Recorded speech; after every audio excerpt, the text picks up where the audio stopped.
'Twas a battle today, ladies and gentlemen. A battle, the longest session in terms of hands, over 5 hours. We were playing lightning fast, Fast and Furious Friday. Played about 1,300 hands. The challenge is nearing the end. We are less than 5,000 hands away after today, 4,000, something like that. We really needed to have a really big run today, and it started off very poorly, to say the least. If I had to describe the first half of the match, I didn't really have anything. I didn't have any good hands or nothing. Like, not a lot of good situations, missing draws, and ended up getting stuck about 50,000, you know. The good news is we battled, and we battled hard all the way back, frankly.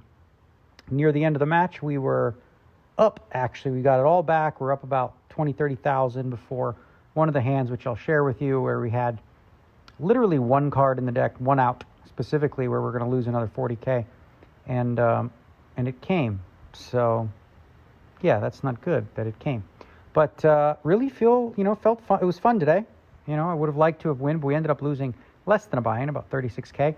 But mostly we lose opportunity now because there's just not enough hands to, win the amount we're stuck. So we're just going to do our best and, go back at it on Monday. And hopefully we can finish it up next week. But let's take a look at the hands. All right, this first one, he opens, I call. I got a gut shot, backdoor flush draw, and jack high. I'm going to check raise this one. This is a low frequency play. Low frequency means I rolled a number that's very low, which says, all right, go ahead and check raise this time. And now I make the sevens on the turn and decide to bet on the smallish side. And I'm giving up here, sort of. Check, check, and he missed. All right, he missed his diamond draw and chose not to bluff at it. Can't blame him. Looks like I have a 4 there a lot. I was repping a hand I could absolutely have. So king 7, check, check. Now we make the nuts. Gonna check, make a small check raise. Looks a little goofy maybe. And now we're gonna bet about 40% pot.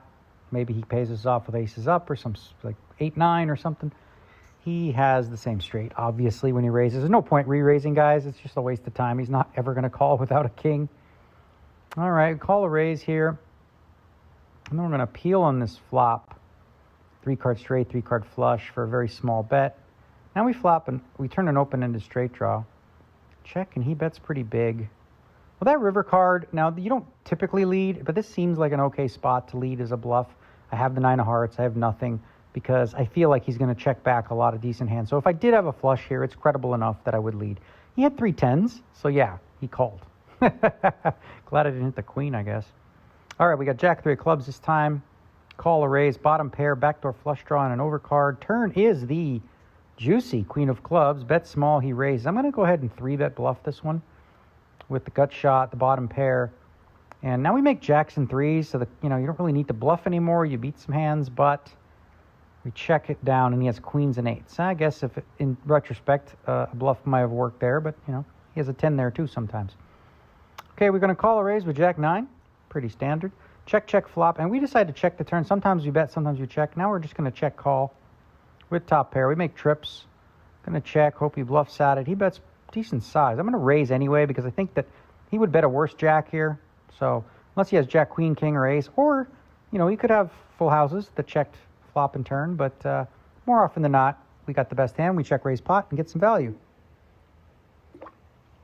He had the 9-10 that hand. All right, we 3-bet 6-4 spades. Decent flop, 3-card straight. 3-card flush and a pair. I'm going to bet the flop and then check call with the straight draw on the turn. We make 3 4s. You can't really lead at this one. Just check, and he has ace jack. So we win a nice pot there. Longer video today. We had lots of hands because we played a long one. 6-4 diamonds. I have this hand a lot, this type of thing in a 3-bet pot. And I got to say, I am frustrated by the runouts. It's hard to explain how often this has happened to me with hands like this, but we ended up winning that one, so that one felt good. He just had the queen high, or the king high. Now we've got a couple aces. Gonna 3-bet, he calls. It's a good flop. Gonna check this time. Sometimes you check, sometimes you bet with overpairs. And if you're gonna check one, aces is a good one. Gonna check, call, flop, check, check, turn. Now I'm gonna go for some value here. Betting 2/3 pot, and he had nothing, so he made a 5 on the river and called. Okay, so He was definitely suspicious there after our check call, check bet. Okay, so he raises. I call with the 6. Oh, no, sorry, 3-bet. Ha! Okay, and then I bet big with the 6s. Jack's not a great card for us. I mean, because when he calls this flop, Jack's going to be a big part of his range, but we're not giving it up just yet. We think we have the best hand enough to call, so I check. He checks back. And what the shit? He hit the river. We had him. Had him for a second. King 5 of spades, open. He 3-bets. We 4-bet. And he calls. And now we've got middle pair with the king. This is definitely a small bet spot when we got the 5s. And now, you know, I don't feel like it makes a lot of sense to pull the trigger twice. We could, but I decided to check it down. 5s could be good. He could have king queen. He could have king 10. He could have missed diamonds. He has 2 9s, so that beats our 5. In retrospect, you know, he probably could have plowed that one through, but such is life. All right, so he 3-bets and bets. Call with the 10. Turn is an 8, so we have a good hand, but not a great hand. If he bets big here, we're not happy about it. He checks, and he hit the 5 on the river. This is a really thin value bet if we were to check and we were bet, but we could have made it, and maybe he calls with a 5. Probably does, actually. So in retrospect, could have value bet that one, but again, very, very thin. Going to raise. He calls. That's a good flop for 2 10s, as long as he doesn't have a 7. Oh, I hope he has a 7 now. We're going to go for full pot. He calls. The river's a backdoor flush gets there and everything. So I'm going to overbet 1.5 pot. And he calls. He had the 7-3 of clubs. Wow. What we really wanted was a 3 on the river. That would have been the money card. But I'll take it. That was pretty good anyway. All right. So 4-bet with the king jack. We do that at a low frequency as well. And you're going to bet this flop a lot. The turn card is a 10. He checks. I'm going to go ahead and continue the story. And he calls. Now on the river card, we actually beat some hands, oddly enough. We beat 6s and 5s. And he has ace queen high. Probably calls on that bad river unless we just like go bonkers and jam. And then even then, you know, ace high may call there. All right. So we, what did we do here? We called. Check call the flop. Turn card's pretty safe. Check, he overbets. We don't love that. Call. Now, I have the 9 of diamonds, which isn't a good thing, but such is life as far as a bluff-catching card. And he has 2 kings. So, yep, he got full value on that one. Well done. All right, now we're going to 3-bet the ace, 3 of clubs, and call. We're pretty deep here. And now we've got the wheel draw, but he goes check, check on the flop. And we're going to bet the turn. Bluffing, obviously, and now we have to just go for it. Stick it in there. Yeah, we cannot win this one in a showdown, most likely. So we'll hope that he folds something. He's not going to fold that hand. Aces with the ace of hearts. Yeah, that's a pretty easy call for my opponent in that spot. All right, open with the queen 8 of diamonds. Call the 3-bet. Trying to make something happen. A little loosey-goosey float here with a backdoor flush draw. And we turn the backdoor flush draw, and he bets almost pot. Going to call, and we make the flush. Okay, cool. He jams. We obviously call. Nothing left to do there, and he had kings. Okay, great. So we actually made a nice hand there. Backdoor, beauty. Love it. You got to love it. You love to see it. All right. King, queen of clubs, 3-bet.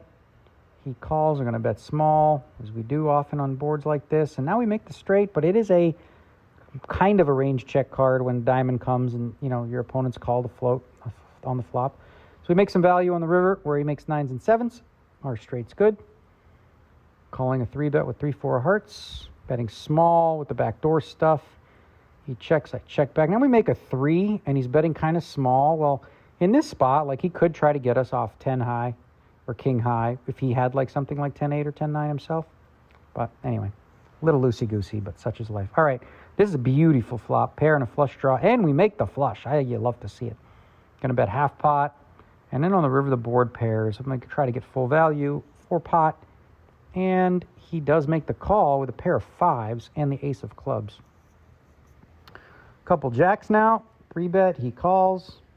Flop is ace, ace 6. All right, we make a small bet. Don't love that he calls, but we have way too good a hand to fold. So we're going to check call, and then on the river is a queen. So it's just a check, check. And he has what? Oh, give me a break. Come on, man. It's not cool.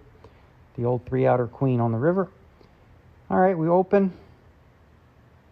What happened? You check raise the flop. That's right. Now I'm going to go a little goofy here. This is a little strange play that I'm making to raise this turn card. And now I make 9s and 7s, which improves my hand, but not enough for me to actually value bet here. So I'm glad I didn't because he had the jack deuce of diamonds.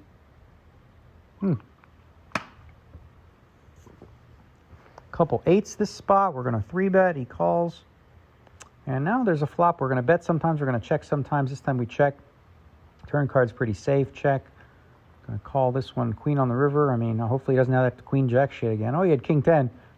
almost got there. All right. Now we got the 7-4 hearts. 3-bet pot. We got a gutter ball. Going to call this one. Now we have an open end, a deuce or a 6 to make this straight. We're going to bet 2/3. When he calls, we don't love that. And that river, we don't have a diamond in our hand. We don't have a lot of stuff. I decided, well, I have a pair, so I decided to check here. Probably could just fire that as a bluff, but chose not to. Might have worked. He had kings. So here we're calling the 3-bet again with the jack 9 of clubs. Let's call a very small bet on the flop. Now he's betting pretty small on the turn and a complete blank on the river. So, I mean, we just got to look him up sometimes, and this is a spot where we do. And he had the king jack with no club, no heart. So faded that one. 3-bet call. Now we have a backdoor flush draw and an idiot end gut shot. Let's check on the turn. River cards, well, we make the straight, but it's the board. So we're going to try to bluff this one. Going to bet full pot and hope that he folds, and he does not. We're trying to win half, trying to basically bluff him off half there. Sometimes. Okay, so we're going to 3-bet jack 4 diamonds. Flop is good for the razor. We have more overpairs than he does, and now his turn card's a decent one for me to barrel, I think. And the river card's a 6, and when he calls this turn, I'm a little bit worried that I'm going to get snapped for my last jam, and I would have. He had the 2 8s, and I think he has an easy slam dunk call there. All right, these are the kind of hands that have been really frustrating for me throughout the match. Going to check raise with this open ender. Very nice hand here. Now I turn a 9 also. I'm going to bet pretty big, and the river's a blank. We miss and probably lose in the showdown to just, the 8s and 6s, I mean, we had a decent amount of outs, a 4, 5, 7, 9, or a 10, but didn't get it. 3-bet the 8s, 1 over card. Don't love that, but we're going to certainly c-bet sometimes. Check call this turn, and then the river's a club. We don't have a club. We blocked the straight. He's betting 2/3 pot. Let's see if he has a 10. He does have a 10 with a 7 for the nut full house. Okay. Going to open 4s and call. This is a decent flop. These are the kind of hands I was telling you about, open into straight and a pair and like, let's fucking go. And he has 7s. And all right, let me just hit one. All in pot, please. Please let me one time out draw. Come on, man. Just once in the entire match. I just want one. I mean, I have not had one single spot there. Come on. It's not fair. We're gonna do this 4s thingy where we 5-bet jam and he calls with ace queen. So we have the best hand, of course. And it holds easy. No sweat whatsoever. 3s and 4s never loses in those spots, except when they do. This is the interesting hand that I wanted to share. So I 3-bet the ace 9 of clubs. We're very deep, as you can see, over 200 big blinds. And on this flop, I have the nut flush draw. Seems pretty standard to go ahead and bet. Sometimes I'm going to check 2, and I decided to check this time. And now that I've checked this deep, I'm going to make a big check raise. We're check raising the full pot. Obviously, if he moves all in, we have to get it in. But the interesting thing comes on the turn where I think they discussed the idea of betting this turn card. I actually really like a check on that card. We're not really worried about clubs since we have them. By checking, we could allow our opponent to maybe try to steal it with, trying to make it look like we have jacks or queens or something like that. And as played, check, we're going to value bet the river. And he called us with a 6. So this pretty light call there on the river. Nice pot for us. But the key thing there, I think, was the check on the turn rather than the bet. I like the check a lot better. I haven't looked at that one on the solver yet, but I imagine it doesn't hate that. Okay, so I'm going to check call after betting this flop. We got the queens with the flush draw. Very nice spot here. River's a 10. I'm going to check, and now he's going all in, and I thought about this one for a while, and feels like a pretty good candidate to call. And he had the full house again. He had the full house again. Okay, this one was really freaking annoying. So 3-bet the 8-4 diamonds. Look how deep we are, right? I bet small here some percentage of the time. I'm not going to tell you what. And we have absolutely nothing, of course. And now the turn card, we make a 4. And we decided to go big and barrel big and try to represent like aces up, obviously, which we could have. And now we hit the gin card. We hit the 8, the off 8 that's not the club, which is gin. And so we bet pot, and he calls. and it was gin for him. That was literally the only card in the deck where I lose a stack, and that's when I quit the match, right after this hand. Because if you look at this board, right, I mean, maybe there's some barrel cards, but in terms of like me value betting river, it's the only card that I lose with, right? Like if the 4 comes, I win. The 8 comes, I have to, I'm certainly value betting that hand. And if it's the 8 of clubs, I'd like my 2 pair, but you don't love it that much when your opponent calls flop and then calls a big bet on the turn, probably when I don't have a club in my hand. So probably checking a lot when the club comes. So whatever he bet, probably call that. So maybe it would have been close to pot. I don't know. He probably wouldn't bet that much if a club came. If the 8 of clubs came, I think he bets, but maybe not as much. I don't know. It's hard to say. Either way, that one made me quit the session. Like I said, we did make a comeback all the way where we were winning right before this pesky little hand here. I elected to quit. It was pretty late. We played 5 hours. And as I said, we're going to try to finish off the match next week. If if I'm up for it and can put in the long sessions, you will see some big pots next week, hopefully, because when we play longer sessions, the stacks get deeper and interesting ones come about. So was proud of myself today for grinding. As I said, down 260, was able to make it all the way back. But we did lose a lot of time, not enough hands left, or not a lot of hands left for us to make the kind of comeback that we need to make. But we are going to give it our all. So we'll see you Monday.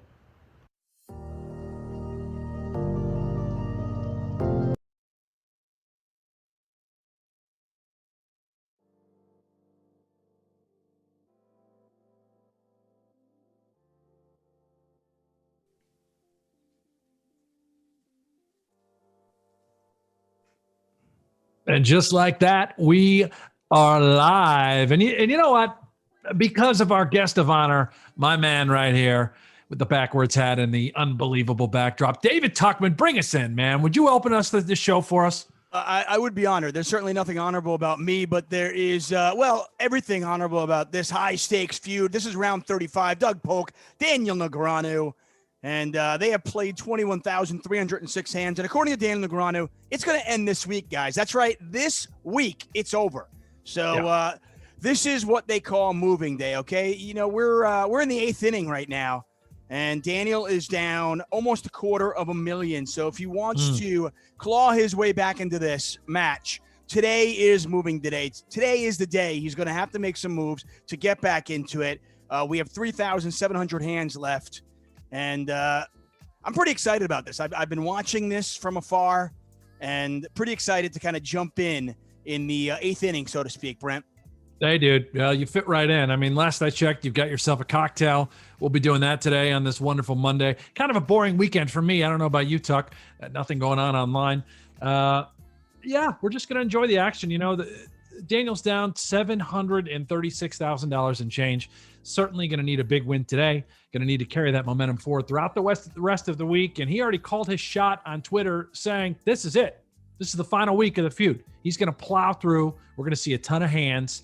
And it all begins momentarily once we get cards in the air. Tuck, what have you been doing with your life, man? I've been drinking a lot. This used to be full. Yeah. Like this morning? Yeah. This morning. So I have a couple more bottles, so don't worry. All you in the chat who are watching this going, wait, Tuck, where's your alcohol? I've got plenty. Don't worry. Right. Yeah, like all of us, it's been a challenging year. So, but we're getting through it. And, I feel like there's light at the end of the tunnel, just like there's light at the end of the tunnel of this match. We've seen Daniel. You've seen it firsthand. We've all watched it. We've seen Daniel win 300,000 in a session. Yeah, it's true. And as poker players, we all know that variance can rear its ugly head at any moment. So the question is, is it likely Daniel comes back in this match? Of course not. But could he do it? Yeah, he could. And then today is going to be the day. Do we see him kind of claw his way back into this? I'm pretty excited to be here for this. Absolutely. And, hey, anything can happen. I know Daniel, I would have to imagine these are small goals, right? Let's take a chunk out today. Let's see what happens on Wednesday. And then if it's within reach, we can go YOLO on Friday. His goal is just to play well. He said that on our parting interview, amongst other words, on Friday, which we will get to at some point. Shout out to everybody in the chat. It is so good to be back. I love it. A snowstorm here in New York. Scott, is that right? I saw some pictures of New York City. It's just buried right now. Danielle Cook, frequent flyer, always with us on the stream. Phil, yeah, so much better without the hat. Is that right? You guys didn't even know I had hair. You had no idea I had hair. I had no idea you had hair. I'm not going to lie. Yeah. I had absolutely no idea whatsoever. So there we have it. They're playing. It's on. So we're going to have some long sessions here. How many hands are they getting in an hour about, Brent? I don't really know how that works per hour, but I know Daniel's going to want to play roughly 1,200 hands today. I mean, if he's going to knock off 3,900 hands, 3,700 hands in 3 sessions, we got to at least do 1,200. So I think that equates to about a 5-6 hour long stream if it's anything like some of the past ones.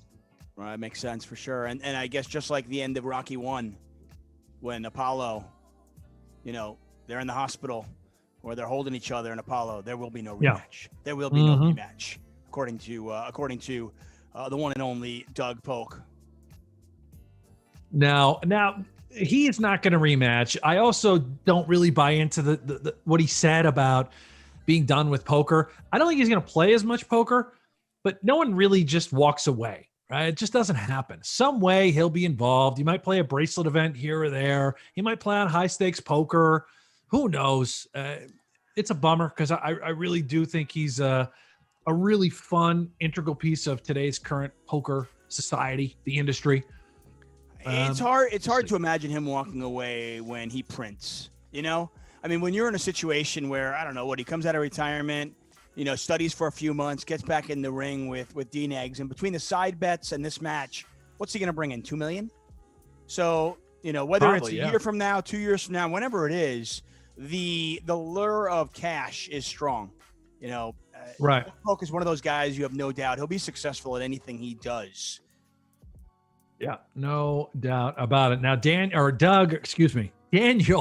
on the other hand, he certainly has issued some heads-up challenges. He's called out Phil Hellmuth multiple times. He said on Friday that he would step into the ring with Phil Ivey. He would enjoy that experience. There are a couple guys he does not have any interest in playing.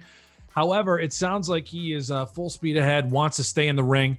Really sharp right now, Tuck. I know you've been tuning in from time to time, seeing the results, but his game has just improved dramatically, and there's no denying that. It's funny. So relatively soon, we're going to have Kevin Rabichow on the line, and Kevin Rabichow from One at Once Poker, who I consider a friend. He's a great poker player.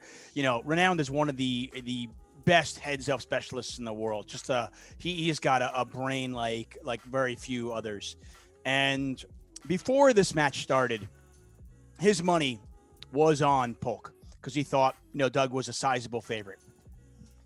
Pardon me, but you saw when they came back after the break, after 12,500, Rabichow actually bet on Daniel because he thought the edge had decreased the point. And Doug mentioned this the other day in Twitter.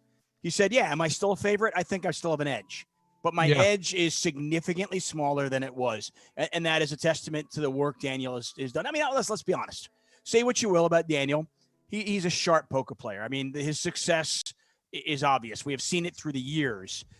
Anybody who didn't think that he would improve playing 20,000 hands against some of the best players in the world is insane. Of course. Yeah, of course. Guy's brilliant player. What's going on, Chad? Stefan Pandavol. Yeah, you'll get a timeout soon. I know that. My number one fan. Joey No Say 11. Is Brent Hanks still being a paid actor? I don't know if you're referring. I don't know what that means, but I did in fact get reached or contacted by a production company out of LA. Talk. This is a true story. On the last show, some guy got a hold of me. Are we talking porn? Like some sort of movie. I don't know what it is. I don't know. Shannon was his name. Maybe he'll join us today. Jay Stizzle. What's up, Hanks? How you doing, Stizzle? Hold on. We'll go back to the chat in a second. I want to hear more about this production. What movie? What's going on here? I have no idea. I haven't heard any. I gave my email out to this guy, which probably means I'm getting hacked, and said we'll be in touch soon. Some movie in LA wants to put me in it. Got a nice little pot brewing on the right side here. Ace 7-6, 2 hearts now on the turn, 12,300 in there already. Yeah. Typically when we get a 10K plus pot, Tuck, you got to have a little sip. And then we get back to the action. Maybe we can win this one. That was good. Hope that was good check for on you. the turn. Board pairs on the river.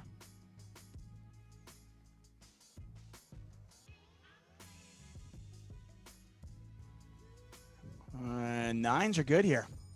Yep. All right. That's the biggest part of the day going to Doug. That's nothing. We're going to see. I'm calling it right now. Let's do a little prediction time. I'm calling it right now. We're going to see a $200,000 plus pot today. Wow. Okay. I like it. I mean, I am here for it. Bring the heat. I am here for the fun. It is awesome. Bandit Country 32, Lee Whitted, Clark Townsend, Daniel Pachushek, Camille Saxworth, Mr. Tansif. Thanks for joining us, guys. Hanks, Tuchman. We're here for a day, and then I go on the side, and I'm going to watch the next 2 days. Brent and an illustrious. Oh my, table one guests. As we speak. Oh, there we go. We're all in. Oh my. Ace on the river. Not going to happen. Queen's hold, and Doug strikes first. You know, and I mentioned this before, Brent. If Daniel wants a chance, he's got to get this deficit from 736 down to, say, 550 today, I really think. I mean, and even then, it's a long shot, but he's got to get it down. If Doug adds to his win today, it's all but over. I mean, listen, as a broadcaster, as a sports broadcaster, you're kind of taught. You never tell the audience it's over, no matter what the score is. But between you and me, I think Daniel would even agree. It seemed like last week he was throwing in the towel. In one stream, he did throw in the towel. He said it was over. He thought about quitting early and then realized he was on the hook. You know, you can't quit early. In the very following session, as he hit rock bottom, he won $400,000 the following time they played. So right, he went up over $1 million and then down. What's the penalty if they do call quits? What if Daniel just I says, don't know. I don't know. I don't think you could or can. I think there was too much on the line. I think you just have to finish. Maybe it was $1 million penalty. I don't even know. I think those guys have the terms between the two of them. Wesco wants to know. Was it Wesco? No, I'm sorry. Paul wants to know if where's Jeff Platt? Is he trying to level up on Tinder? I don't know where Platt is, but I feel honored to fill his shoes for a day. Let me tell you where Jeff Platt is right now. Please. He is over right now, or at least he's supposed to be over right now, joining Joey Ingram on another stream.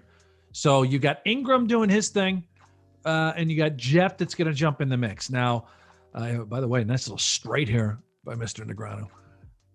So, you know, there you have it. That's exactly what's going on. We do have a free roll coming up for you guys. We got some stuff going on over on the GG Twitter. Yeah, oh yeah. Who doesn't love a free roll? Go check out, by the way, at GGPoker over on Twitter. Did I say the right Twitter name? Let me double check there. Yeah, at GGPoker. And they are doing a giveaway. So you want to make sure you get on that right away. Jump in the mix right now. And just to clarify, the first player to have a 100K stack today, all right? First player to have a 100K stack today will get a chance to win a $25 GG Masters ticket. There's 10 tickets up for grabs. All you got to do is like, retweet, and watch the stream. That's it. And, of course, make sure you follow the instructions. Again, that's at GGPoker over there on Twitter. Hanks, what does it cost to enter this thing? Tell you what it costs. Nothing. What do you mean nothing? Stone free roll. All it takes is a little click of a button over on the Twitter page for GG. There's got to be a catch. I mean, what is it? $5, $10, Not something? Not Zero. That's insane. Zilch. Yeah. That is crazy stuff, I tell you. Mm-hmm. Absolute insanity. Hey, Hanksy, you've been part of this thing from the start. What was going on with Limpgate, and then what happened with the with Tankgate, and is that resolved? What happened there? Yeah. So Doug, after he got buried in that session for more than $400,000, he, for whatever reason, started limping, and that drove Daniel pretty nuts. And he didn't really know how to react. He played a very short stream, and then the following stream after Limpgate, Daniel started tanking, and I believe it was intentional to basically force Doug to, I don't know, play as long as possible, right? You're only going to play 60 hands in a day if you take max time every single street. That's exactly what was going on. So they had to call in Galfon. Doug lost his mind. Daniel lost his mind. Galfon was an arbitrator, is the arbitrator. He was actually doing commentary at the time with Joey Ingram, and he said, okay, fine. Here's how we're going to handle it. Doug, if you choose to limp, Daniel can take as much time as he wants. Ever since that decision was made, there's been no more limping and no more tanking, and we're just flying through this. That's pretty much it. I love it. I mean, it's kind of a weird thing. I mean, to suggest you can't limp in a poker match is kind of strange to me. Yeah. So, listen, hey, I already said I'm going to be completely biased today, but I don't know. I mean, listen, I will always defer to the great Phil Galfond. He is, he is the Godfather. He is, you've all seen Godfather. He's the guy. He makes the decisions, right? You go to him and he settles all disputes. For my money, I didn't understand there was a problem. I covered the Galfond challenge earlier in the year, and I saw there was a lot of situations where strategy would dictate that you should limp rather than, raise. I don't know why that was an issue. Obviously tanking is annoying too. So I guess that was Daniel's way of kind of, getting his thing going too. I don't know. Yeah. I mean, I don't really get it. I don't really know why Doug was limping. Maybe he was just trying to lock up a big win. Well, he's got a lot of money on the line. I mean, forget about the money they're playing for. I think he has, I want to say somewhere along the lines of 500,000 versus his 2 million against Perkins. That sounds right. So, I mean, you're talking about, he could either, it's a $2.5 million swing if he were to lose this. Of course. Yeah. I think that had to be the part of the plan. I mean, you had some of the heads up sharps coming in saying, oh yeah, you should totally have a limping strategy. But then you had other heads up guys saying, no, that's total bullshit. No one's limping this deep in this particular match. He's never limped one hand. And then all of a sudden he's going to change his strategy after following a big loss. So I don't know. Regardless, they figured it out. I'm glad they did, because limping and tanking made for a pretty brutal show. Yeah. It's that wasn't all that exciting to watch. So that was good for all of us as viewers. T-Goat says, Hanks, put the hat back on. Thank you. I mean, it's over here somewhere. I'm just letting the hair go. Some guy told me I was going to go bald if I didn't wear one. I think you've got nice hair. I mean, especially for considering in the middle of, COVID and all that shit, I think you got really nice hair. Why, thank you, Tuck. Thank you. Especially considering how many kids you have and all the kids on the way. It's crazy. I think. Yeah. I mean, my hair would be gone if I had that many kids. Just a ton of children. Well, you've got two. I've got two. Third bun in the oven. Yes, it's the third bun in the oven that would make me lose my hair. The one thing I will say, and then I'll leave it to rest. I'll put it to rest. In terms of limping and stuff, that the one thing I noticed during the Galfond challenge when I covered the Galfond Veni Vidi match was once Veni Vidi started limping, and I don't know if this was just a coincidence or not. It was obviously a small sample size. Now this is PLO, right? This was PLO, so totally different game.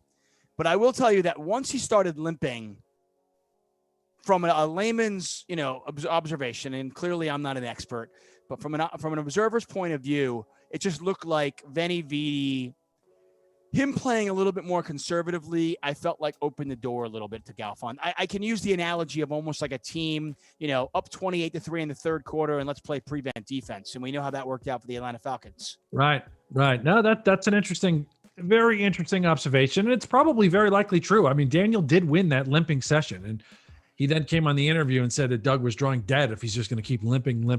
So, there you have it. Bully Pulpit 2000 says, we got Tuchman today, real poker analysis. Don't count on it. I am, like I said, we said earlier, this was full at the start of the day. So. Yeah. Wait, I mean, even without the alcohol, don't count on it, right? Yeah, good point. Yeah. I mean, come on. Jason Alvier, where's the billboard you wear on your head? Either way, looking good. Thank you, my friend. Thank you very much. Thank you very much. Daniel did win a pretty substantial pot just a moment ago as he loses this one to number 2. Straight there for Doug. I like how you refer to it, number 2. It's like we're playing like single draw or something, or deuce to 7. I'm lucky it was even accurate. I thought it could have been like number 6. I wouldn't know. I don't think it was. I think it was number 3. Probably 3. I don't know. Can't read anything. But it went pretty quickly, so it was close enough that I thought it was a clever thing there. Yeah, needless to say, we need a big win out of Daniel today. So, we had fireworks on Friday. It was pretty unfortunate the way it all ended. What are you talking about? That session with Daniel sort of lost his mind on Norman. Yeah, exactly. Don't take it so hard. It's a joke, not a dick. Exactly. But yeah, that was it. It was the tail end of a 6-hour session at the end of happy hour. I was like 10 beers deep. Jeff was, however many, probably only had 2 shots of tequila. He acts like he's drinking. He's really not. But in all fairness, 2 shots of tequila for Jeff. Jeff, who weighs $130. Yeah. I was going to say, I was like, give that kid a Cosmo and he's gone. Yeah. And we were, throughout the stream, we were doing our thing. We would talk about Norman, his tweets. We laugh at his jokes, calling us the Russian state, is calling Daniel Putin. And then we'd needle them, and then we'd show nothing but love and respect as to who they are as Hall of Famers. And they're just wonderful broadcasters. And I don't think there's any denying that. So Daniel goes on his rant about Norman, and Jeff and I are laughing because how do you not laugh at that? I for me personally, I'm just wired to laugh, and Daniel's laughing. I'm laughing. Jeff's laughing. It was crazy. Anytime Daniel rants, I laugh. In 2 days later, that's when I saw some tweets from Lon McCarron defending his guy Norman, which I don't blame. I don't blame him whatsoever. But he basically took it to Jeff and I and said we needed to do more. We needed to say something to stop him, put Daniel in his place. So, I disagree with him there. I don't know what your take is, but either way, it sounds like we've put this whole thing to rest. And, Yeah, I mean, I think it's kind of, listen, I have a lot of respect for Lon. I have a lot of respect for Norman. I consider them both friends. I play chess with Daniel. By the way, congratulations to Daniel. After starting his chess career with me, 0-23-1, he finally did beat me last week. So, oh, wow. Yeah, wow. He beat me for the first time. He's been working on his chess game, as you know, and he beat me. So he's now 1-23-1, and we're currently playing a match. So, I like all these guys, and I think it's kind of naive to even think that you and Jeff could, put a leash on Daniel, so to speak. You know what I mean? I know exactly what you mean. Daniel's his own man. There's nothing you're going to say or Jeff's going to say that's going to stop him. And frankly, as a broadcaster, at the end of a show on a Friday, it's not your place to. Listen, does Daniel go over the line sometimes? Absolutely. But he's his own man. These are all adults. I don't know why anybody would expect you and Jeff to kind of come in and suddenly start, picking sides and, hey, whoa, Daniel, hey, that's a little bit much, buddy. Stop there. Slow down. That's not fair to Norman. Like I said, I love Norman. I do. I genuinely love the guy. I consider him a friend, but at the same time, Norman's a big guy. He's his own man. He can defend himself. That's a thing. And that's where by the way, Brent, I don't even defend my wife. Like my wife would get pissed off. Like if we're in a bar and some dude, back before COVID hit, if we're in a bar and some dude comes over and is, hitting on her, some my friends would be like, hey, you're going to go over there? And say, like, no, my wife can handle herself. Yeah. The same thing I would say with my friends. My friend, listen, if I think one of my friends actually needs helping out, that's a different story. But, right. I don't know. It's a very strange spot for Jeff and I. We've talked about it. You've got the two most iconic broadcasters in poker that have been around forever. And they throw us under the bus. All of a sudden, Jeff and I are the enablers. In fact, I believe he said we were Trump-like. So he slid politics into it. That's not my thing. That's not my taste. But if Lon can do Lon, do whatever you want to do. I respect it. No problem. I'll take it like a man. Well, that's where he lost me. Like I said, I like Lon, but that's where he lost me too. I mean, I think. Yeah, I don't get listen, it. If you want to, I mean, in all fairness, if Lon wanted to come out and rip Daniel, that makes sense. Sure. I didn't understand lumping you in. I didn't understand the reference to Trump or anything with politics, especially these days when we're so polarizing. It didn't make a ton of sense to me. But whatever, like I said, I'm glad you guys all came out. I respect somebody having their buddies back. One of my best friends, Bart Hansen, I've always got his back. But at the end of the day, we're all men. We're all adults. It's like, you're responsible for what you do and what you say. And kind of sucks being dragged through the mud by the most iconic duo or guy from the poker world, our world. That kind of sucks when you see that out there on social. But thank goodness for the fans and Twitter. I mean, I had literally hundreds of messages showing support to Jeff and I saying, listen, you guys, we tune into every stream, by the way, huge pot, table 2. Yeah, 34,000 in there. That's good. And that's a pot size bet. Yeah. But regardless, thank you so much to you guys out there in the chat that had our backs and that have tuned into every show. And, you guys really know what was going on, what was said. It's all part of the bit. And I mean, that's pretty much it. And hopefully I would hope that if Lon and Norm are willing to talk about it at some point, or Jeff and I would love to sit down, grab a beer, grab a bite to eat, whatever. Well, the funny thing is, I mean, the funny thing that I always wonder is, so Norman and I have a shtick on Twitter where we kind of rip each other and we give each other a lot of shit. and he's always had that with Jeff Platt too. Yeah. So I was kind of confused, and I was like, oh, okay. I don't know. I guess my thought was the idea that you two could enable a grown man. I felt was kind of a little bit naive. Like we've seen through the years, Daniel's his own person. He doesn't need enabling. Yeah. He's gonna march to the beat of his own drum, or he's gonna do his own thing. Agree with him, disagree with him. You want to, and again, if you poke the bear, you're going to poke back. I'm not taking Daniel's side in this. It's not a matter of that. It's just a matter of, if you want to start a fight, that's the way you do it. Yeah. And it's very, about it the show. I go, we're married. We want to fight. We know how to we know how to start a fight really quick. Yeah. It's unfortunate. But I give credit to Lon for somehow, some way stepping in and supporting Norman throughout the whole thing. I mean, that's great. I would do the same thing for Jeff, obviously, if it was reversed. Probably not for you, Tuck. I think. Okay, good. Yeah. You could handle your own. You could handle yourself. I don't think Jeff could. I don't think Jeff could. You got to stick up for him. But no, all kidding aside, yeah, of course. And it's just a bizarre sequence of events. It really is. But yeah. And it is unfortunate. And it was kind of almost laughable. I was like sitting there on Twitter, and I'm looking at this and I'm going, wait, are the essentially the most boring people in poker, the commentators, me and you and Jeff and Lon, and I'm like, wait, is there a Twitter war going on with a bunch of commentators? Yeah, like, high stakes feud commentators edition. Not to interrupt this, by the way, guys, but we do have a free roll right now. GGPoker free roll. Password is heads up. Password is heads up, all one word, mashed together. And that's going to be 10 tickets to the $15 satellite to the GG Masters. So make sure you guys fire in that password. Free roll. You can see it right there. Danish Sausage is putting it out there. Shout out Danish Sausage.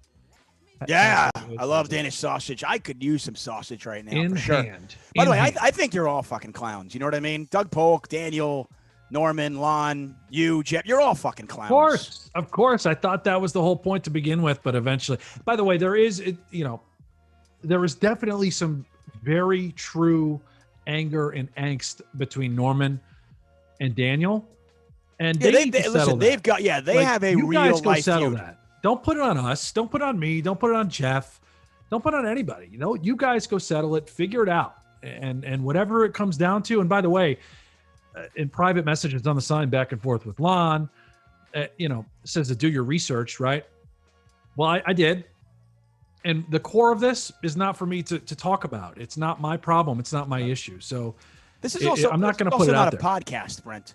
Right. Yeah. I think that's another thing. We touched on this for a second. I think for anybody expecting, I'm not sure what people expected at the end of the show on Friday. Is it did you want to stop Daniel and be like, okay, what is this all about? Let's talk about this for the next 30 minutes. Yeah, we're here to watch. We're here to watch this, this high stakes feud. We're here to watch because Doug and Daniel already hated each other and they wanted to settle it on the felt, and that's why we're here. And for much of this match, by the way, it has been a little bit too gentlemanly for my liking. Although it's one of the reasons why I kind of like the limp gate and the tank gate, because some animosity kind of jumped back into it, which made me happy. But that's why we're here. I don't think Norman and Daniel are going to play poker to settle this. They might not even ever settle it regardless. And that's fine. That's between them. But just, listen, going forward, can we just leave, I don't know, guys like me and Jeff and Tuck, can we just leave the commentators out if we don't abide by what you would have done in that situation? I don't know, take a step back, relax, let it soak in a little bit, and just leave us out. I mean, you got to remember, when you're a legendary, iconic figure, and then you throw the little man under the bus, it doesn't really set them up well going down the road. Not a good look. It's unfortunate, but it's all done. It's all been done. It's all out there. Well, maybe next time don't act so Trump-like. Yeah, I know. I mean, it's what you get when you're Trump-like. Yeah. Current numbers, I believe we've got Daniel still down about 33,000. So. Yeah, we're. I'm sorry, 26,000. Just got updated. There you go. That's nothing. Less than a buy-in. Less than a buy-in. We haven't had any really big hands. We had the ace queen versus queens all in for 80,000 plus. That was a fun one. Stuck says, is David the guy that commentated on Scoop and W Coop highlights back in the day? Yeah, I did all that. I did the Full Tilt $1 Million Cash Game. I've been covering the World Series of Poker live stream for the last decade or so. I am very blessed and very lucky, and I am very aware of the fact that I'm blessed and lucky to have been able to work in poker for the last 15 years. Yeah, you're doing sports betting too, right? You're working some stuff for Rivers? Yeah, I'm in bed with Bet Rivers and Play Sugar House. It cost me thousands. Yeah, sorry. No, what are you talking? I crushed it this year. I know. You're great at hockey. I am. No, this year I've been like, no, listen, normally I cost you millions, but this year I hit NFL at like a 60% clip, which is a complete aberration. And I'm 11-6 in my NHL bets this year. You can follow me at Tuck on Sports. Yeah, don't follow my bets. Like I said, past performance is not indicative of future performance, but I've been doing that, creating content for them, having a good time. Hey, sports betting is taking over the world now. Yep. I love it. Speaking of sports betting, you can follow Jeff and I every Tuesday. In fact, that's tomorrow. Special Super Bowl show. My man Tuck right here is going to be a little taste of that. He's got a little role, a little feature. But by the way, 15-time bracelet winner Phil Hellmuth is going to be our guest on No Gamble, No Future. That's going to be on all Poker Go social channels at 2 p.m. Pacific, 5 p.m. Eastern. That'll be on Tuesday. Can we you going to tease the picks? Or no, I have to tune in tomorrow? You got to tune in tomorrow. I got a lot of picks coming, a lot of fun features coming for that show. Entirely live, by the way, and we do that so we can engage and interact with the chat just like we are right now. Eric's Adventure. So once again, if I want to join it live, where do I do it? Anywhere Poker Go social. Poker Go YouTube, Facebook, or Twitch. Okay. Yep. Got it. I love it. Eric's Adventure. Hank's right again. If you're in a good spot in life, it's your responsibility to make sure you do it by not stepping on the backs of people below you. And then calls out Norman. Yeah, I mean, listen, I don't think we're getting stepped on because Jeff and I have, whatever. We sort of laughed at the whole thing and then just we don't know what to do in this situation. But the whole thing is just, to me, it's just a total overreaction. And I hope that we can find some peace. Maybe we can just relax. All right, have a beer. I need another one after that. Yeah, it was. It's unfortunate, like I said. I mean, the whole thing was kind of unfortunate. I'm not really. Again, I don't know what they expected you to do, you and Jeff, but it is what it is. I feel like sometimes. Listen, I think some people are discounting what the last year has done to a lot of people from a mental, perspective. And a lot of people are, dealing with some tough times, and whether it be depression or whatever it might be, however you're coping. I know it's been tough for a lot of people out there, myself included.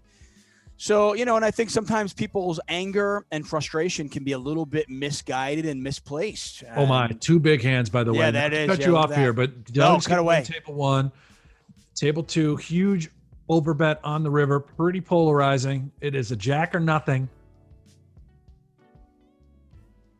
Wow. And it is a jack. There's the jack. Yeah, there's the jack. Not a good start for Daniel Negreanu today. This is, he had to avoid getting into the basement early. Gonna need to spin this thing back. Yeah, with those two hands, he's probably down about a little bit over a buy-in now for sure. Oh yeah, maybe closer to 2. Yeah. Now, once again, Doug Polk came into today's action up 736,000. We had about 3,700 hands left before we put a bow on this, put a cherry on it. Say what you will.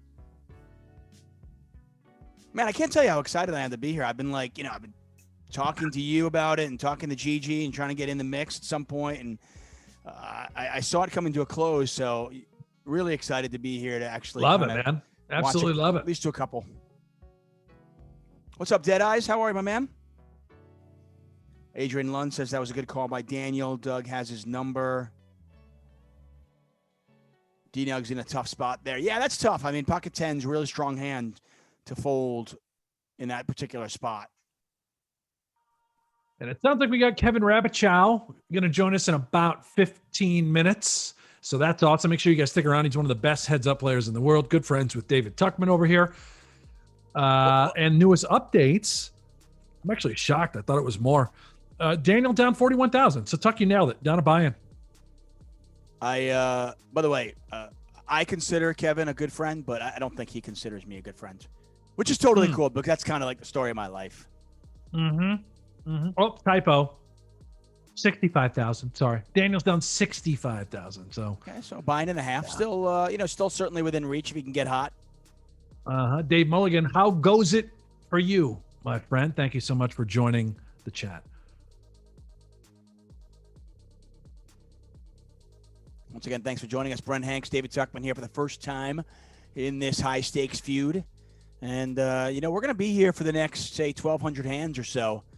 Daniel has said on Twitter that the plan is to finish this feud this week. So, what is that? Today, Wednesday, and then Friday. And then Friday, that's it. Last one will be during happy hour. And I'm hoping we can get Amanda Negreanu back for the final happy hour. I'm going to beg and plead to have her join us.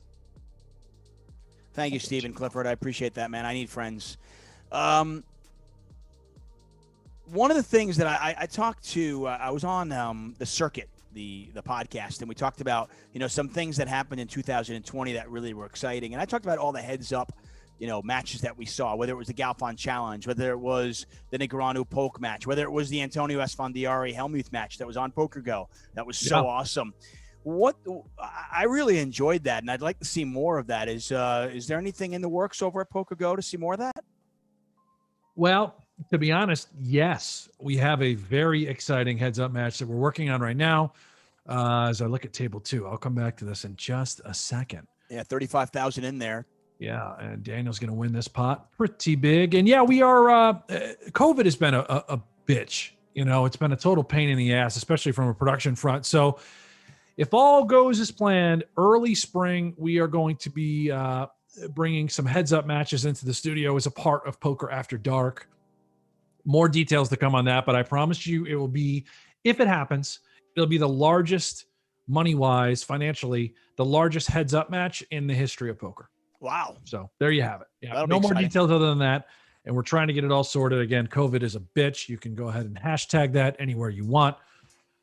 So we're fighting the good fight, if you will. So Daniel won that pot. There was 14,000 in there. He bet 21,000. So 1.5x on the river. Did not get looked up. And as you can see,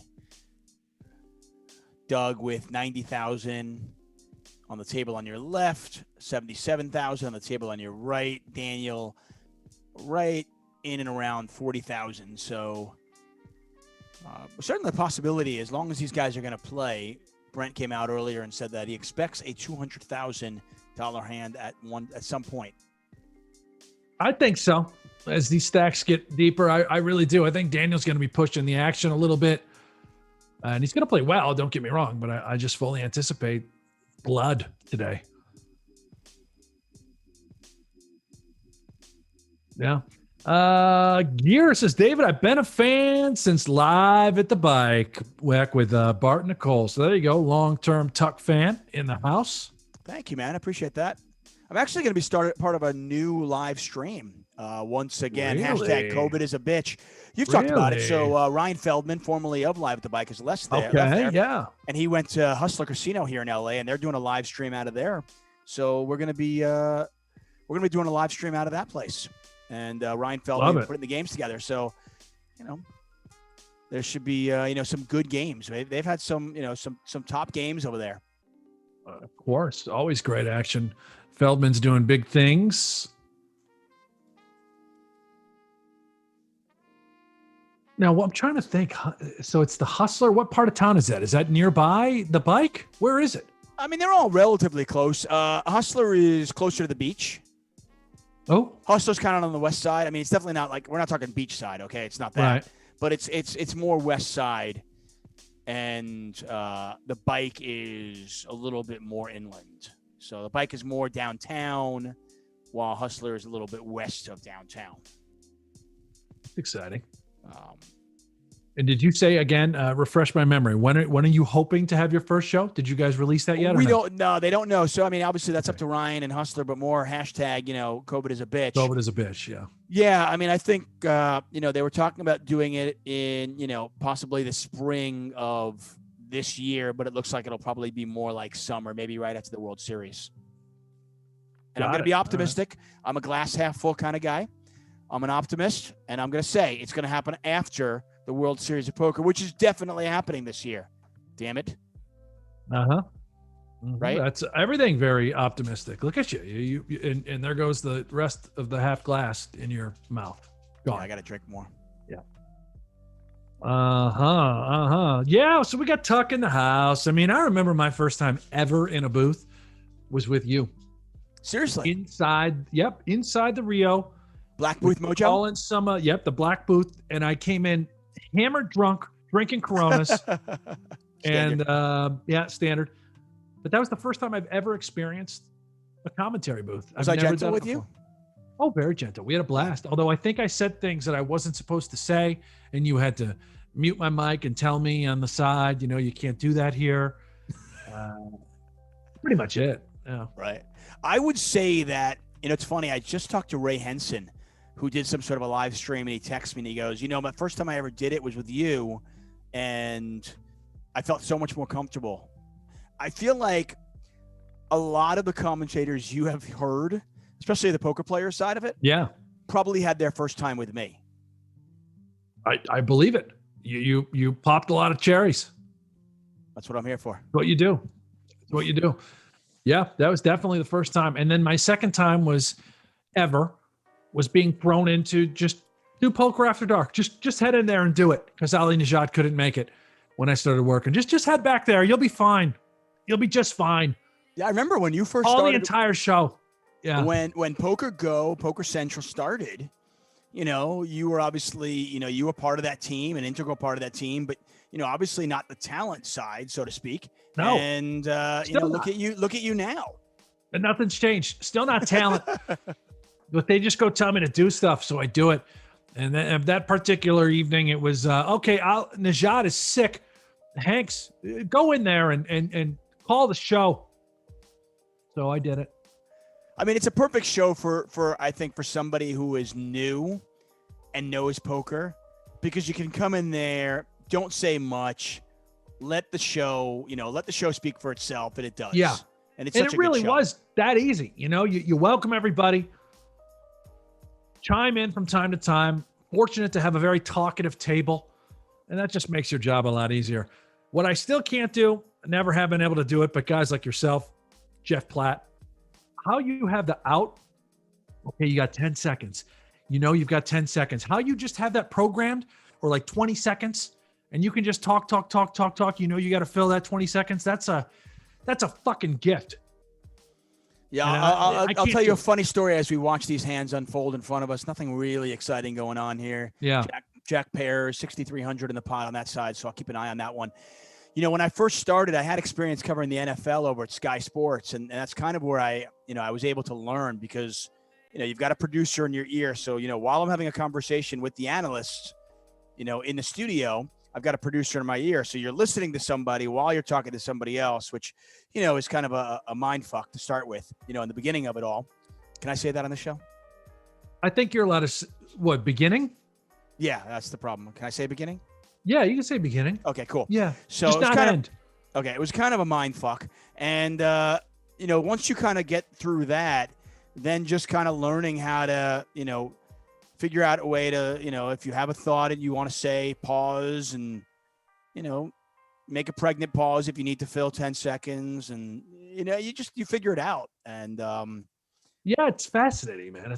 These are all things you don't really think about. When you just jump into the booth, you don't realize how good play-by-play, individuals are, such as yourself. There are some guys out there that are so good. I mean, man, so smooth. You watch some guys out there, and you're just like, man, that's just killer. Yeah. And they make it look so easy. I mean, I feel like a good play-by-play guy, and we talked about Lon. Lon does a great job. Jeff Platt, he does an amazing job. The guys who really crush it out there, they make it look so easy. And frankly, you really should notice the play-by-play guy. He's a play-by-play guy. He's boring, right? They should be boring. The color guy is what's exciting. What we're watching is exciting. I want to watch Daniel Negreanu. I want to watch Doug Polk. Right. We're going to get Kevin Rabichow in the booth, and we're going to talk some analysis. We're going to bring somebody in here who actually knows how to play this fucking game. So it's great. Yeah. I like this one from David Tokyo. Brent looks like he plays the trombone in the school band with no hat on. Pretty good. That is so accurate. It's perfect. Pretty good. I love trolls, by the way. Oh, you know what? I'm pissed off. I'm a little angry. Oh, yeah? Only 140 thumbs up right now from the chat. Come on, guys. We got 2,400 people watching. Can we get the thumbs up? Take me to level 500. I'll stop bitching. Yeah, listen, asking. Guys. Just give me to 500, please. Brent and I are both, we suffer from a severe lack of self-esteem. And if we don't get the prerequisite number of thumbs up, we will not feel good about ourselves. So please, thumbs up there. By the way, is the free roll still open? Can I still get in there? Think the free roll's still open. I mean, I don't think so, but the password was heads up. If you can get in there, it's heads up. I don't know. You can try it. We have another one coming up at the top of the hour, so stick around. Another free roll. And by the way, if you haven't checked it out yet, if you're just tuning in, head on over to Twitter at GGPoker. They're giving away seats there. First player to have $100,000 in their stack. Guys, it's close. Like, look how close we are to 100K. They're just trying to give away more money on their Twitter account. So head on over, follow them on Twitter, follow the directions. You can't miss it, and win money. Win money.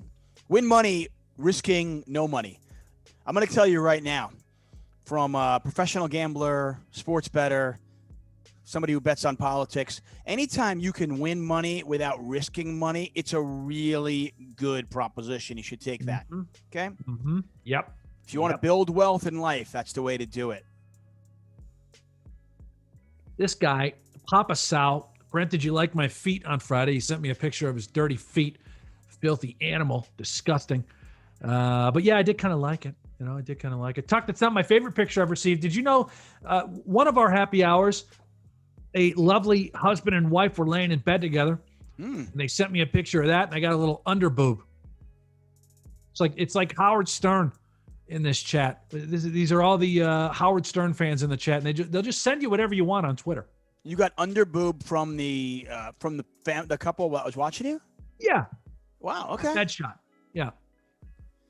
Well, there you I have mean, it. I listen. I mean, I think I know there are a lot of couples out there that maybe want to experiment. They want to try new things. They want to bring somebody else into their relationship a little bit. Maybe that's their way of in less of a risky way to bring another man into the relationship. Yeah, well, I mean, each their own. I mean, who am I to judge? Man. We're all having we're having a ball and a biscuit, having our happy hour session.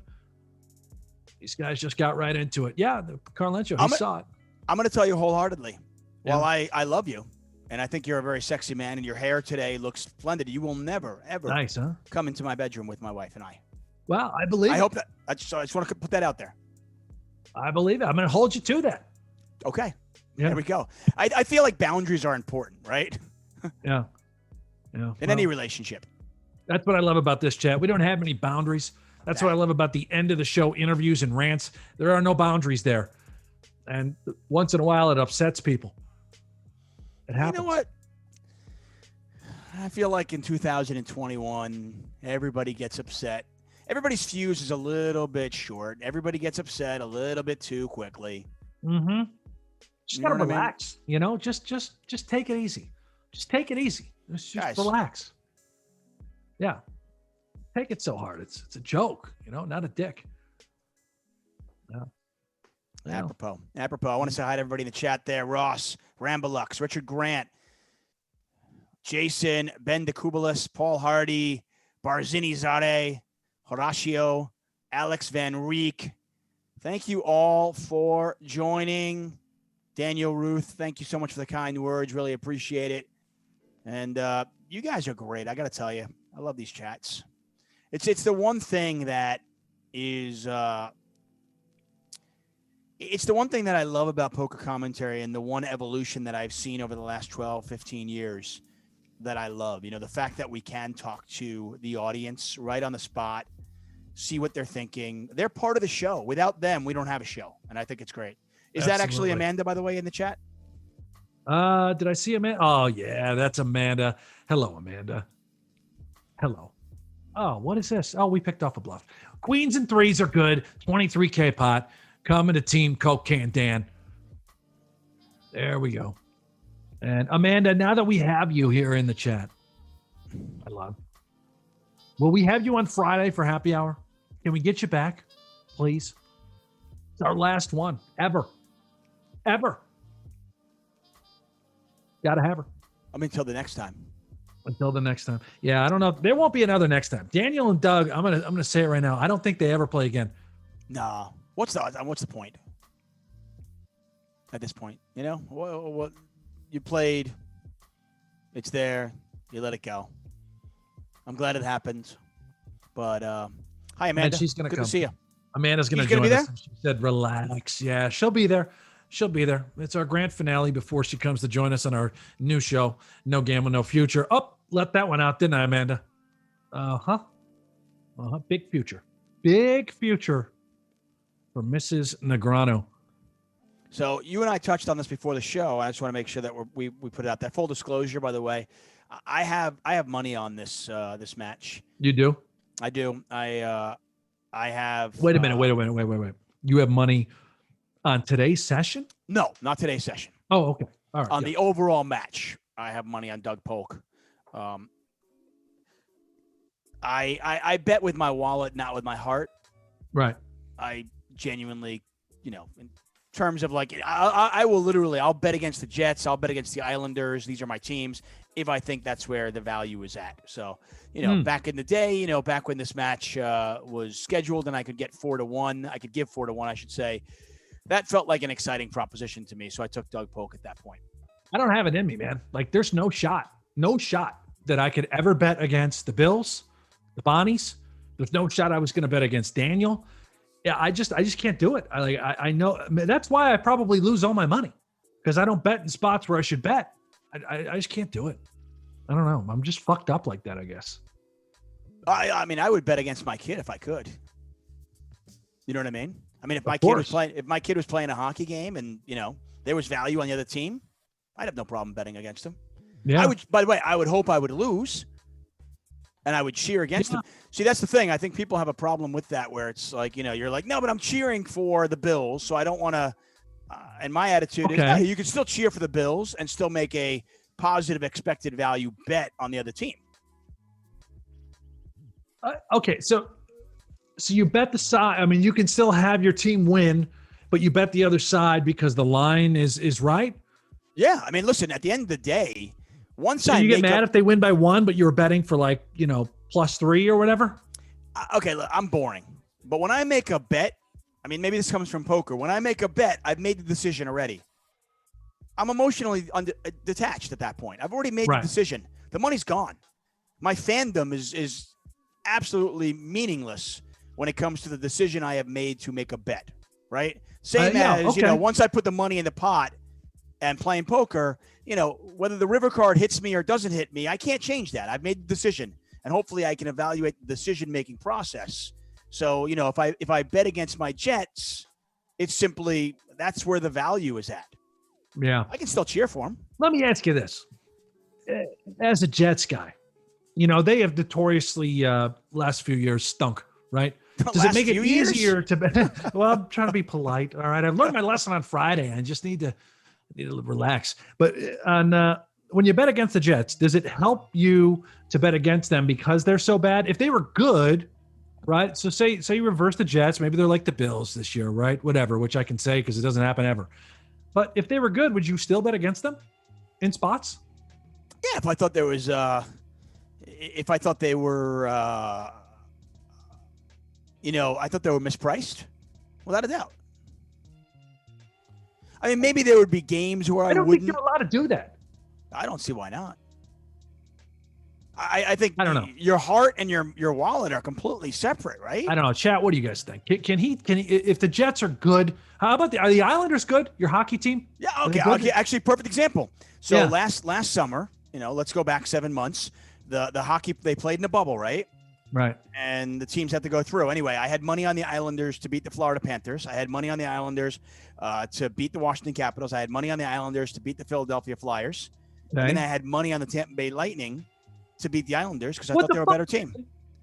And by the way, I've got a man cave. Happy and I've got a man cave with Islander shit everywhere. Okay, I'm wearing there. I don't think you can do that. I don't think he's allowed to do that, guys. I don't think he's allowed to. You're talking about the Stanley Cup, right? Was it the Stanley Cup or was it No, it was the Eastern Conference Championship. Eastern Conference Championship. So was it in your mindset? You're warped. And by the way, table 2. Speaking of warped, oh my, oh god. Oh, whoa! Nines versus Kings. Gonna need a 9. Oh, and there's a king. Dead. Oh boy. Oh, he is dead. King's full. King's full. Jesus. Nines versus Kings. Absolute cooler. So we've seen 2 of those: Ace Queen versus Queens. Kings versus Nines. 2 really unfortunate spots for Daniel, and obviously for those Doug Polk fans out there, you guys are celebrating right now. Not good. Doug now with 127,000 on one side, 87,000 on the other side. Not good at all if you're a Negreanu fan. Yeah. Well, that takes the jelly right out of my fucking donut. However, getting back to your bets, I mean, so I'm trying to get inside your mind. You like jelly donuts?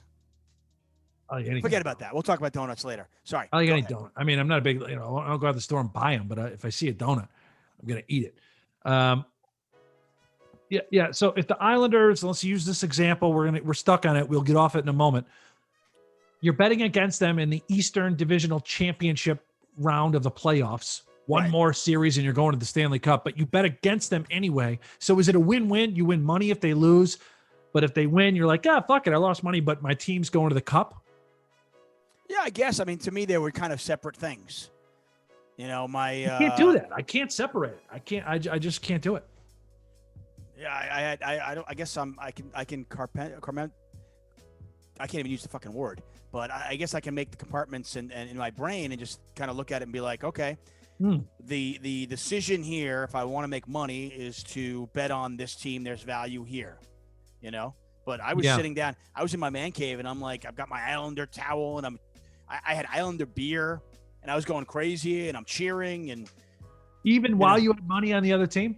Yeah. Oh hell yeah. I would have loved to lose. I would have loved to lose my bet. So but then why bet it? Because the value was on the Tampa Bay. But you love to lose. Yeah. Why don't you bet your team? You could have just done. You could have done it all. You could have cheered and you could have lost. I did that. I did that the first 3 rounds because I thought there was value on the Islanders. I thought they were underrated going into the bubble, which is why I bet on them. But I think by the time they played Tampa Bay, I thought they were actually overrated, and I thought Tampa Bay was underrated. My God. I don't know. Listen, I knew you were a fucked up guy. I didn't know you were this warped. Dude, listen, I respect that. I mean, call it what you will. I don't know. Yeah. Listen, I'm not a fan of Hitler. Okay. Oh God, I don't think you want to go here. No, I'm not a fan. I don't think you want to use that as oh, we got it. Ace. No, we don't got it. Oh God, we lose another big one here. Oh. All right. So Doug is the first one to 100K. Huge. That's obvious. He's closing in on 200K on that stack. Yikes. Okay, I won't go there, but I'm yikes. Just saying, I wouldn't go there. I'm just saying. You know what? Listen. Okay, I'll give you a political thing, right? I voted for Biden. Now we're going politics? No, I'll just leave it at one thing. I voted for Biden. Okay. But okay. And I also, I voted for Biden, but I'll come out and say, like, there was a point pre-election, back on, October 30th or whatever. If you could get Trump plus 300, Trump plus 400, whatever it might have been, there comes a point where there's just too much value on one side. Right. Okay. Yeah. All right. Well, yeah. I mean, listen, if you're a gambler, you've got to be willing to bet against your own team sometimes. Otherwise, you're just passing up opportunities. No, I'm a degenerate gambler, and I will not bet against my own team ever. I just won't bet it. I'll pass up that spot. You will just avoid it, though. I will avoid it. Did you bet on the Bills playing KC or no? Or did you opt out? No, I actually did have the Bills. I had the Bills plus 3. Yeah, the Bills plus 3. I thought you meant a different way, but there are games that I definitely have not touched. Right. Okay, that's fair. There were games where I was like, oh God. I do. By the way, I do respect. We're gonna get crushed, but the spread's weird. Yeah, I do respect your mindset. I understand it. I know a lot of people that are like, I can't bet against my team because. And then there are some people, by the way, who love to bet against their team because they feel like they're hedging. They're happy either way. I do want to. Speaking of being happy, speaking of an expert with betting and just an expert in life, I want to welcome Kevin Rabichow. He's about to join us here in just a second. David, your best friend, Kevin Rabichow. He's coming on in. He's actually someone that can talk about poker and knows exactly what the fuck is happening over here on table 2, unlike David and I, as we get done rambling about whatever the hell we're rambling about. Kevin, how are you? Hey, what's up, guys? Jesus. For a second there, I wasn't sure if I was on the right stream. I was hearing a lot of politics, a little bit of it's the first word of poker that's refreshing for me. Oh yeah, Hey, well there you have it. Hey, first of all, Brent, speak for yourself, okay? I know exactly what's going on. Okay, see, there's a raise. DNegs took it. There's a king, an 8, and a 3 on one table. I know what's going on here. Hey, K-Rab, what's going on, buddy? How you doing? Good to see you. You as well. I didn't think we'd see you today. You were in a tournament. I can't believe you didn't win it. Yeah, the plan was not to be here. The plan was to be playing for lots of money, and poker didn't agree with me today. So am I allowed to ask what you were playing? What was the tournament? I played a few things. I was day 2 of the Venom over on ACR, and that didn't go well. Okay. Since I fired up a couple of the GG daily tournaments while I was in there, because one table, that's not quite going to do it for me. But yeah, just nothing panned out today. So I called it a day early and decided to watch a couple of legends play heads up. By the way, for those of you who are not familiar with K-Rab, I'll book him up. He is an elite pro over at Run It Once Poker. Does an amazing job. If you've never watched some of his videos and you want to get better at poker, that is the way to do it. He does a fantastic job over there. I had the pleasure of commentating on a heads up kind of a tournament challenge. Fedor was in it, of course, of GGPoker. K-Rab was in it, among some other amazing players, and K-Rab was victorious in that elite challenge. And like I said, I mean, he is really, really smart. He knows how to do the poker thing, let's say. Mm-hmm. And you can follow him on Twitter at @KRabbitShow. I just did it. I thought it was, what happened? I thought we were always following each other. I don't know what's going on, but it's in there in the chat. You guys can follow him. I actually had to search for your name a couple times on Twitter. I was like, Brent, yeah, Hanks. We're all Buffalo we now. Yeah, we branded ourselves differently. By the way, I've bigged up K-Rab with his with the poker, but I will say that he's also a master chef. So if you follow him, also follow him on Instagram. Mostly food there, but he puts some inspiring dishes out there that I try to copy more often than not, unsuccessfully. Appreciate that. You had a nice. You tagged me the other day, maybe it was a week ago now. A little bit of kale and eggs. I like seeing the inspiration. Yeah, that was definitely carry over to other people. Yeah, I'd love to see that. I'm sorry. I'm just going to step in. Kale and eggs. Oh, dude, it's a meal that you had. Don't hate it, man. It's so good. It's so good. It's a winning combo for sure. It's a really hearty breakfast. Like lettuce and eggs. Yeah, like no good bacon? lettuce and eggs. No bacon. I wouldn't complain. Bacon would be an upgrade for sure. Bacon, sausage, anything like that. Yeah. Fine. Now, all right, we can have breakfast together as long as we have a little bacon with our, with our carrot juice. Yeah, I've got a pig in the backyard. Is that right? So, I mean, we're set. We're good to go. Well, you fit in perfect. We talked about the cow cam last week. Well, I'm sure we'll get back to that at some point today. Hey, Kevin, I wanted to bring the poker into it and ask you a couple of questions. So I know early on, one of the impetuses for me to actually bet on Doug was, I looked at a lot of smart guys out there, you being one of them. You actually played Doug in a little bit of a heads-up match before they played this. Yeah, we and played after you played Doug, you were impressed enough to then bet on him, which it doesn't take a genius to think, okay, player A, who's really good, just played player B and is then betting on him. So I'm going to follow the smart money, and I bet on him too. Well, what I really found intriguing was I saw on Twitter that when they started up again after 12,500 hands, you actually were looking to bet on Daniel. And what I was curious about was, what did you see in the match? Because you've been obviously following it. What did you see in the match that impressed you enough about Daniel's game that you wanted to then back the other side?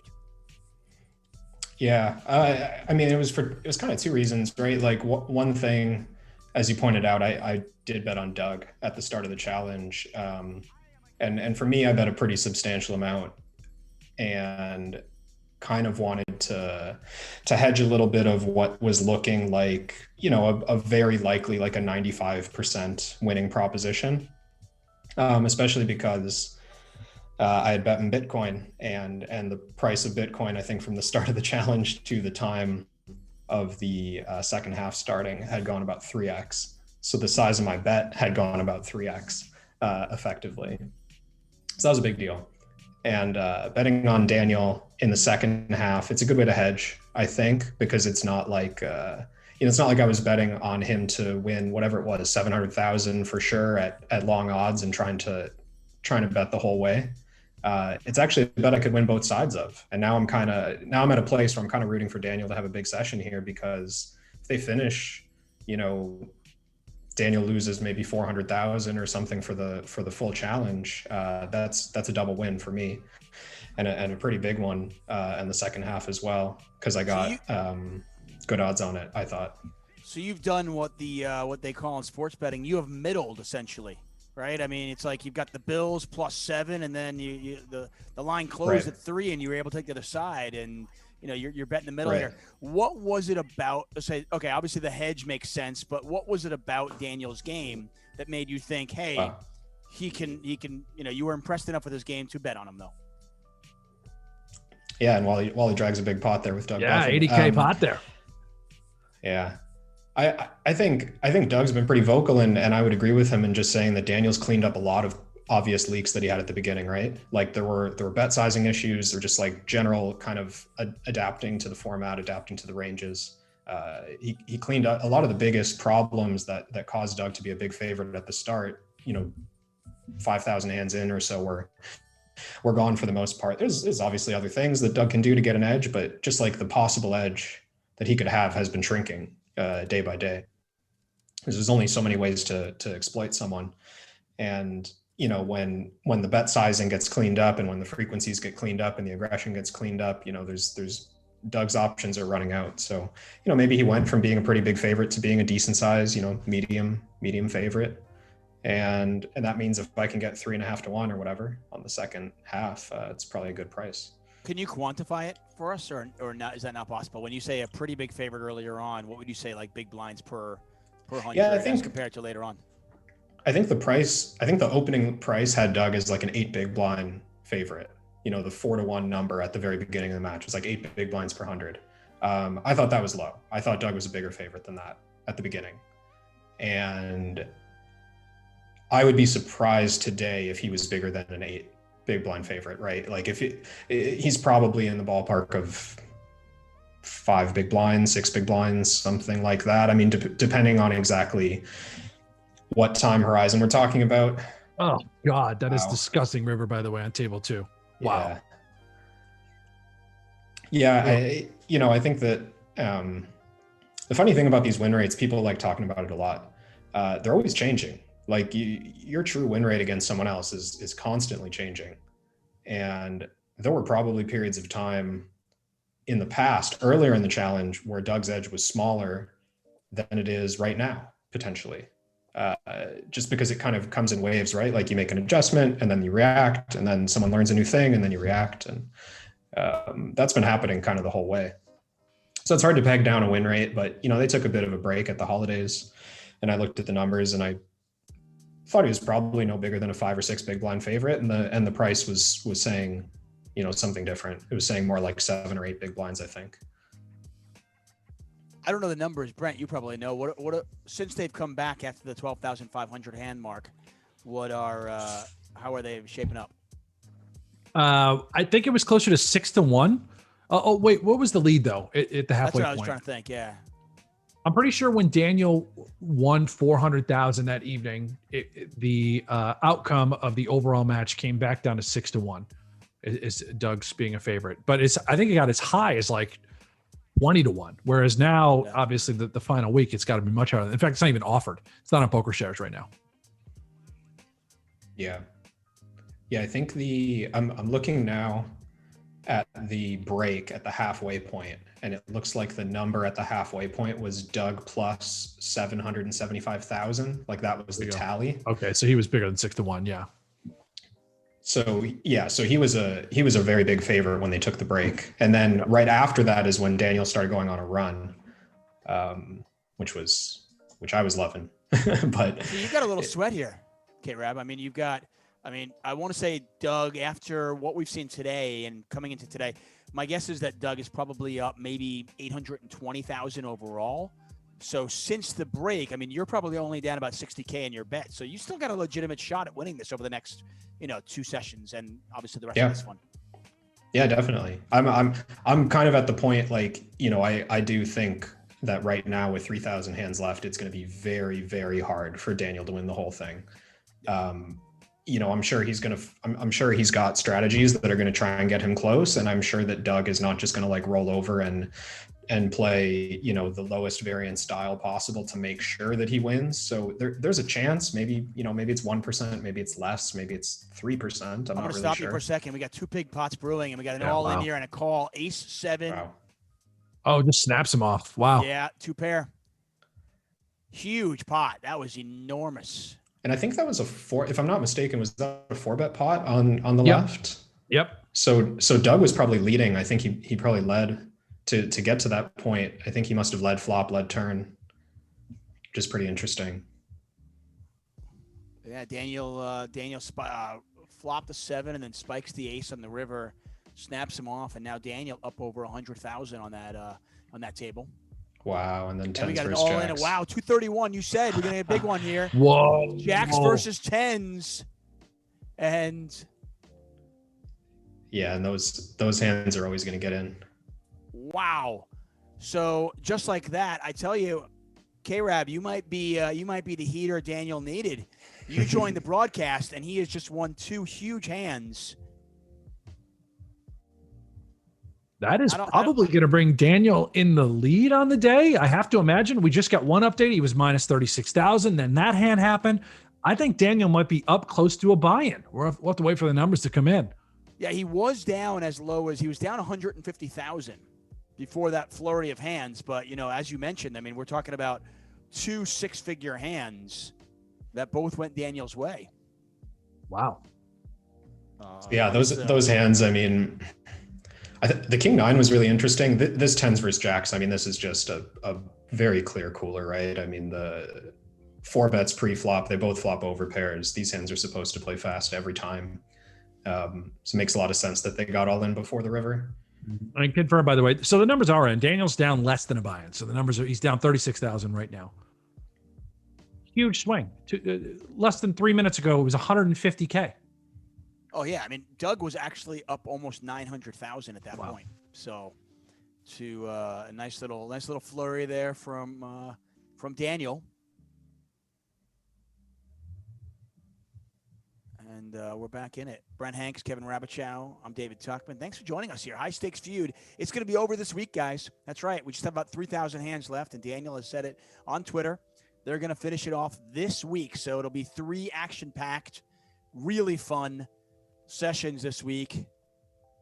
I know Brent will be here each and every day. Amanda Negreanu is going to join on Friday for happy hour, and of course Kevin Rabichow here for a little while to offer some analysis.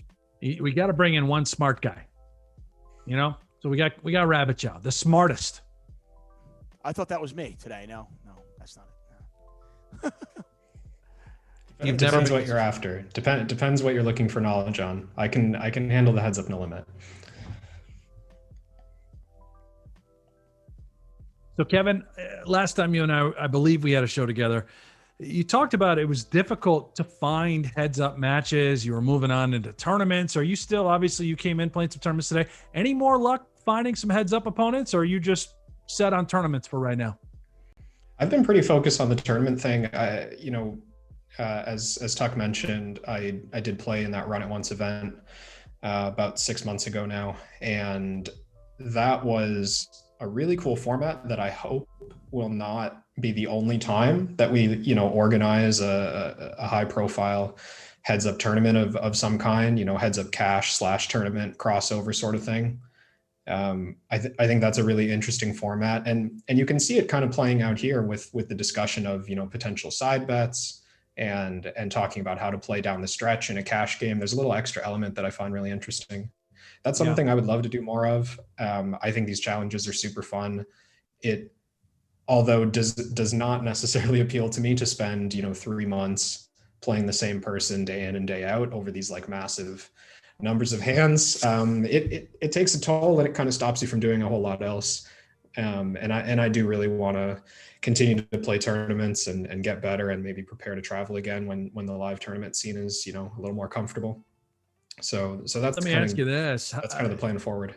I love that. And I expect some big things out of you. I think you're going to win a massive, massive tournament. I'm going to throw that out there. You're going to win a massive tournament, a live event, and it's going to be huge. Yeah. Now, you have is there like a place that you're seeing? Because maybe I should book tickets I'm just setting you up, saying something nice before I go this angle. I want you to tell us, be honest. Okay. Daniel and Doug, are you a favorite over both of them if you were to play, say, a 10,000 hand sample? And if so, how big of a favorite? Yeah, fair question. So I do believe that I am. I think that what I would be, so I'll cop out a little bit on the answer of how big of a favorite. I think I'm a favorite versus both of them. Yes, I do believe that. I am rusty. I haven't played since the Legend Showdown, and Doug has been playing for the last 4 months, and Daniel's been playing for the last 4 months, day in and day out, and they've been in the lab. Mm-hmm. So, if we started playing today, I don't know that I would be a favorite today. But by the time we got to the end of 10,000 hands, I think I would be a favorite against either one of them. There you have it. Shots fired. The next high stakes feud will be Kevin Rabichow versus. Oh, that's great. No, I think that's very humble, modest answer, and I think everyone would agree as well. I like the 10,000 number as well. It's not so daunting. If you said 25,000, I'd be like, I don't think I'd make it. Like, I don't know if I could get that far. I'm an absolute moron, but 10,000 hands is a pretty good sample. No? Yeah, I mean, it's going to be influenced quite a bit by luck, but I mean, for context, I think the entire Legend Showdown that we played, I don't think I even played 10,000 hands. Like, I played 4 or 5 different opponents over the course of it, but I think the total number of hands we played was maybe 5,000 or 6,000. Right. Oh yeah, each one of those matches was 750 hands, and you played 1,500 hands, so you played 2 matches versus each player. So yeah, maybe you played 9,000 hands total against all of your opponents. So Doug was just leading there again on queen high boards and 4-bet pots. He really goes after it.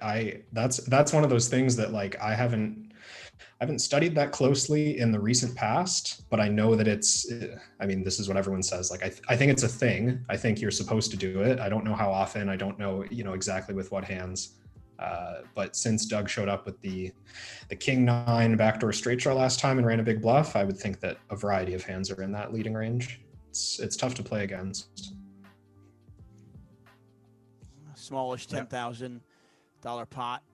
Latest numbers, by the way. I believe Daniel's still down that $36,000 mark, so less than a buy-in. That's one hand. Yeah. That is one hand, no doubt whatsoever. By the way, from a sports bettor's perspective, if Kevin were to play Doug or Daniel, and somehow I got even odds, I would definitely be betting on Kevin. There's no doubt, and that's not a. I think it's. As I pointed out before, I don't care about it. It's not a personal thing. It's just money. I think at some point that question was posed to Mike on Twitter, and he put a line up at like minus 135 for me or something along that. I can't remember the context, like how many hands anyone was talking about or whatever, but had me as a small favorite sort of thing. Okay, I have a question for you, Kev. I'm next. Okay. My question for you as we watch these, and by the way, if a big hand starts developing, Brent, just interrupt us. I'll jump in. Yeah, I'll jump in. I am almost always saying something inane and ridiculous. So diarrhea of the mouth. Exactly, and I want to focus on the poker a little bit. But question for you is, I saw Doug talked about how there's not going to be a rematch, and he's not going to play Dan Blazarian. He's not putting $20 million on the line. He's not going to play Bill Perkins, where he's got to give up 22 big blinds per hour or whatever it is, or per 100, whatever it is. My question for you is, if you were going to play somebody like me, legitimately, and let's say we were playing 10,000 hands, right? So it's a decent sample, but not ridiculous. There's some luck involved. What kind of handicap would you give me? How many big blinds per 100 would you give me? That's a good question. I'm trying to debate whether I want to, because you haven't seen my heads up game. You've heard me talk about poker, but I'm curious if I want to jump in the ring here. Yeah, it definitely depends on how long we're going to play. Like the shorter the sample, the bigger handicap I would give you, right? Because on a per 100 hand basis, because I think that, after a couple thousand hands, you would start to see all the tricks I'm trying to pull, and so to speak, like, because right out of the gate, I think my strategy would just be like try to win every spot, like win every hand, do whatever I can, try to generate as big edge. And if I get away with a lot of it, maybe I can get 20 big blinds, maybe I can get 25 big blinds. So, I'd try and offer you like 75% of that to make sure that I make some money. And potentially, maybe I could sustain it for 10,000 hands just by kind of changing, maneuvering where I'm taking advantage. So but yeah, I mean, you'll offer me 17 big blinds per 100 and still come out a winner. That is demoralizing, Brent. that sounds around the number. Yeah. Okay, big pot alert, table 1, and then I'm going to come back with my question after this. It'll be a little bit easier. Yeah, 29,000 in there. Diamonds got there. 2 jacks on the flop. Daniel did just call. He check called turn. So I don't know what we're stubborn with. Obviously, he would take this line with a flush, right? Diamond flush. Oh, all in here for Doug. Was this was a 3-bet by Daniel? I don't know. I tuned in on the turn. Yeah. We'll fire up a replay after this, but I would assume so. Pot is 67-4, 38,300 to call.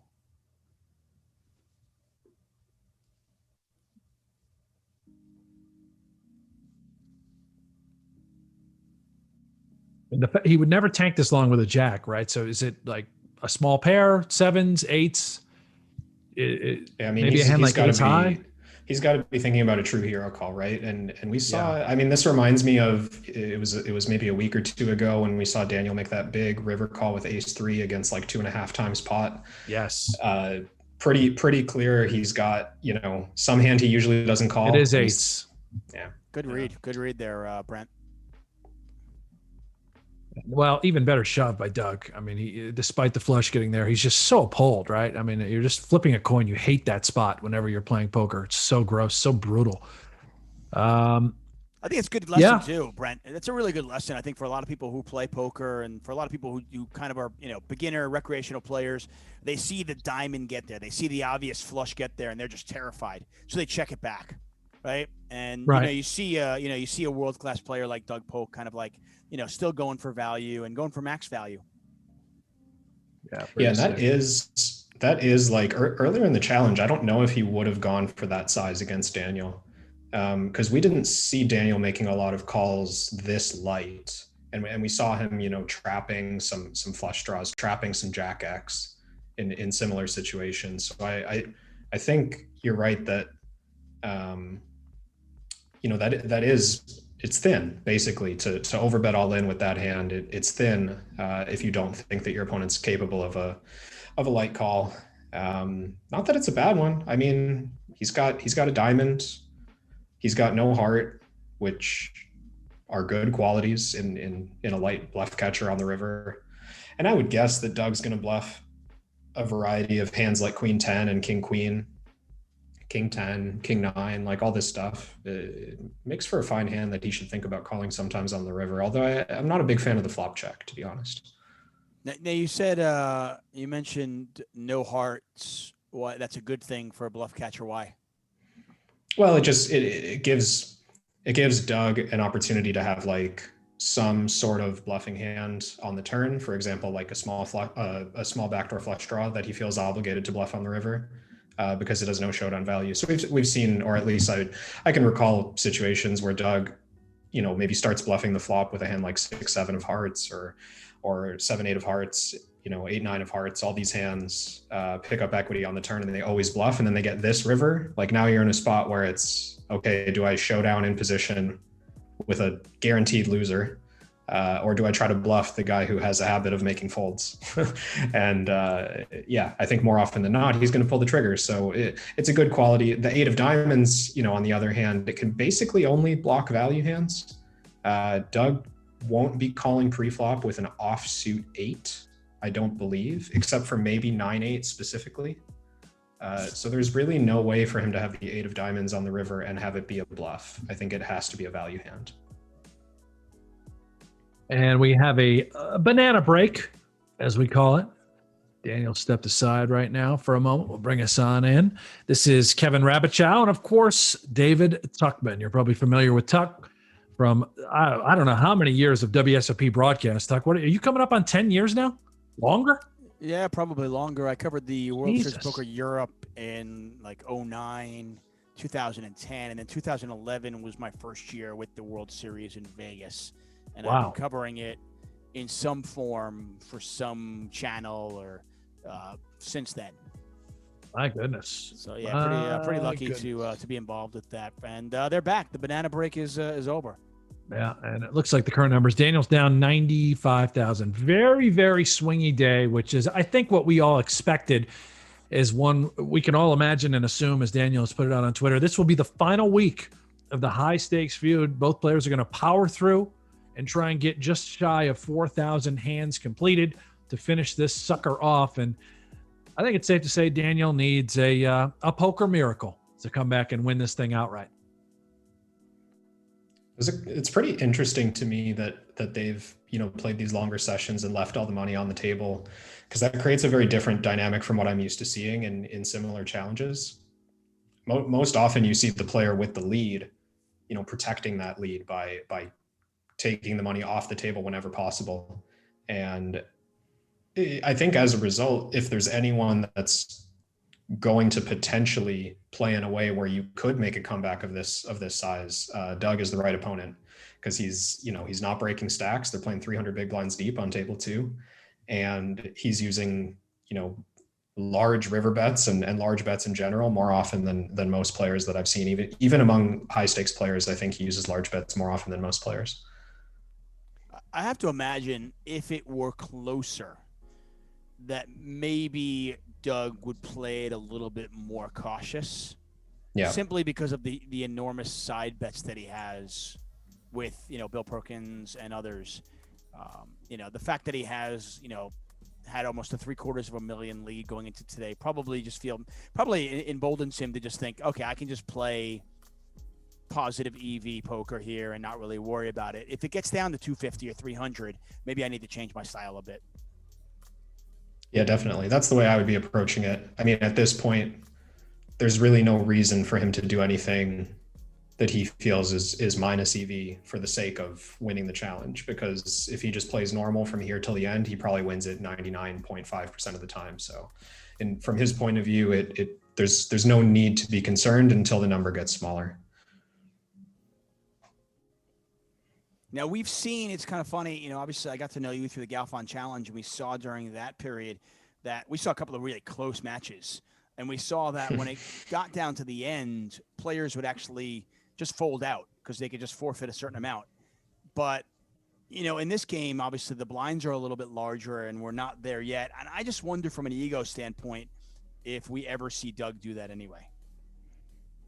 Yeah, I wonder that as well. I would be very surprised if he doesn't have a plan for that situation. I mean, I don't know who he's working with, and I don't know kind of what the mentality of his coaching team or just what his own mentality is for winning the side bet. But I think it would be pretty reckless to not have like a contingency plan for, say, what do I do in the final 1,000 hands if I'm only up 4 buy-ins or 5 buy-ins or 3 buy-ins, or, when it gets really down to the wire, especially if they're talking about just hammering out the hands, like playing it really quick and being done by the end of the week. It's got to kind of have your plan set in stone, or else you could potentially make some very costly mistakes down the stretch. Good question here from the chat for you, Kevin. Wondering if you play any other games, mixed games, low ball, and that is from Selco. Yeah, actually, I haven't. I've mostly stuck to the online arena for most of my career, and that's mainly because I specialized in no limit. I have branched out a little bit, as I started playing more live and more tournaments. I'm finding it useful to know what I'm doing in PLO, to know what I'm doing in, but basically the other big bet games. I haven't ventured my way into, the horse mix and the limit formats just yet. Love that. Jason Harvey here in the chat says, Hanks, I have a bottle coming your way on Friday. My man, Tuck and Kevin, this guy here, Jason Harvey, he's been with us throughout, I don't know, every stream. He had a ridiculous sports parlay where he turned $25 into essentially $250K. 250,000. Yeah, I'm not kidding. And it was on one of these unregulated markets that shall not be named. And they actually cut him because the max he was allowed to win was $100,000. I believe I'm right, Jason, but you can correct us. But yeah, regardless, they just went on this. They took the bet. Yeah. And then only paid out $100K. Yeah, he took some hedging sides and he drilled all those based on his parlay. I think he had the Chiefs, the Bucks, and exacta Super Bowl. He had, I believe, the Tampa Bay, the hockey team there, Tuck, that you like. They had them in the cup.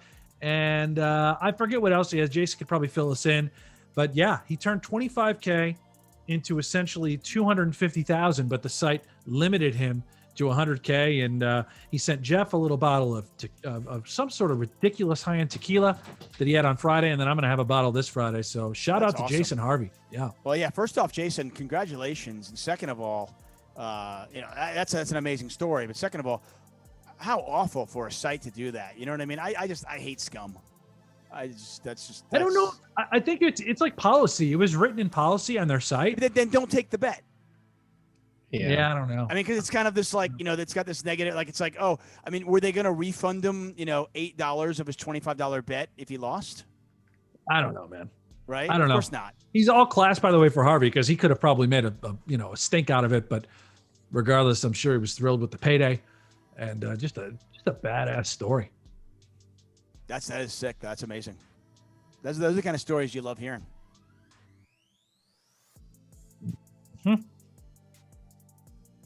Carson says Hanks is way off again. I don't know. I probably am, but I think I got most of that right. Harvey can probably fill us in. He's in here. We do have another free roll, I believe, going on right now. Password is dual. A little late to the party on the free roll announcement. Password is dual, happening as we speak. Make sure you guys use that password. Get on in there. Fight the good fight. Win some money, Opportunity. Be like Jason again, in chat. This is free again, though. I mean, Jason had to risk $25, though. This is free. You can win money for nothing, which is great. We love that. There you go. And Jason said, yes, I had a total of a bunch of winning bets that equaled 250,000, and they snipped them. You can only take 100K out. For those of you in the chat, Joe Wilson, everybody else, thank you so much for your kind words. Really do appreciate it. I love being here. A lot of fun. Hey, K-Rab, you touched on it for a second, how it can be difficult to get action, especially once you reach a certain level of, of poker and people, and you get that reputation. Going back, if you could kind of switch it up and play a different game, would you have to make sure that you would continue getting action? That's a good question. I think that obviously there's a lot of good things that came from me specializing in heads up cash for so long. But I would say that kind of the invisible ceiling is the thing that I didn't really, plan for when things were going well. I played a lot 8 years ago, 10 years ago when there was just kind of unlimited action. If you wanted to play, someone would play. Like we didn't know who was better than who. We were all just kind of speculating. And now it's like so clear cut. I think it would have been wise maybe 5, 6, 7 years ago for me to do kind of what I'm doing now, which is like investing time in tournaments, investing time in PLO, investing time in my coaching business, and just kind of like looking forward at other possibilities. But I still am very happy that I focus so much on Heads Up No Limit because I think that it's just like an amazing game. And I think the strategy that you learn crosses over really, really well to other formats. And it's just hard to I'm a very like detail oriented person when it comes to strategy, and it's hard to get into as much detail in other games as you can in heads up poker. You can really, yeah, you get, because there's no moving pieces. It's just like you and one other player, and usually you have 100 big blinds on the table. You can get really deep into the weeds in strategy, which is exactly what I like to do. Well, imagine getting into something, Hanks, and being worried about the invisible ceiling, as Kevin referenced it. Imagine ever getting into a situation. Whoa, we got an all in here. Oh, yeah. Wow. Wowzers. This is a huge bet. I mean, this pot was only, 13,000? Yeah, really big size. Actually, the last time I came, yeah, he does fold. The last time I came on here, Lynn G was commentating, and she asked me kind of why you see like such large bets and heads up, like why it's so, it's seemingly so common to see these like ridiculously large bets on a board like that. There's just a lot of pretty good hands that Doug could have that are all worth going all in. I wish I knew, exactly, but just trip deuces with a decent kicker, like reasonable play, I think, considering the fact that it looked like Daniel missed a bet somewhere along the way, maybe bet check bet or check bet bet. I didn't see exactly, but yeah, just any reasonable deuce. And then of course, like, when you add the full houses and then all the bluffs, you get to see these pretty big pots often, which is really fun. And it's happening again right now. Same table. Now Daniel's all in. Yeah, that was pretty quick. Yeah, just like, see about, would he value bet a good king? Yeah, he did. He value bet a good king. Yeah. And king on a clean run out, that Doug can't be happy about having that 5 kicker, obviously. But when everything misses, it's very rare that you're going to want to fold a king in a 3-bet pot. And just a really clean run out for Daniel. Not surprised to see him happy to go for all of it. Hey, Hanks, are you seeing that a lot? Where, I feel like back in the day, if somebody was betting pot in a spot like that, they were a lot more polarized. Yeah. Like trip fours or 2-pair or something like that. You wouldn't see a player just do that with king queen. No, you can't even really compare what's happening in this match or even in today's day and age to back in the day. It's just two different animals. The game has evolved so much. But in this match in particular, yeah, these guys are going YOLO on paired boards with, top pair, good kickers, value betting, over betting, even as good as like 2x pot, you'd see Daniel rip king queen there. And it's working out quite well. It's unfortunate for the times when you run into the time that your opponent has trips, right? Never folding out those hands. But yeah, throughout the course of this match, it's exactly what you're seeing with those sorts of holdings. Now, no doubt they're mixing it up with bluffs, right? They have to be. Otherwise, you're just never getting called.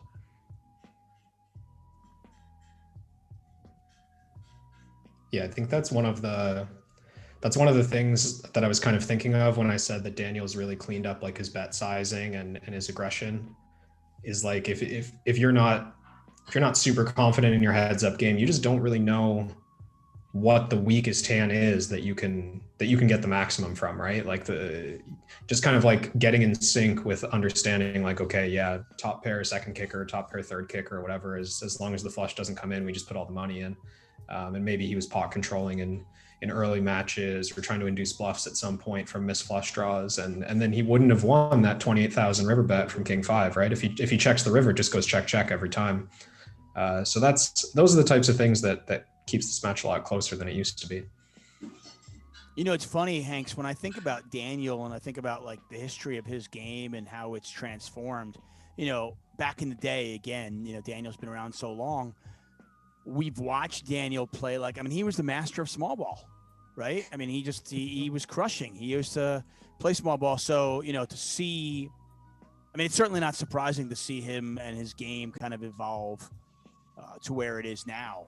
But yeah, it's kind of a really intriguing transformation to watch a guy who was kind of specialized in small ball his entire career to do that or go 2x pot even in a spot like that with king queen. Yeah, I'll tell you what I'm really interested to see too.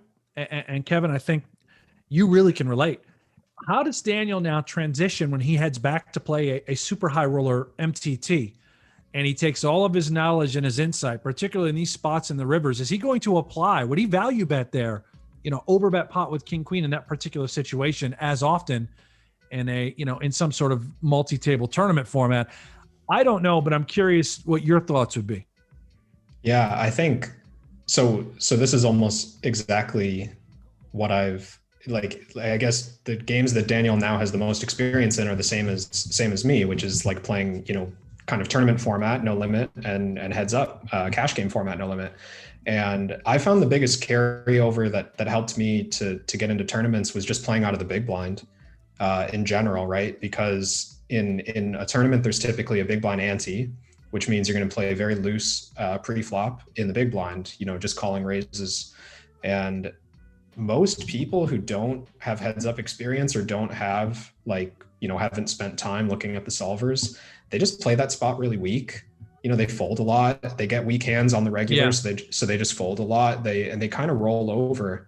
And I'm imagining that Daniel's game in the big blind is going to be miles better coming out of this, because he's just going to recognize this is how playing a wide range looks. Now he knows with pretty high precision, this is how playing a wide range looks in theory. And you can make big bets and you can run big bluffs and you can win big pots from the big blind, and make life difficult for, a middle position opener or an early position opener. Now what he'll have to balance that with is those tight range spots that you get all the time in tournaments and you never get in heads up, which is you raise under the gun and middle position 3-bets you, and you kind of have to, rein in your instincts a little bit. At least I have had to, control myself, the urge to just put all the money in whenever you have top pair, put all the money in whenever you have a nut flush draw, that kind of thing. Right. And Tuck, by the way, is going to take a little break. He'll be right back. This is Kevin Rabichow. I'm Brent Hanks. High Stakes Feud. We need Daniel to make some moves today, unless, of course, you've got money on Doug Polk like my man Kevin Rabichow does, although he's got the other side as well. He's a brilliant bettor. He's one of the sharpest minds in all of poker. Make sure you follow Kevin on Twitter at @KRabichow. Guy is just freaking brilliant, representing Run It Once over there, part of the Phil Galfond Mafia. You ever do any babysitting for the Galfonds? No, I haven't had the pleasure of meeting young Spencer. No? Well, yeah. Something tells me you're a very calm, loving man, and you would be a phenomenal babysitter. My read. I want to say thank you. I appreciate that. I also don't know if I want to encourage myself to be signed up as a babysitter the next time that I'm in Vegas, because that's not exact. When I think about traveling to Vegas, that's not, a top priority for me necessarily. Yeah, you got the Mirage in mind. Oh God, Daniel just goes YOLO there. Yeah, big bluff. I mean, fortunately, he didn't pick too big of a size on the river. Although, I'm not sure if he had really gone for it on the river. I wonder if a flush thinks about folding. It was double paired. That was an interesting one.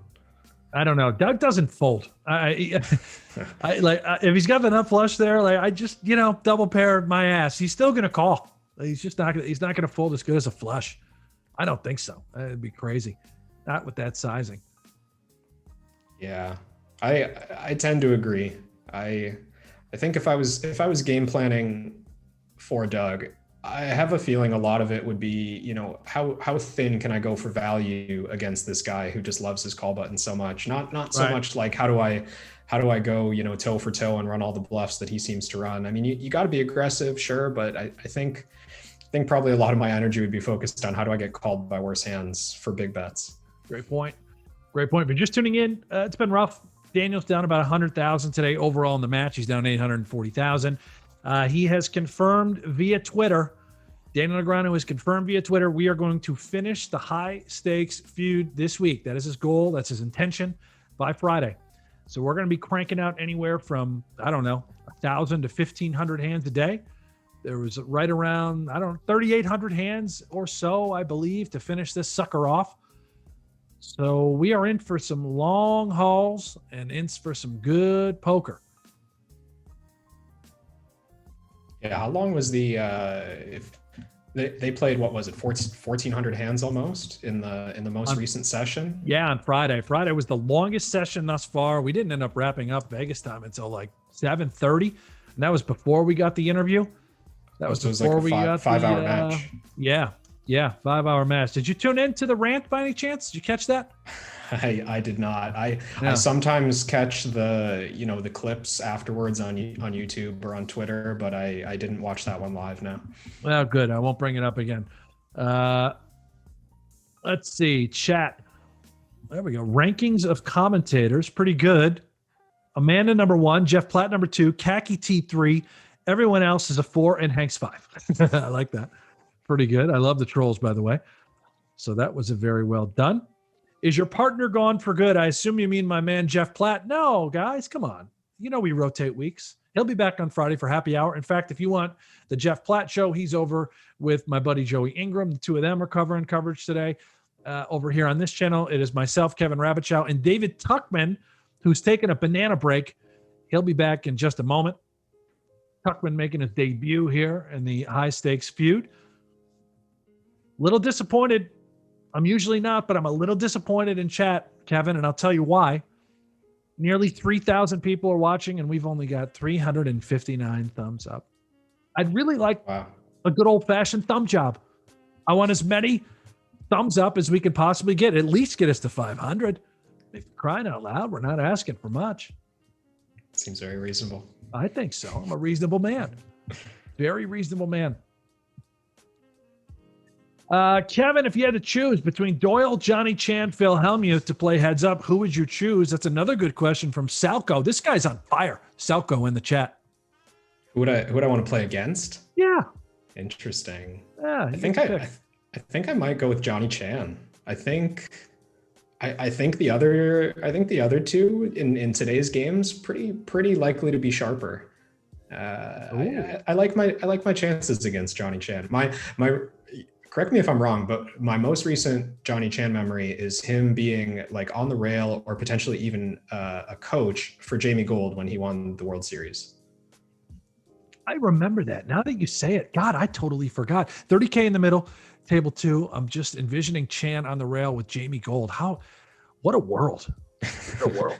I was hardly a professional at that time. I was maybe a poker enthusiast, but my memory was just like, how weird is it that like Johnny Chan is coaching this guy? But I Amazing, think that's I might be remembering wrong about their relationship. Maybe they were just buddies or something. No, I think he was probably his coach. That sounds right. You think they knew each other prior to that tournament? I highly doubt it. Or like they met during the tournament or something. I don't know. Maybe. It's a long tournament. You meet a lot of people over the course of the main. Yeah. Wow. Huge pot still here. Table 2. Daniel on the river. 3/4 pot. Bet going to win. 50K pot going his way. Much needed. Getting buried today. Got to dig out of the hole. And then heads up play. I mean, shit, he's down 100,000. He's not even down 3 buy-ins. That's nothing in a session. However, it's the overall figure that we're worried about. And as well as we're running out of time in the high stakes feud, he's going to have to dig out of an $800,000 plus hole. It doesn't seem likely, but I mean, anything can happen, I suppose. Yeah. I mean, it's, the fact that they're already 3 buy-ins deep on one table. And if Daniel can win a little bit back on table 1, there's, you've seen how quickly you can get coolered for stacks in this game. Like 2 stacks go his way in that environment and it's 200,000 erased. So it's definitely interesting when you think about how long the sessions are. That's very much in favor of Daniel. Absolutely. Little plug too, while I got Kevin still here with us, who's been amazing. So much insight, so much brain that this guy's got. You can find him over on Poker Go. He played on Poker After Dark. I believe it was 2 seasons ago. I'll have to double check and look back. Kevin, can you talk about your experience on Poker After Dark a little bit? Yeah, that was interesting because we were not playing a game that I'm particularly comfortable strategically. It was more just like a fun, I don't want to call it like a meet and greet, but it was just like a cool social event that Run It Once kind of put together. Yep. Phil, I believe, arranged the list of players, or at least partly. I mean, maybe you had a hand in that, but it was it was not my game, and I'm sure that Phil didn't mind that all of his coaches who play No Limit just show up and play 25-50 cash game with him in the mix. How convenient! He just brings in in all the coaches. Did have the luxury of having Phil Galfond in the booth with Mr. Ali Najad, which never happens because Najad always just has that sucker on lockdown. But when Phil Galfond is in town and says, "Hey, I'd like to talk a little bit," you let Phil Galfond in. 7's full for Daniel over there on table 2. Again, just now a massive stack, almost $150,000 that he's put together. I think all of a sudden he's right back in this match. So it's not over, but it's close. Yeah, that poker go game was really fun. That was my only time playing in the studio, and just, it's very different, obviously, to playing even just in the Aria Casino or whatever. But really, it's just it was a good way to just like dip my toes into playing PLO, because I felt like there was no pressure at all for me to like play well necessarily. Right. And you did play well, if I remember correctly. I think I did have a winning trip. I came out for the weekend. I think I won like 5,000 overall, maybe 10,000 at the most. Yeah. In a 25-50 game, which was great. It paid for the trip. I got to meet a bunch of people. That was my first time really hanging out with like Phil, and Joey Ingram was on there. That was really cool as well. Was it your first time playing, under the lights in that sort of environment as well? Or have you made multiple final tables and that sort of thing? Yeah, that might have been. So I've kind of switched to tournaments, let's say like 2 years ago, full time. I played a handful of tournaments before that, but like 2 years ago was kind of full time switch. I can only think of a couple like fairly high profile televised tables, and I think they were all after that, because that was in 2019. So yeah. I think that might have been my first time, like, sitting down, getting mic'd up, and actually playing specifically for the camera, right? Rather than just like a camera walking by in the Rio during World Series or that kind of thing.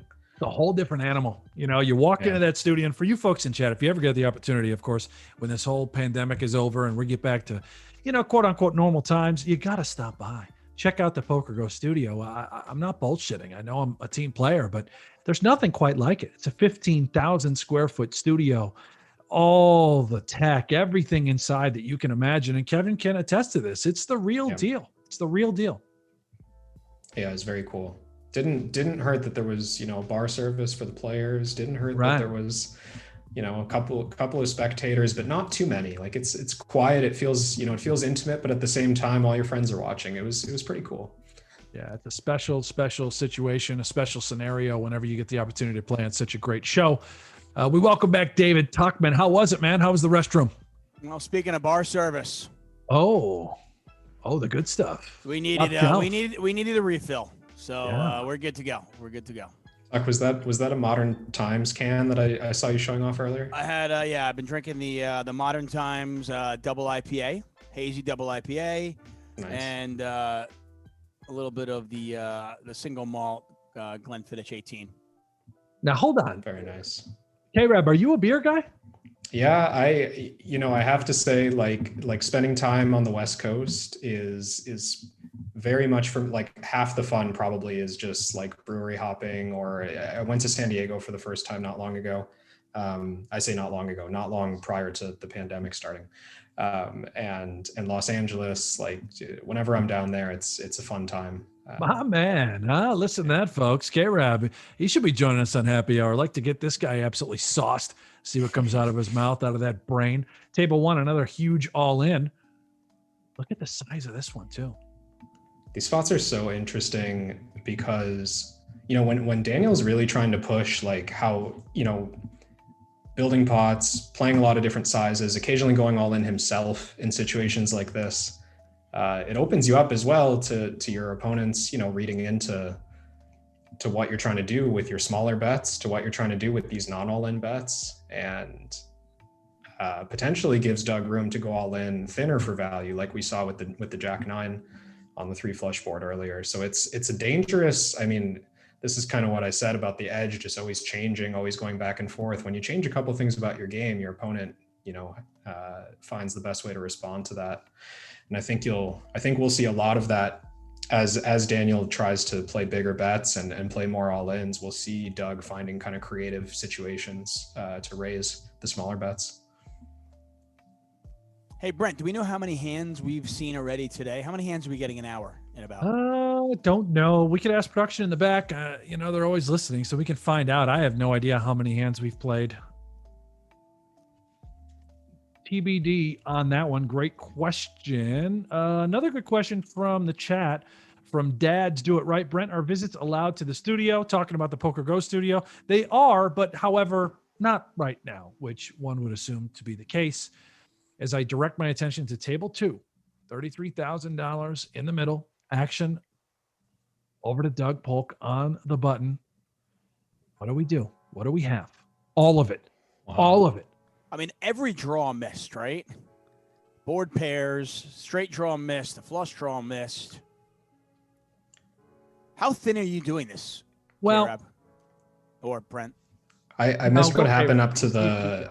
I missed what happened up to this point. Was it Daniel 3-betting and bet, or has this been check call the whole way? I missed that part too, and I'm glad that's exactly where I think you needed to start. But what we see here, it seems like Doug would have the majority of the 8s, and Daniel's in a very tough spot with a hero call with a queen, so maybe some sort of king as well. Yeah, if this was 3-bet pot and Daniel bets twice, checks river, Daniel's going to have more hands like ace queen, king queen, ace king, aces, and Doug's going to have some flush draws that missed, some jack tens that missed, some 8-7, some ace-8. There it is. And there's the ace-8. Yeah, good read by both of you guys there. That's just so tough with playing this deep as well. Daniel really wants to get out of a hole. He wants to make bluff catches, but the fact that they're playing this deep means that the bets are just that much more expensive to call off. And if you're wrong, the hole grows really quickly, right? That was a critical loss for Daniel.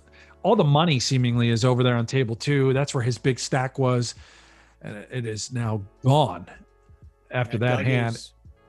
Doug is approaching the $1 million mark. He's up over 900,000 now for the entirety of the match, up over 100,000, 150,000 today already. Kevin, you mentioned this, and Brent, I'm curious what your take as well. If there is that thought process of, you want a hero call because you want to make these big calls because you want to get back in it, obviously Doug is aware of that. Obviously Daniel is aware of the fact that Doug is aware of that. How many levels deep do you go when you peel back the onion, so to speak? Yeah, if I'm in Daniel's position here, right? If I'm playing a challenge and I'm kind of balancing trying to play well with trying to make the comeback, I don't think you can do much better than just kind of building the pots a little bit more aggressively, but not necessarily click and call with hands that shouldn't click call. Right. So I don't think he wants to get himself into a scenario. And I think he kind of did this, except I don't really like the river call when he has a heart in his hand. But, by building a fairly big pot with top pair, weak kicker, it's probably a fine play. It's just the riskier play. But if the river call is losing, it's just losing. Right. And you don't want to make calls like that just for the sake of it, because as soon as you switch your strategy to just always calling your bluff catchers, your opponent stops bluffing. And now instead of being right 20% of the time, 25% of the time, you're right 0% of the time. So you can't do that. You can't just take a call always strategy. But what he can do is he can, if it's a close decision between a thin value bet and a give up, you make the thin value bet. If it's a close decision between running the bluff and giving up the bluff, you run the bluff. But it takes a lot of discipline, I think. And I can't say that I would always execute perfectly on what I'm describing, right? I mean, it's so tempting to say, if I call this and I'm right, I'm this much closer to my goal. Yeah, and that's I'll tell you what, we have been so fortunate to have your insight, your mind here with us today. Ladies and gentlemen, please follow my man here in the middle. This is Kevin Rabichow, over on Twitter, Rabichow. He's a brilliant ambassador for Run It Once, a rising star in poker. Nobody knows heads up hold'em better than this guy. Kevin, thank you so much for joining us here today, man. Thanks, Brent. I appreciate that. And thanks, Tuck. Always a pleasure. Good luck to you, man. I'll be watching you on Instagram, guys, for sure. Like I said, if you like food, follow K-Rab on Instagram as well. He's a good follow. Brent, something that K-Rab was just touching on. It almost feels like, the appropriate poker analogy in a weird way is how many times have we, you and I, or any of the poker players out there, how many times have you found yourself stuck and it's 1, 2 in the morning and suddenly you're playing your C game, whatever your C game is, you're suddenly playing your C game because you're trying to get the money back. And obviously It happens, Daniel, yeah, it's so hard to remain disciplined. Now, you and I can relate to something like that way more than Daniel. And I only say that because Daniel has been doing this for so long that I think he just realizes you have to play well. And he I don't know if his brain allows him to play like shit. I don't think it is. And on Friday we said, okay, well, what do you need to do to potentially get back into this thing with 1 week left? What's your strategy going forward? Are you just going to start punting, trying to play very high variance spots, get in, every time you have Jack 8 suited pre, whatever? And he said, no, I'm just going to play the best I can and see what happens and let the results come. And I think that answer really just sums up his mentality. I really don't believe that he tilts when he's clicking buttons and playing as much as, a normal human being like myself and you do, Tuck. I'm sure we get carried away at times. I have broken many a mouse in my online poker career, especially when I lived back in London and I was playing a lot. Salco on Twitter says, "Hey Tuck, what's your opinion on Gabe Kaplan?" Gabe's a legend, man. He's a goat. Are you kidding me, guys? He's just the best. He's so cool. Now, Tuck, I will say, it's at times hard for me to believe that maybe Daniel keeps his cool considering the rants that we've seen at the end, right? Imagine that mentality while you're playing. It's hard not to imagine that he's on monitor number 6 by now. Who knows? But I think that when he does his interview at the end, that's more of his like Dr. Phil session. That's more of venting, talking with us, talking with the chat, and sort of letting it out, getting it all off his chest. That's sort of my read. Yeah, it's hard to know. I will tell you that when I saw the rants over the summer when he was playing the World Series of Poker and he had some connection issues, when I saw those rants, I did kind of take me by surprise. I was like, wow, here's a professional poker player. You would think that he would have more emotional control. But, Yeah, you know what I love about it, though? And I totally mean this. It's authentic. He's not hiding anymore. This is how some people are. And that's okay. You're allowed to just fucking lose it. Yeah, you're allowed to just let it out. Patrick Leonard said it on Twitter too. It's sort of refreshing to see arguably the most popular poker player on the planet be human and just let it all out. I have no problem with it. Listen, as a sports broadcaster and stuff, and somebody who's been in media for many years, we always want the athlete to be honest with us, right? All in. Wow, we're coming back. King versus tens. We hold. Yep, tens hold.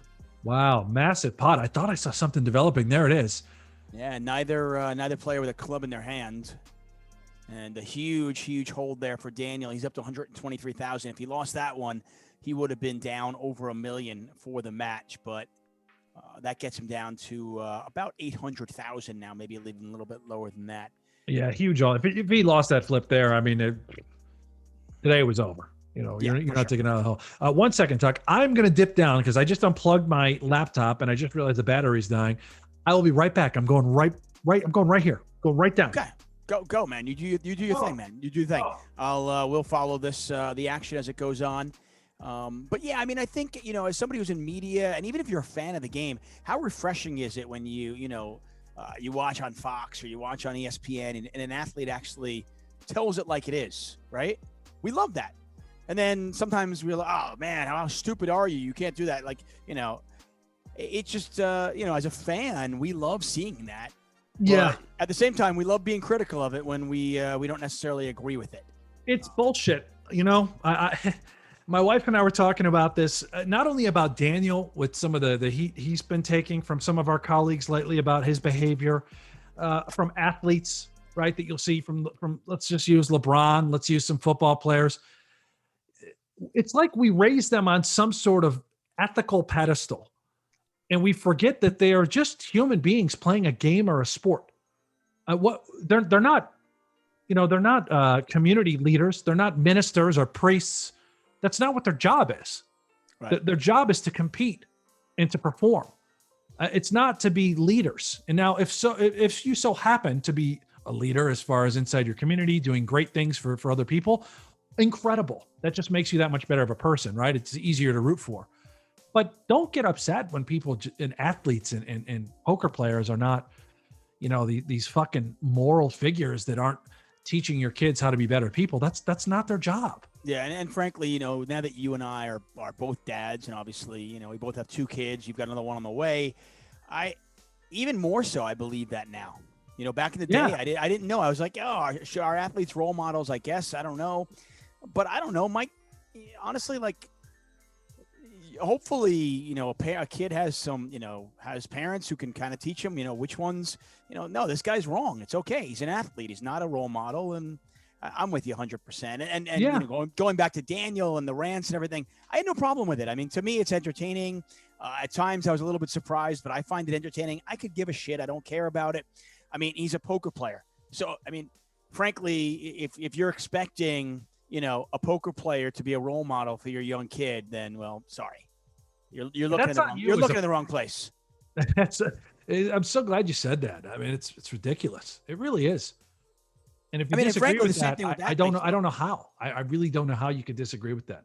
Yeah, but frankly, the athletes too. I mean, I would not expect an athlete to be my kid's role model. I mean, listen, there are plenty of heroes out there for my kid to try to emulate, whether they're scientists, whether they're, people going to the moon and, whatever, or the people that are getting them there and doctors and athletes. But there's plenty of assholes out there, and hopefully my kid picks the right one to kind of like emulate. Right. Yeah. Yeah. And that's the unfortunate part about society. We just sort of have these preconditioned notions that, oh, well, he's the most popular poker player. He's got to be the most upstanding citizen as well. No, man, he's just a fucking human being who happens to make a lot of money playing poker. Get a grip. Right. I'm not directing at anybody personally, Tuck. Those are just my feelings. No, I'm not. So right now we got Daniel down a little bit over 125,000. So we'll call it 3 buy-ins. Obviously, not the way he needed today to go. If he was going to make that kind of miraculous push to winning this match, again, I'll stand by what I said earlier on. If he wants to win this, and all indications are that this is going to be over by the end of the week.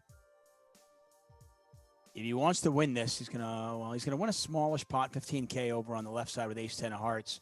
If he wants to win this, he's got to somehow turn this around and get the overall down to about 600,000. Yeah. Salco, Brent, would you support your kid if he wanted to be a pro poker player? I mean, my parents supported me. Yeah, I'm going to raise my boys the right way. And if they choose and they have their ducks in a row, responsible human beings, that's what they want to do. And if I actually think they're good at it, of course I'll support them. I'm always amazed by that question. I get asked that all the time. Like, hey, Tuck, are you gonna teach poker to your kids? And I'm like, why not? I'm like, this is a great game. Poker is an amazing game. You don't have to be a professional to enjoy it. It's obviously it's brought a lot of good things for me in my life, but whether you're a professional, not, whatever it is, it's an amazing game. It's social. It teaches you a lot of wonderful things. You can apply the things you learn in poker to life, to business. Yeah, of course I'm going to teach just like my grandfather taught me how to play. My dad taught me how to play. Why would I not pass that along? It's a great game. Yeah. You also have to be really honest. I mean, at the time when I decided to come out and give it a shot, I think my dad knew that we had an edge over what was currently happening, right, in the poker world as far as the professionals were concerned. Now, if a kid wants to play for a living and this is all he's going to do for his income, that mentality's changed. You have to be really, really sharp. You're working just as hard away from the table as you are when you're playing. There is so much more study now than there ever has been. And it's not even close.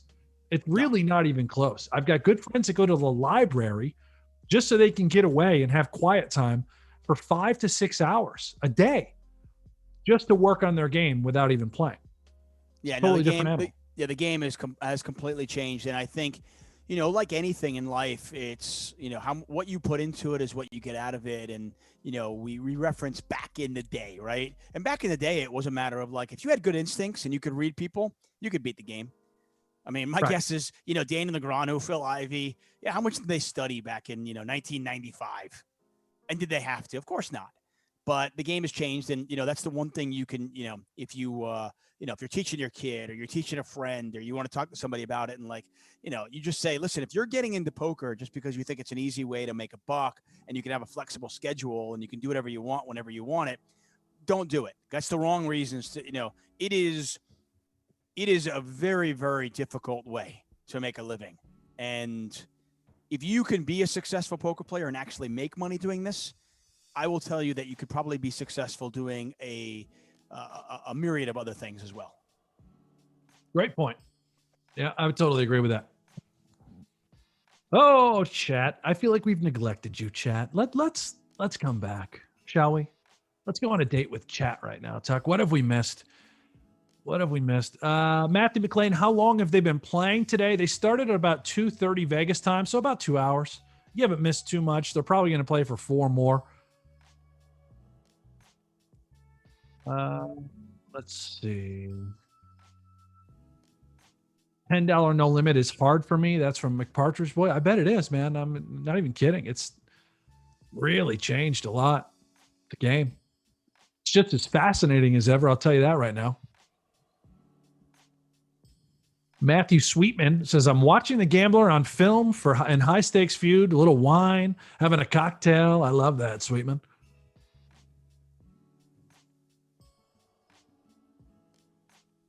Absolutely love that. Tuck, we lose you? You're frozen.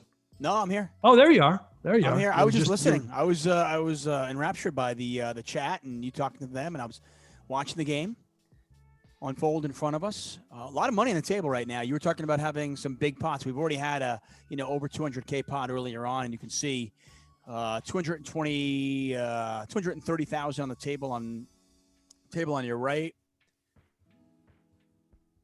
and close to 190,000 on the table on your left. So a lot of money in play. Certainly shapes up. We could have a big hand or two.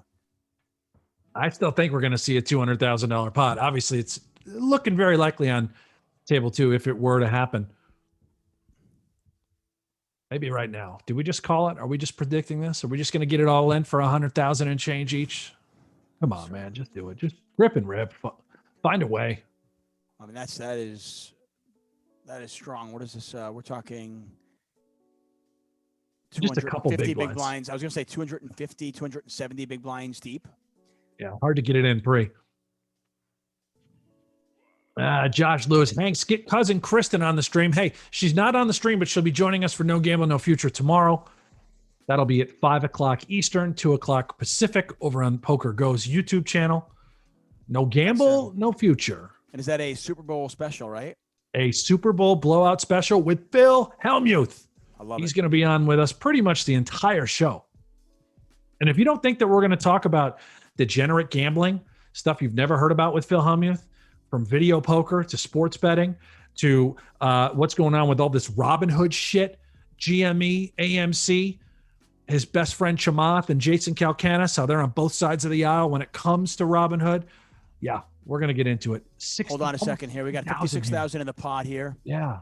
Very, obviously you can see a pretty wet board here. 2 spades, 2 clubs out there. Ace of diamonds on the river. And 5s are going to hold?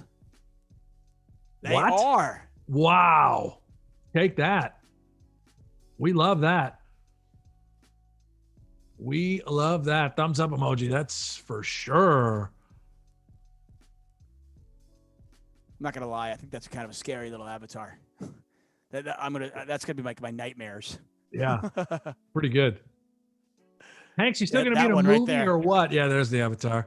I think so. This guy told me I'm going to be in a movie on Friday. I said on my email, we'll see. I don't know, man. I really, he described it. I kind of forget already. No, I didn't see a script. He said a producer would be in touch. It's probably all.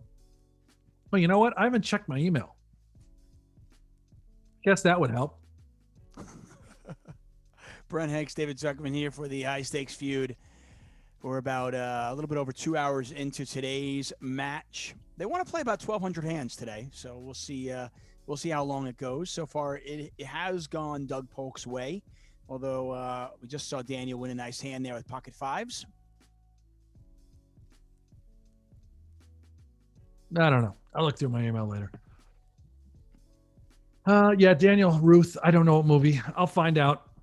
I forget. Guy named Shannon that was in the chat, obviously not with us today. He talked all about the movie. I saw something. King Carl. Oh, dude, what's going on, man? Shout out my friend Sebastian. It's his birthday. Is it Sebastian? Sabaton? I hope I said it right. Either way, happy birthday. Here, drinks to your buddy. Birthday. Mike Bromberg says this may or may not have been covered already, but would not Daniel want to get as many dollars out there on both tables as he can? The more he can play for, the better chance to cut into the lead.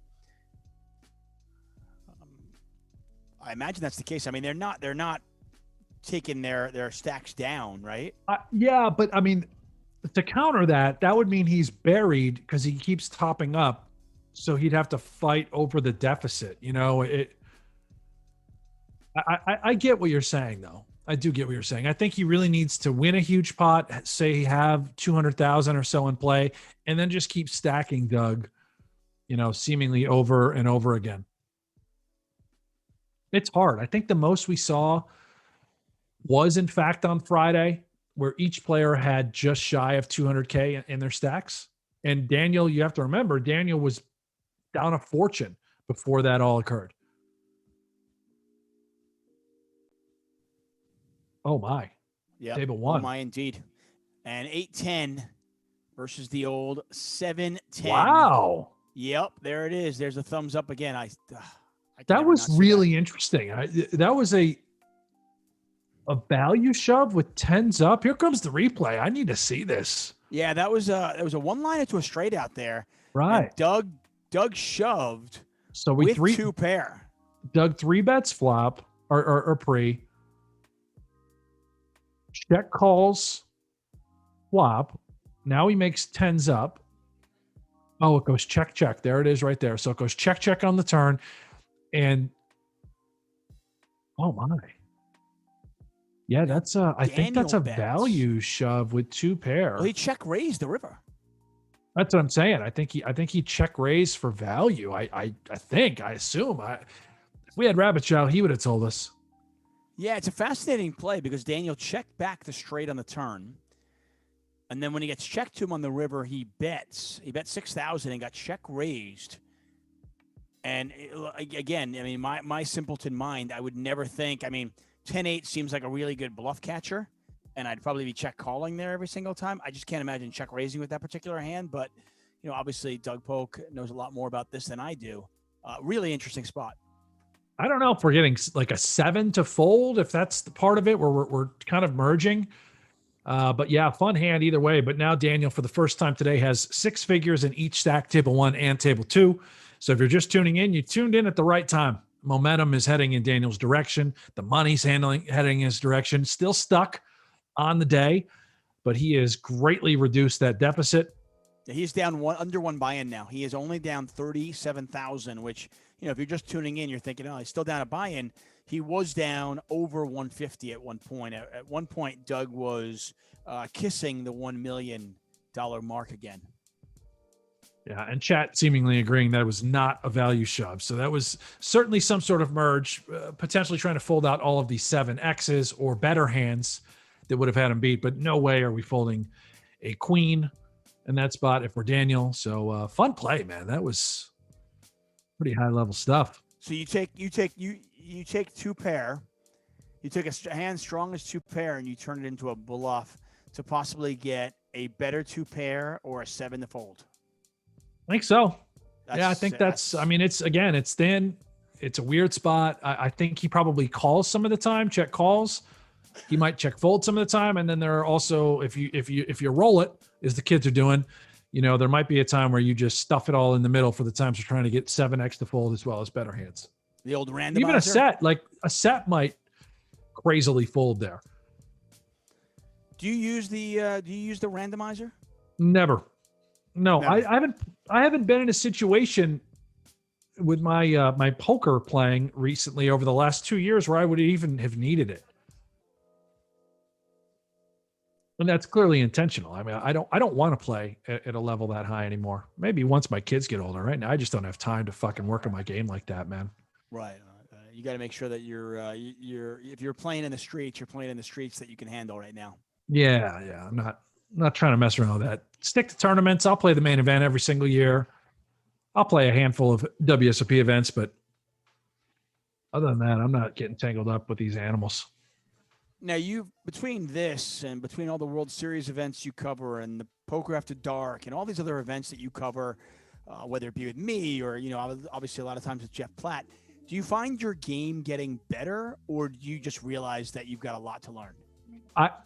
The way I can see it and process it without being very caught up with the solver streets, yes, I feel very strong about the way I can see things unfold, the way I can explain it, and the way my mind is sort of soaking it in. I have yet to take high level poker and try and apply that. So, if I sat in a high stakes cash game, or if I sat in a high roller tournament, I don't really know how I would react.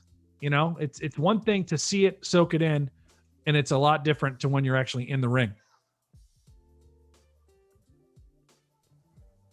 These guys are pretty close today now. Under one buy-in separating these two players. I do not believe Daniel has been up at all today. It's just been Doug either up a buy-in, up almost 4 buy-ins at one point. Yeah, as far as the buy-in threshold is concerned, Daniel was never up a buy-in. He may have had like a 10K lead early on, but it's pretty much gone Doug's direction. But that has definitely changed within the last 30 minutes. Yeah, Daniel, between those two tables, has 280,000 out there. So,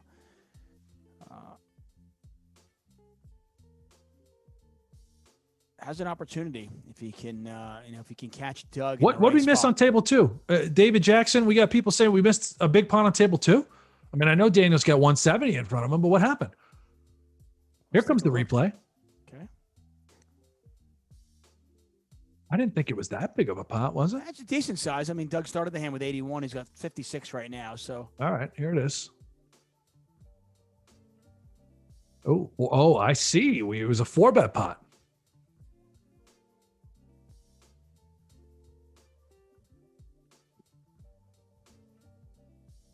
And as we speak, another pot developing on table 2, right behind the replay.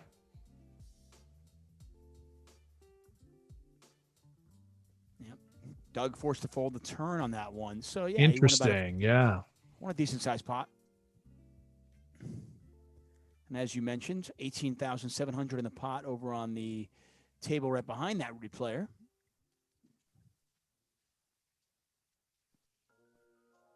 And with those last 2 hands, Daniel approaching the even mark for the day. That's frustrating. Misses all the live pair draws, double gutter, and fortunate that it wasn't a huge pot. MI says, I swear Hanks ate a giant edible before the broadcast today. I swear I didn't. Not a bad idea, though, but I didn't. Adrian Lund, no lucky hat. No hat today. I just, I don't always wear a hat, which is strange, but a lot of times when I put the headset on, like Tuck, I can see my man over here, I typically throw a hat on. It's more comfortable for me, but today I was in and out of calls all day and then hopped right on the stream after my work day ended. I mean, if I had hair like you, I wouldn't wear a hat. I mean, you have great hair. Not right now. I mean, I've got COVID quarantine hair. Well, it's just been me cutting my hair myself. I'm sure it looks amazing. Thank you very much. I appreciate that. Oop. Look at table 1. My God. God. There it is. And Daniel forced to fold that one. Daniel still with over 6 figures in both tables. I want to thank all of you guys for joining us. Evil Joker, Gregory Mitchells, even though we're welcoming Evil Joker, even though He says a lot of ridiculous shit. I don't care. You know We what? still Like I welcome said, him. Exactly. You know what? Yeah. We put ourselves out there. We're here commentating. If you guys want to, you want to troll, go ahead. I mean, I always tell people, I go, if you're going to troll, just be funny. Gotta be.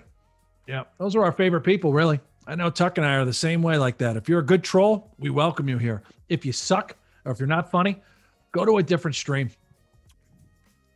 Thank you, Toda. I appreciate it, man. Yeah, I've covered the NFL. I've covered NASCAR. Hockey is my first love, and unfortunately, I'd never had a chance to cover that. I tried to weasel my way into the Seattle Kraken, but not to be. The Seattle Kraken, is that the new hockey team? Yeah, the Seattle Kraken will be they'll be debuting in next season, so September. What is the Kraken reference to? I guess it's just that the mythical sea beast. Release the Kraken. I don't even know what that is. Table 2, by the way, 18,000. I'm Googling Kraken because somebody in the chat show us a picture of a Kraken, please. Yeah, what is a Kraken? It's an animal? I don't know what that is. Like I said, it's like a mythical sea beast. All right. I don't even know what the fuck that means. Okay, like the Loch Ness monster? Yeah, essentially, but it's the Kraken. Somebody show me the release the Kraken, please. Let's do there.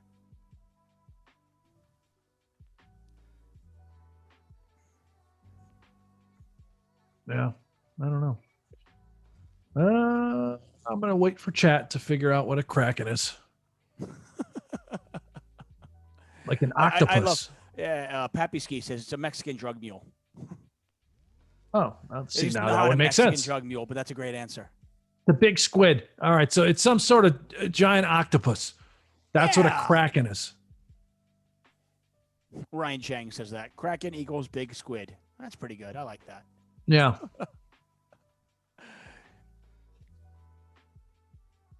I thought at first you said it was the Seattle Crackheads. It's like, what? Jesus, that's awfully bold. I think that might be their slogan, though. I think it might be I think they might end up calling the fans crackheads, but it'll be Krack. I love that. Right? In a weird drug enabling kind of way. Yeah. As an enabler myself, so I've been labeled. I totally resonate with that. Yeah. Yeah. As a Jeff Flatt is on the Joe Ingram stream. I saw some questions about him. No, he did not leave us. He's just over there. What were you saying there, Tuck? I was saying as a Trump-like enabler. Jesus. Oh, yeah. And if you missed all the drama from last week between Lon McCarran and Norman Chad and myself and Jeff and Daniel Negreanu's rant, well, it all escalated on Twitter. And, I think I did a fine job of taking the high road. I could have said some nasty shit, some really nasty shit, and I bit my tongue. I did not say anything nasty. And I won't. It's not too late. You could do it here. I won't. I mean, one more outburst and I'm going to go fucking bananas. I'll tell you that right now. I will say whatever's on my mind. And okay, slow down there. Slow down there. You need a banana break? No, I'm okay. I'm okay for now. A couple small pots, nothing big to speak of on either spot. And I want to say, look, Daniel just down 16,000. So less than half a buy-in. I mean, that's one hand right now, separating these two players today. And if you missed it earlier on, Doug came into today's action up 736,000. He was up about 200,000 at one point today, now that I'm thinking about it, because he was up about 940 total. So he was up 5 buy-ins. So Daniel's done a great job to kind of claw his way back in this match. Now, the question is, over the next couple of hours, can he get himself up 200 or 300,000 and make the rest of this week really interesting? Well, he needs to start, obviously, by making today very interesting. He has to book a 6-figure win, or else, we can all but call the feud over. And I think most people have already written it off. I'm sure Daniel mentally has probably just said, okay, it's over. Well, I just want to play well and see what happens. There's a lot to be said for cutting your losses, right? Play great poker, try and book a winner, and maybe only walk out of here down 300,000 or 400,000. Cut this sucker in half. I mean, I think that's got to be the mentality. I mean, I believe that with their side bets, if this was closer, there would be a lot of interesting strategy going into how do I conserve the win? How do I get myself back into it? But with the deficit being what it is, I do think it just comes down to, if you're Daniel or if you're Doug, it's okay. I'm going to play the best poker I can right now because the number's at a point where the overall match is not really in question. Could it get there? Of course it could. But right now it's not. Table 2. Yep. I thought Daniel was value betting the river. He was. Ace 3. Oh, my God. Oh, what a cooler. What a cooler. You got to be kidding me. What a cooler. I mean, you have ace 3 versus 6 full on the flop. And then just to spike it, then you hit the ace as well. I mean, that is an absolute cooler. I mean, holy shit. Yeah. You know what? Take all the technical terms out of it because what you just said is absolutely correct. Holy shit, indeed. Yeah, that is, I mean, I'll tell you something. Daniel's just lucky he didn't have any more money on the table. That was filthy. Just filthy. Ace 3. Wow. 6s on a 6-3-3 flop. I mean, a massive pot, guys. I mean, that's like a $150K pot. Now all of a sudden Daniel's stuck $120K rather than being up. Woo! Damn. Yeah, that is a Daniel standing up and what the fuck is this? What is this? That is that moment right there. That is tough. Oh, that's a cock shit fuck moment, no doubt. Yeah, that's going to lead to a fun interview segment. Yeah. CSF. Oh, yuck. Well, let's see if he can recover. That's tilting. Worst possible river. Yeah, I don't know if the river changes a thing, to be honest. I mean, obviously Doug is going to go for max value there, and I can't imagine folding ace 3 in any scenario, really. Jesus. Yeah, that was absolutely brutal. If you're a Daniel Negreanu fan. Obviously, if you're in Camp Doug Polk, then you're pretty happy about that. As Doug is back over 6 figures. Karis Flying says Tuchman looks like the kind of guy to ask his mom how his hair looks after a selfie haircut. Absolutely. I talk to my mom 5 days a week. That is actually awesome. Do you really? Yeah, I talk to my mom a lot. I don't know, maybe 3 days a week, but yeah. I'm like a 2-day, 3-day kind of guy with both my folks. Hashtag CSF, by the way. Cock shit fuck. Get that one started. Every time there's a big pot, I think we got to get that one going. CSF, I like it. Yeah. Brutal. Oh, brutal. Just like that, the old jelly out of the donut thing is gone. I need another beer. The one thing that is funny, Brent, as you get yourself another beer. Yeah. And as I drink my my scotch, I find it confusing how some of the criticism about the biased commentary, because for anybody who's ever watched a hometown broadcasting team, you are absolutely familiar with that bias. That is real. If you're an Arizona Diamondback fan and you listen to a local broadcast by the Arizona Diamondbacks, that's what you get. You're going to get that, you get that home bias, and that's kind of what you want. You want a national broadcast, you do that. And I go back to the Galfond Challenge when it was really, really easy to kind of cheer for Phil because everybody loves Phil. And Vinny Vidi at the time was kind of this faceless villain. Nobody knew who he was. So it was really easy to have a hero and a villain. We were all blatantly biased toward Galfond. And nobody said a word, which just that's the only thing that kind of surprised me. I was like, I don't know why anybody was getting on you guys for, cheering for. Well, I know Daniel. Why. That reason is age.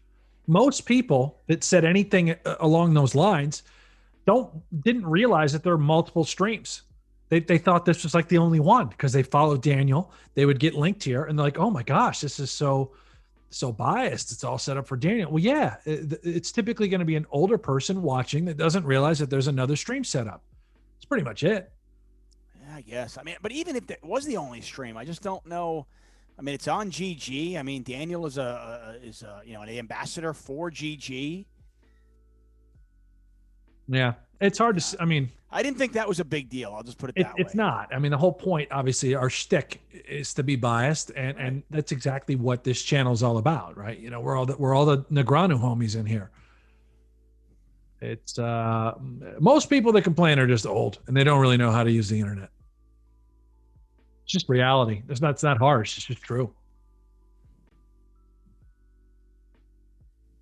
I won't mention names about other people that fall in the same vein, but yeah, I guess just this biased commentary is just that's been going on for decades. Of course. I mean, whether you watch baseball, hockey, whatever sport you enjoy, if you watch a hometown broadcast team, it's biased. I mean, sometimes it's awful. I mean, I have the NHL package, so I'll sometimes listen to NHL games, and I'll try to go back and forth. You can even watch it, and I can watch a broadcast from both different sides. You know, I can watch it from my team and the other side, and it's almost like they're watching different games. It's funny. Yeah. But just, folks are used to what they see on ESPN during the main event, where there's nothing biased and it's fair on both sides, back and forth. That's not what these are, guys. No. I mean, if you're watching now and you're wondering the same thing, yeah, well, I think now you figured it out. A pair of 8s are good there for Daniel. Not a huge pop at 12,000. Every little bit helps. Daniel down about 6 figures today, down about 850,000 overall. Tuck, I'm seeing comments that your volume is low. Is that you got audio issues on Tuck's end? I don't know. mean, we have a production team for that, so I'm sure they can confirm if that's true or not. Yeah, I am aware. People have told me that. I asked our production team to check it out, and they said it was okay. So. Oh, okay. I don't know. I got the mic right next to my mouth, and I'll put it like my volume is up, so I don't know what's going on. You sound good in my ear, man. You sound great. God, you've never sounded better. Why, thank you. Oh, look at this. Sam Darnold is in the chat. Sam Darnold, man, I tell you. Oh. And a great point, by the way. I've heard that from multiple occasions. This one's not even as close to as biased as the Doug Polk stream, which is fine. I think it's great. Let them be biased. They should. It's the upswing channel. So I'd expect that. Yeah.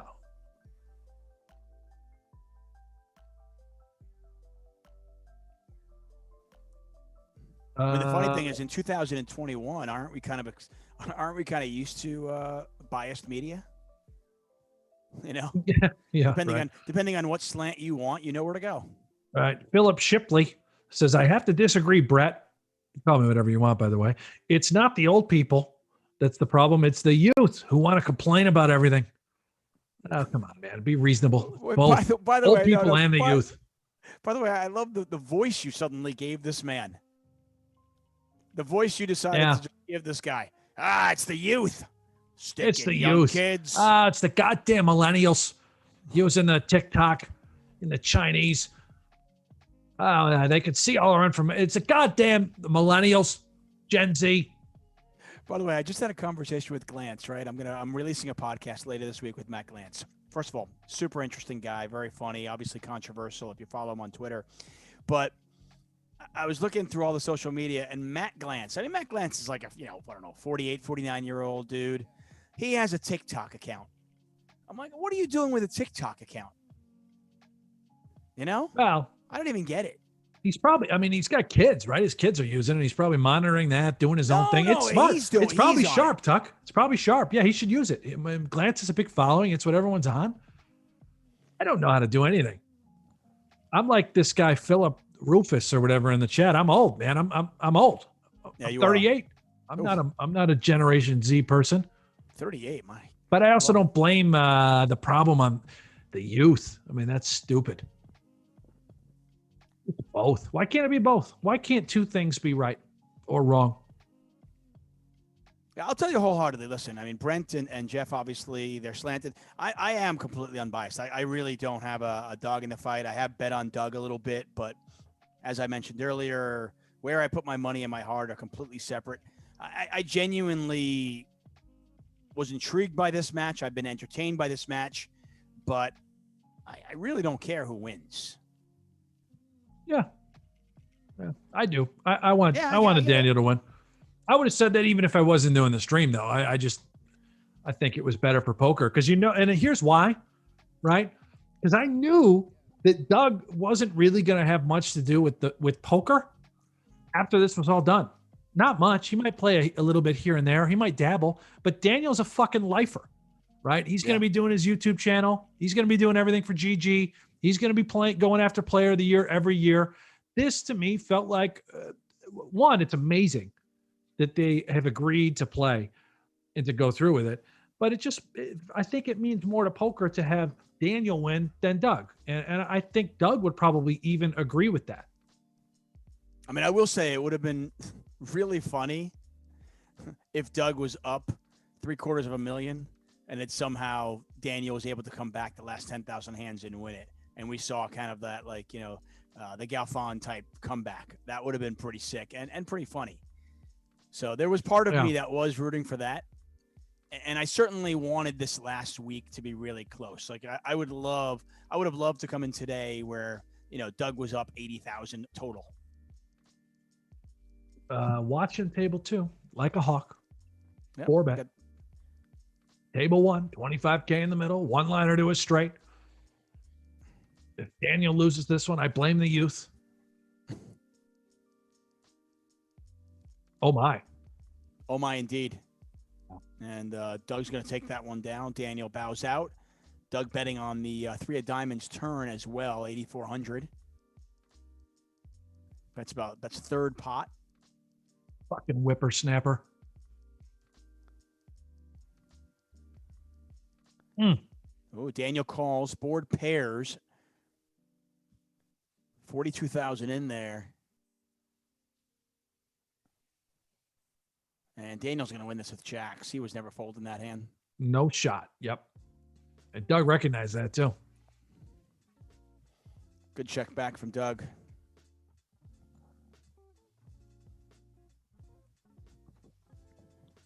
You think when this is all said and done, I feel like when these two played, I want to say, what was that? November 14th? Yeah, I think so. Okay, so November 14th, these two started battle, and that was on Poker Go. It was live, and we saw, obviously, Daniel win 6 figures that day. And I think a lot of people have been watching these two and watching the animosity grow through the years. And we wondered, how ugly could this get? What's going to happen when they see each other? And, frankly, it was disappointing. The poker hasn't been disappointing, but how friendly they were was like, come on, stop. I want to see blood. Do you think... Totally with you. Yeah, and when this is all done, do you think these players will actually have a healthy respect for each other and they'll kind of just be like, let bygones be bygones and move on? Or do you think they'll still be a genuine hatred for each other? Oh, no, they both have talked about that. We've even had them on the same interview, at the end of the stream. Doug came and joined us with Daniel. There is no hatred. There's a little bit of animosity, I would say, but it's nothing like what it was before. Both have said made their peace. They talk on the side. They actually, follow each other. They text.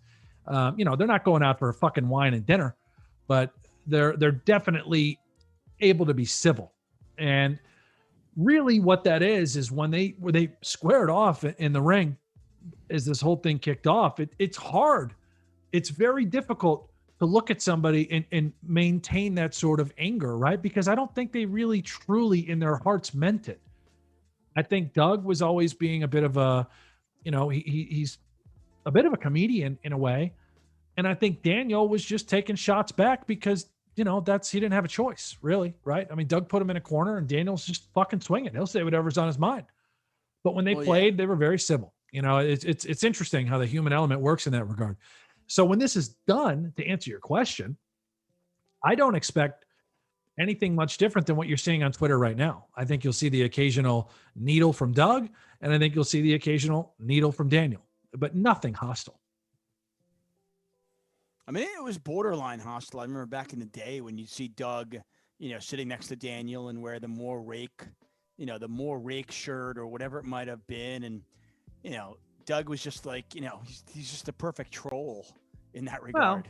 he's smart. I mean, let's face it. It was intentional, right? I mean, the fact that Doug made that video about Dan Bilzerian on his YouTube page, and I think it's still his #1 video. He's smart. He knows exactly what he's targeting and why. Nothing wrong with just doing business. As Daniel wins with a straight there, 43K pot. Yeah, I've talked about this in my podcast, and it's the one part of Doug's career that I necessarily, and again, who gives a shit if I agree with it or not, but I did not like it, where he seemed to target some people for, like, I remember back in the day when he targeted Jason Mercier. Remember that? Yeah, the bad reg thing. Yeah, and it was just like, it just seemed like a lot of like, okay, I felt like, to elevate oneself, do you really need to do it, at the expense of others? And it's not my style per se. Yeah. I think it was also at the expense of poker stars. In a way, he was targeting stars, and Jason was a stars guy. Daniel was a stars guy. There was genuine anger from Doug and from many pros, even myself included, just questioning a lot of the decisions that were happening over there based on their big business decisions, from when they pulled the rug out from Supernova and whatnot. So I get it. Totally get it. But well, let's just come out and say it. I mean, stars sucks. Yeah, they kind of fucked a lot of people, as far as professional poker players were concerned. But they also did it for reasons that, as a business, makes sense. And I don't think there's any denying that. Maybe folks got in the weeds and said, "Oh no, but I can prove to you that if you did this and that, it would have been successful." That's not for anyone really to judge, except for the folks operating the business, right? Yeah. I can get behind that. Brent, Hanks, David Tuchman here for the high stakes feud. We are approaching 3 hours in. These guys have played over 500 hands today. And Daniel down about, I want to say 60,000 today. So about a buy-in and a half. A lot of money on the table, and certainly a lot of potential for an enormous pot at any moment. I want to see it on table 2, man. I want to see a 200K plus pot. Been waiting for it all day. What does this mean? LOL, Hanks hates everything David says. What? It's true. Like what? It's true. No, Just come out and say it, man. I know it. No.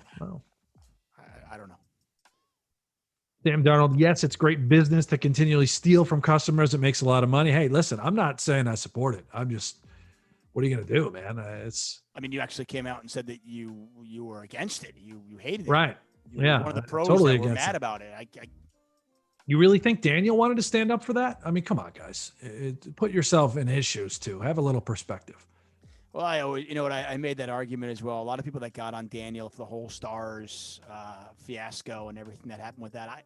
I kind of said the same thing. I go, listen, if you work for a company and you're getting paid 7 figures, let me know if you're going to have their back or not. Okay. Right. It's real easy to, to criticize somebody from the cheap seats when you, walk a mile in somebody else's shoes before you criticize. It's easy to target someone like Daniel. It's the face of the site, the face of the company. And by the way, that's part of Doug's strategy there. Was he actually angry about the stars debacle? Fuck yeah, he was. So are a lot of professional poker players. But Daniel also made it easy, I think, to target him, and hence why, Doug's timing was perfect. It was win a bunch of shit, make a name for myself and my brand, and then just really, completely target Daniel, rate that Bilzerian video, and it was to the fucking moon. And that's coupled with his upswing brand that is, it's massive. It's massive. Well, we can say that on this channel. The dude's a successful guy. He's very smart. Absolutely. And I said this earlier, and I'll echo it again here. Sixes again. Sixes have been good for Doug today. He is second time he's flopped a full house in sixes.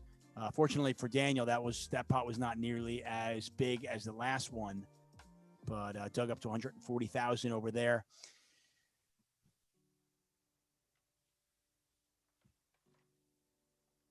Brian Foster, can Hanks turn volume down? We can then adjust the remote, but now up and down and up and down. Oh, okay. Well, I don't know. Is my volume a problem, Brian?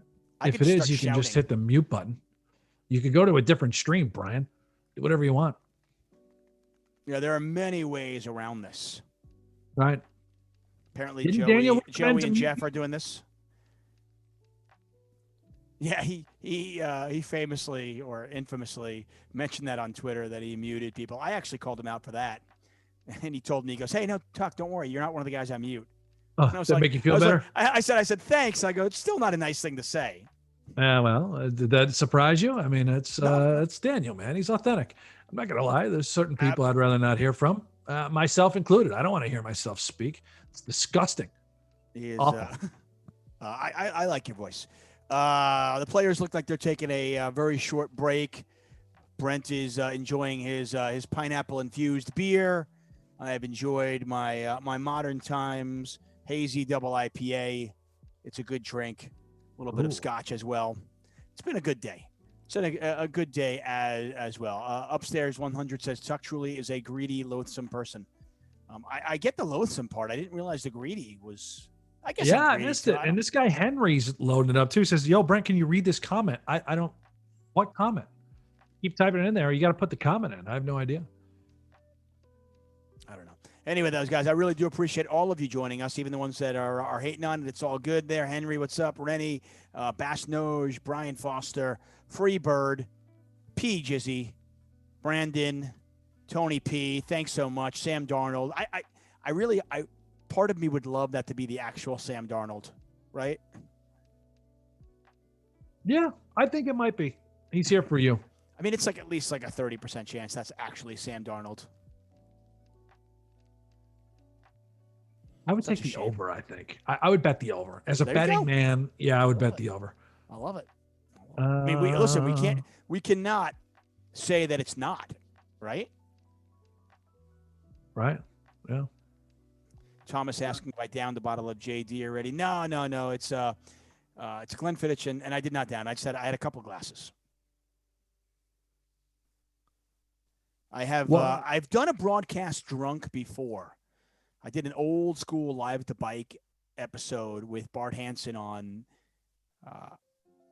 St. Patrick's Day, where we had to do shots when certain suits came out. Like if it was all diamonds or all hearts, I had to do a shot, or if it was all spades or all clubs, he had to do a shot.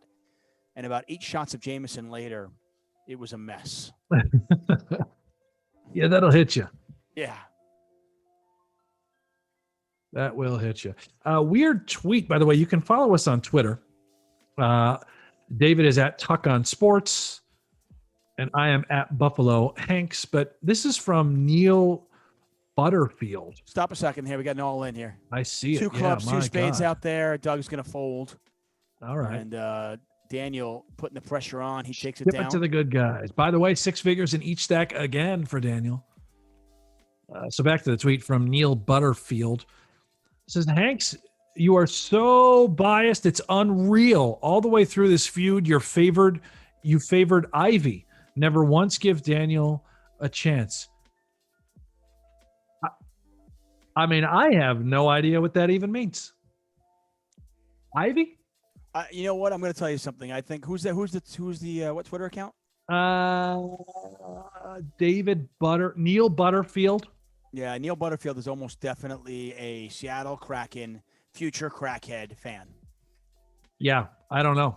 I mean, I appreciate the tweet. Yeah, keep them coming, guys. If you want to tweet at us all day. We would love to engage with you there. Follow us, do the whole thing. We love the following. I just don't have any idea what that means at all. Thank you very much for your kind words, Randy Robinson. P. Jizzy says Super Bowl Tuchman. Listen, I put out some sports bet content, but I've got a great show for you tomorrow, 2 p.m. Pacific, 5 p.m. Eastern. Let's fucking go. There is going to be an awesome sports betting Super Bowl special. Jeff Platt and my man Brent Hanks are going to be doing that, and they got a special guest. They got Phil Hellmuth. My advice would be just fade everything Phil does, and you should be fine. Well, I'll tell you what. He's actually been remarkably sharp with all of his picks that he's given us that we use in the show. Tuck, I'm just going to give a little spoiler. Ooh. You're going to be a part of the show tomorrow, and I don't know. Are you going to win people money? I give a pick tomorrow. It is. Yeah, I don't want to reveal it. No. You got to watch the show tomorrow. It's easy. Yeah. 2 p.m. Pacific time, 5 p.m. Eastern. All the Poker Go. Anywhere you can watch Poker Go, it's going to be there. YouTube, Poker Go, all those places. No gamble, no future. And it's a live show, so you can interact. I saw a bet today. I was curious what your thought is. Off the fly, I'll ask you this. Okay. I'll ask the audience as well, guys. Please. I think the current over-under for passing yards for Brady is 295. Over-under.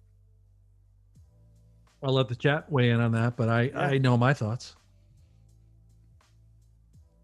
I think Patrick Mahomes over-under is 315, and I might be off by half a yard or so. Over-under on Patrick Mahomes, guys. Think about that. What do you think? Over-under on passing yards for Brady and Mahomes. I'm curious what you guys think. Let me know when you want my answer to it, because I am ready. Okay, Yeah, I am ready. Let's give the chat 30 seconds and see. They're right here. Sam Darnold says under. Probably Sam Darnold says under because Sam Darnold could never get that many passing yards. So he's thinking it's impossible. 295 yards in one game? What? That's half a season for me.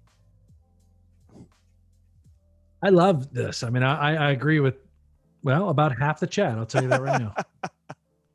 Which makes sense, right? Yeah, I agree with half. I love it. What's your picks? I have the same stance on both. I go under on both. Both. I go under on both. I do. I have under in the game. I've got the Bucks plus 3.5. I go under on both, and I really think that they're going to if Tampa Bay lets Kansas City run the ball and keeps it out of Mahomes' hands, you give them room to run, they win the game. They have a shot to win the game. Well, that was the Buffalo Bills strategy, back in whatever it was, week 7 or week 8, when Hilaire ran for 161. Didn't work for Buffalo then, though. Well, but they had a shot to win the game, whereas in the conference championship, in the AFC championship game, we did not have a shot to win that game. Right. You could point out, hey, listen, I mean, last time Tampa Bay played Kansas City, Tyreek Hill had 4,321 yards. I'm exaggerating, but only slightly. So, I mean, he literally had 269 yards, that guy. So, you've got to figure out a way to stop Tyreek Hill, because if he goes for 270, you're not going to win the game. That's for sure. Right. I assume with the Tampa Bay plus 3.5, you have to lay a little juice on that. No, I got it actually the day that the lines came out. I bet it right away. That's great. Yeah. Because so far from what I've seen, the line has been going, if you want KC -3, you got to go -120 about. And if you want Tampa Bay plus 3.5, you got to go about -120. That's what it seems like. That makes sense. Yeah. All right. So let's see. I actually just did a manual adjust on my audio. Does this sound a little bit better? You sound great to me. And I'm asking the chat because I really want us to be on the exact same level playing field. Yeah, I don't know. See what the chat says. What do you guys think? I turned it down a little bit based on the recommendation from Mr. Carlencho, the man. So this is on you, chat. Too low, too high? Is it good? Are we perfect? Yeah, that's pretty much it for the game. Is everyone in the chat, by the way, watching the Super Bowl? Does anyone not care about the Super Bowl? I'm very curious. Do we have an international audience? Yeah. Although, in all fairness, though, international. When I lived in Europe, when I lived in London, I mean, they loved the Super Bowl. We had Super Bowl parties. It was huge then too. I mean, the party just started at 9 p.m. and went till 4 a.m. But people love that kind of stuff. Good point by Max says, yeah, you stop Tyreek Hill, but then they have Travis Kelce. Yeah, it's a great point. That's the biggest problem with Kansas City. I mean, you got to pick your poison. You stop Tyreek Hill, you got Travis Kelce. You try to stop those two guys, then you got to worry about their running game, and they still have some other. I mean, they still have other players that can hurt you too. So it is definitely a matter of picking your poison, and you got to score with them. You've got to be able to put the points up. You can't get field goals. I mean, Tampa Bay can win the game, but they got to play perfect. All right, let me ask you this one. I had a couple things that I wrote down. Okay, let me ask you this one, Tuck. Here we go. Successful 2-point conversion. You can get 2-1 on your money. What do you think, chat? Yeah. And Tuck, I'm in here. You're going to weigh in. I'll tell you a few things. So there's some facts about this. So neither coach is necessarily prone to going for 2-point conversions. Mm-hmm. Both the Kansas City Chiefs and Tampa Bay Bucks only attempt about 0.2 2-point conversions per game. So not very often. Okay. I kind of like it. I'll just I'll throw that out there. So, these two coaches, neither one of them really attempts the 2-point conversion very often. It makes a lot of sense in Kansas City's spot because they're always up. So they're not chasing teams. They don't usually need to go for 2. Okay. So the best opportunity you'd imagine for a team to go for 2 would be if one team goes up by a lot and the other team feels like they need to play catch up, right? All right. Well, then fine. I think that's actually very, very sound, logical explanation about the 2-point conversion. Neither team really goes for it. I just think that maybe in a scoring game where the over-under is 56.5, we're probably going to see a situation where it's needed. You get 2-1 on your money. I'm not saying it's a great bet, but I'm going to bet it. Here's one that I think good gamble. It's a fun gamble. Bet. Yeah, and here's the best gamble of the entire Super Bowl. You ready? Don't answer. This is all chat I won't first. Answer. Hold on. Go. Hold on. Heads or tails? Oof. Heads or tails? Let's go. Let's go. Heads or tails? Chat, give it to me. What are we betting on the Super Bowl for the coin flip? Wait, did you see this on Twitter? It's the funniest thing I've ever seen. 5-7 here for Doug Polk. He's got a straight. And he's going to win himself a small pot. Just kept check. Yeah, not a big pot at all there. The funniest thing I saw on Twitter today, I saw it this early this morning. Apparently, there was so much money on tails that one particular book actually had to move the line to get more money on heads. Get out of here. I'd never seen that before in my life. I go, what are you doing? Who cares? But they actually moved the line. Most books, by the way, if you want heads, tails, you don't got to lay a big line. The books realize they're printing. They usually do minus 103 on each side. So, wow, they're not laying much. But this particular book, I think they moved the line to minus 104 if you wanted tails. I mean, that's a great bet because as I see the chat rolling in, Tuck, I'm a tails never fails kind of guy. I'm going tails. Where are you at? Where do you stand on this coin flip? Okay, true story.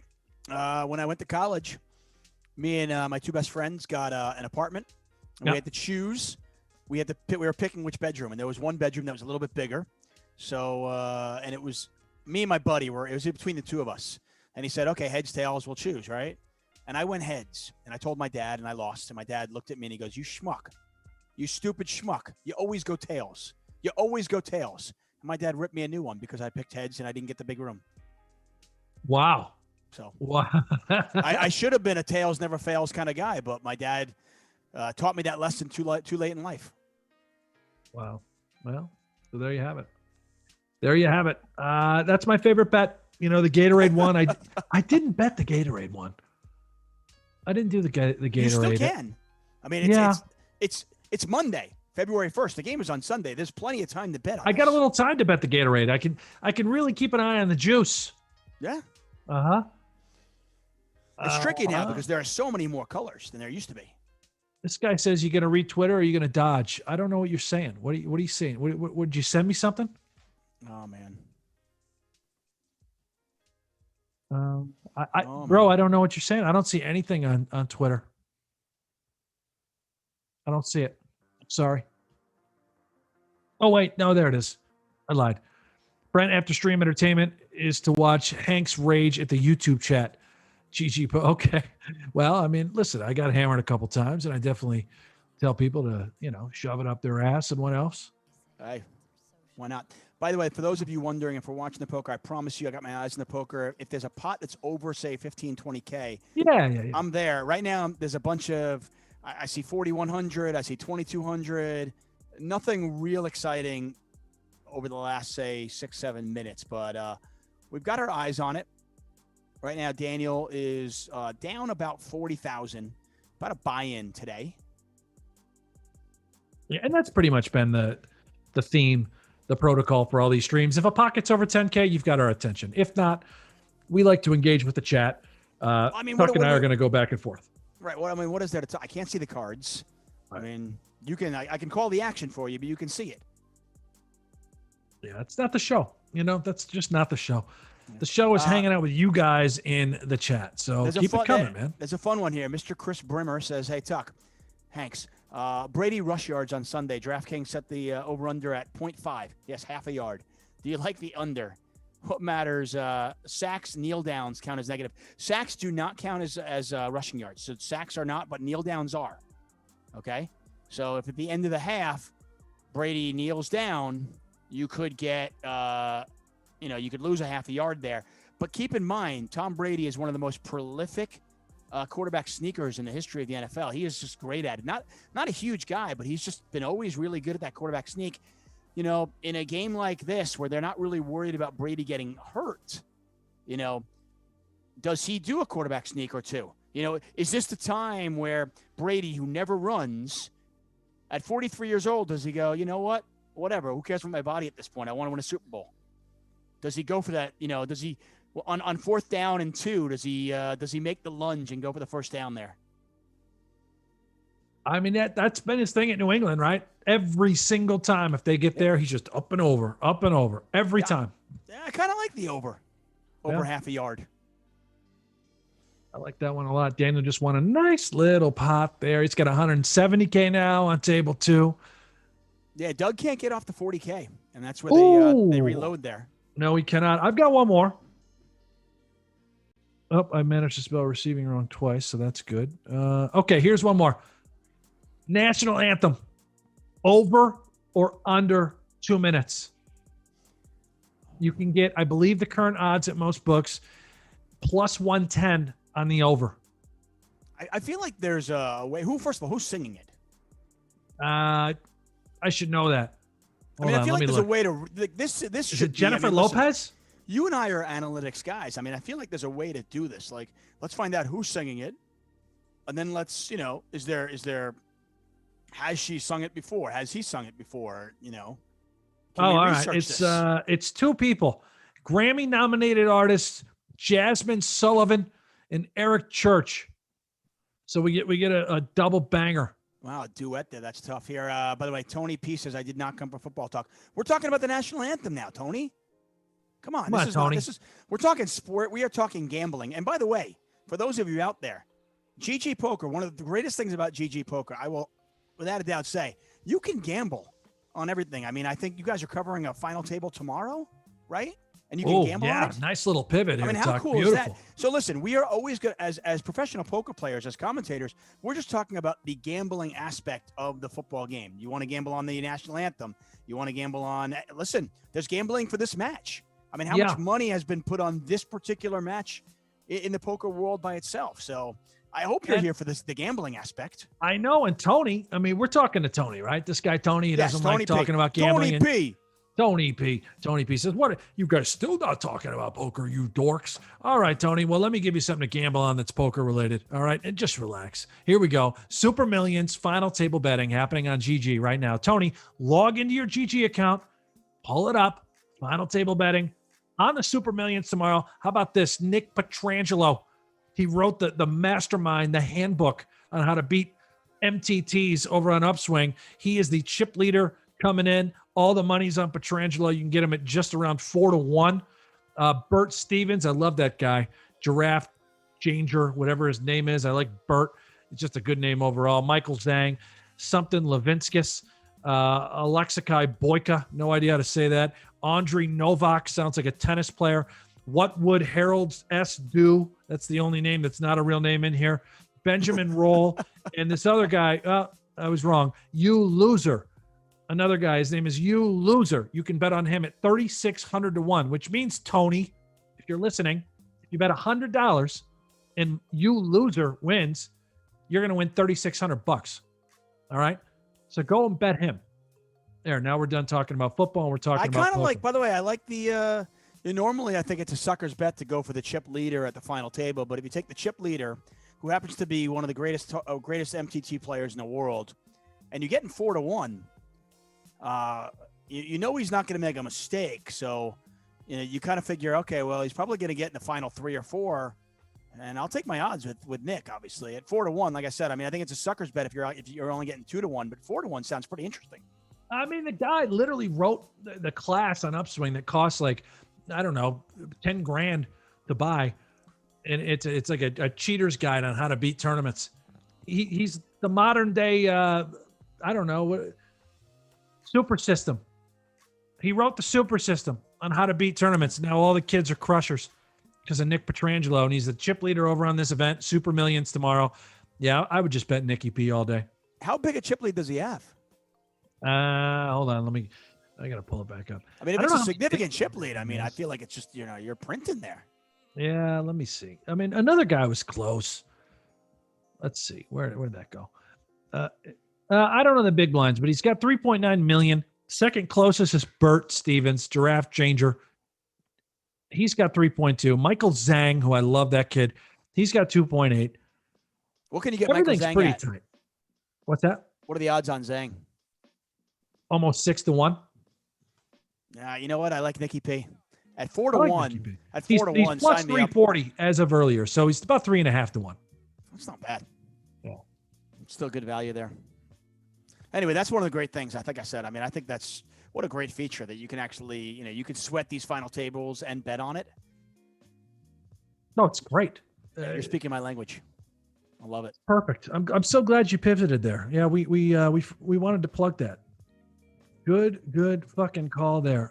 Paul Hardy says, "Say relax." Yeah, man, let's just relax. Of course. Giraffe Changer. Giraffe. How do you say it? Is it Giraffe Ganger? I'll take your word for it. Ooh, Ryan's got some good information here. So since we've got a duet on the national anthem, let's pivot back to the other sports betting here. Oh, please, yes. It's over under 2 minutes, right? Well, the last duet was Super Bowl 40, okay? And that was 2 minutes and 8 seconds. I mean, when you get a duet, when you get a solo job, that person's going to be the limelight for a long time. They don't mind finishing that one a little bit early. Maybe they come in at 155, 152. But if you get the duet and you want to make sure that both people have the time in the under the bright lights to shine, maybe they go a couple of seconds over. Ryan with the information there, 2:08. The last time it was a duet. That's sharp insight right there. We needed that. That's why we needed this guy in the chat. Ryan, thank you so much for showing up. Tony, if you're still with us, I'm sorry we bored you with just the biggest sporting event of the entire fucking year, the Super Bowl. We gave you some stuff you can bet on in poker.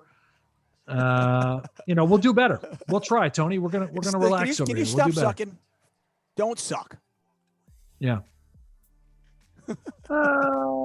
This guy, Carrito Rest. What are the odds on Hanks killing him? So what the dude? Are you all right? Carrito? Is this guy okay? Let's not go there, man. Come on. Jesus. I mean, I'm all for funny trolls, guys, but there's nothing funny about. That's a little dark, huh? Yeah. Nothing funny about suicide. It's Wow. been a tough time for a lot of people. Let's not go there, guys. So let's keep it friendly. This guy, can we get rid of this? Can we get rid of this Carrito guy?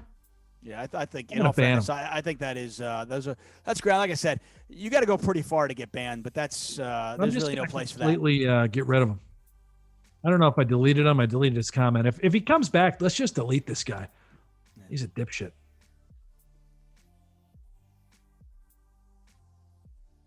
What do we have? And in fairness, if you're going to tell me to kill myself, at least do it in a clever way. Yeah, be funny about it. Right, like that guy kept saying we looked depressed coming into that comment too. I saw that earlier. That was yikes. Now I worry about that guy. Yeah, last year has been tough for a lot of people. So stay there. Look at DNegs, by the way. DNegs approaching 200,000. Never a doubt, really. But never a doubt. Despite all the money in front of him, he is down. But the deficit now under a buy-in, down about 20,000 so far, about a half a buy-in. Still down about a $750,000 ball. Well, regardless, we need a big win today. I think that's pretty inevitable. Yeah.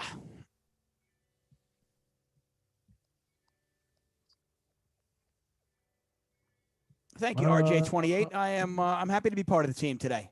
I got to be honest. I always feel like I'm kind of part of the team over at Poker Go. I love working with them. I've done a lot of work with Brent and Jeff Platt through the years. I really admire what Jeff has done. I mean, during the summer, Jeff kind of started the race with the World Series, and then he would hand the baton to me, and I would take it through to the bracelet. So I kind of felt like he and I were on the same team then. And Brent and I have covered the World Series of Poker Europe before from the Poker Go studio. So, these are guys that I have a lot of respect for, and I've worked with in the past. So I've always felt like I was part of the team. And honestly, I'm thrilled to be here today. We've done a lot of shows. I mean, thinking back at just even the regular WSOP events, you mentioned we did Europe together. God, we've done a lot of shows. Yeah, those are the Europe was especially fun because Brent and I got to see each other about 3:30 in the morning every morning. Those hours. God. Wake up, we're like, oh, good morning. Oh my God. Yeah. King Carl, can I have a shout out for always being here? Of course, dude. King Carl, cheers, man. You're always here. Love that. Absolutely love that you joined us. Saying, missed the late night WSOP streams. Yeah, me too, man. Hopefully this summer they come back. I'm optimistic. Like, I think, who knows if the World Series is delayed by a month. I have no idea. I have no inside information, but I am optimistic. I'm cautiously optimistic that things will return to semi-normal this year. And with that, a World Series of Poker will come back. As a commentator, as somebody who has worked it and played in it, it is truly a special thing. And by the way, if you're a poker fan, and I assume you are since you're here, we talked about making sure that you want to visit the Poker Studios. Make sure you visit the World Series one year. It is an event like none other. It's amazing. There's nothing like it. There's nothing like the World Series of Poker in Las Vegas. There really isn't. It's pretty. I mean, Tuck too. We're going to have a booth right in the entranceway, and I know you'll probably come by and hang out there for quite a bit. But we'll have a giant Poker Go booth. Oh, okay. It'll be massive. I'm hoping we can do some podcasts there together, right outside the pavilion room. I know you're familiar with that, but if you need, do you need eye candy? I look great with like a little short skirt. Yeah. Oh, I could be that eye candy for you. I didn't want to volunteer it, but I mean, if you're just going to do it, then for sure, yeah, we'll just have you sit there the whole time, sign people up for Poker Go. But the reality is, and this is true, when you come to the World Series, you are, you're a foot away from your favorite players and superstars. You can say what's up. You're going to walk by the players in the hallway all the time. And like these two guys that are tangling up on table 2. More on that in a second. Yeah, we got a big pot here. Look at this. Yeah, and it's a really wet board. 2 diamonds out there, 2 clubs. Obviously, the straight draws that are possible as well. But Daniel bows out. Doug's going to take that one on the turn. Sorry, continue. Oh, no, that was it. I mean, Doug, Daniel, although Doug might not play that much anymore, who knows? Daniel plays every event. He always goes after Player of the Year, and he is unbelievably fan-friendly.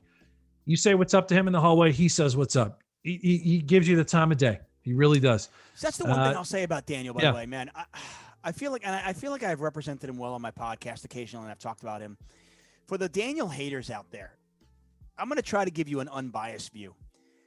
I think sometimes, I think the shit that Daniel did with Norman Chad was wrong. I don't think what he did was right. Okay, I'm gonna come out and say it.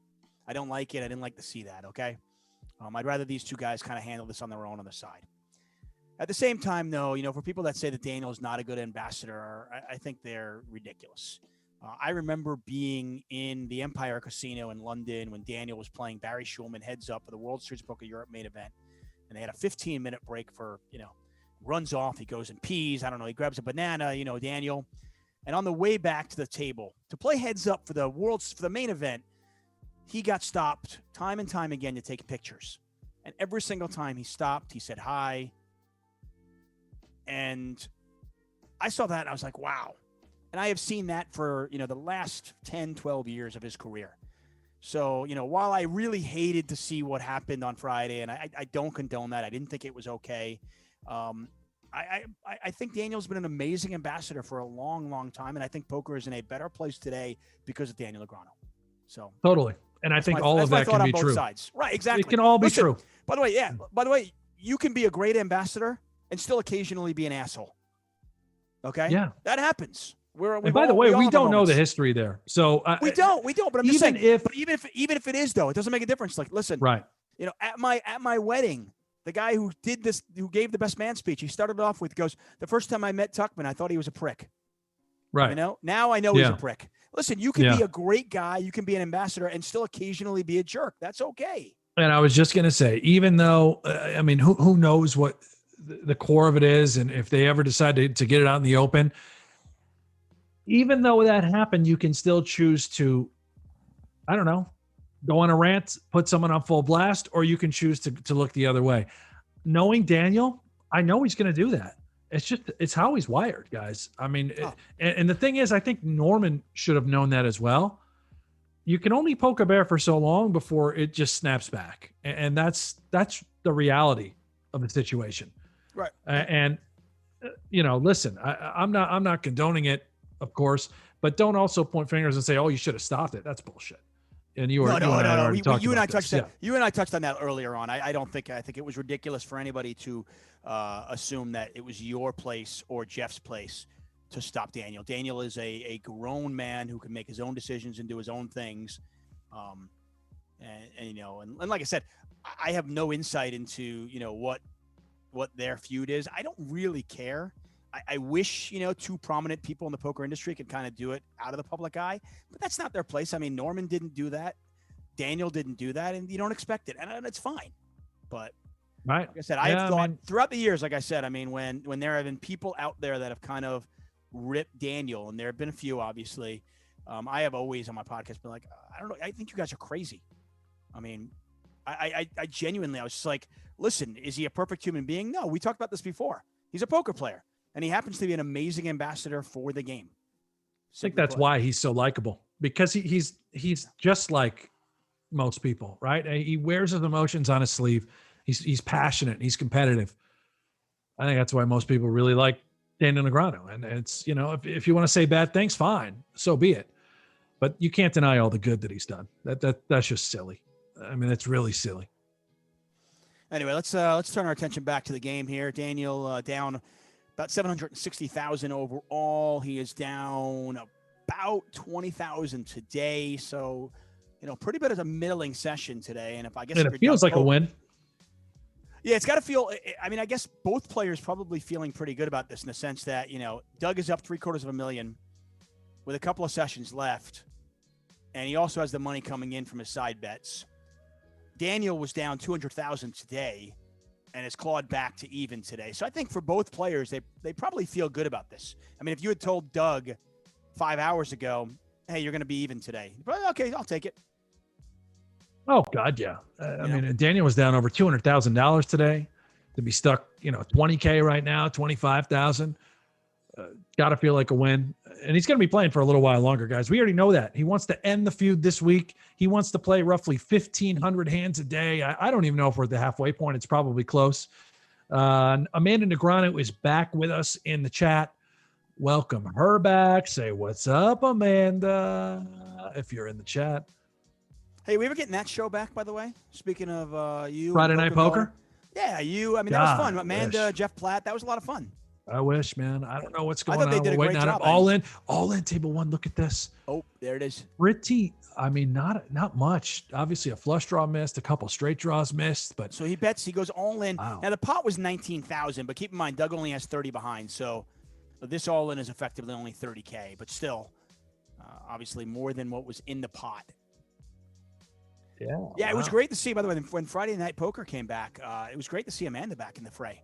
I mean, she obviously. She'd been in poker for a few years and then kind of was out, and it was great to see her face back. Do you know the story behind that? Have we talked about this on air or personally?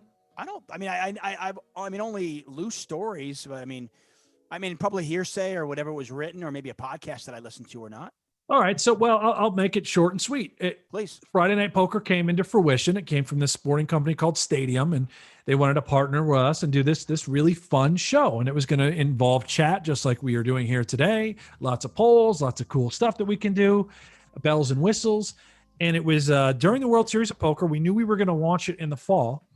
And I saw Daniel. I think we were doing a podcast over the summer, myself and Remco.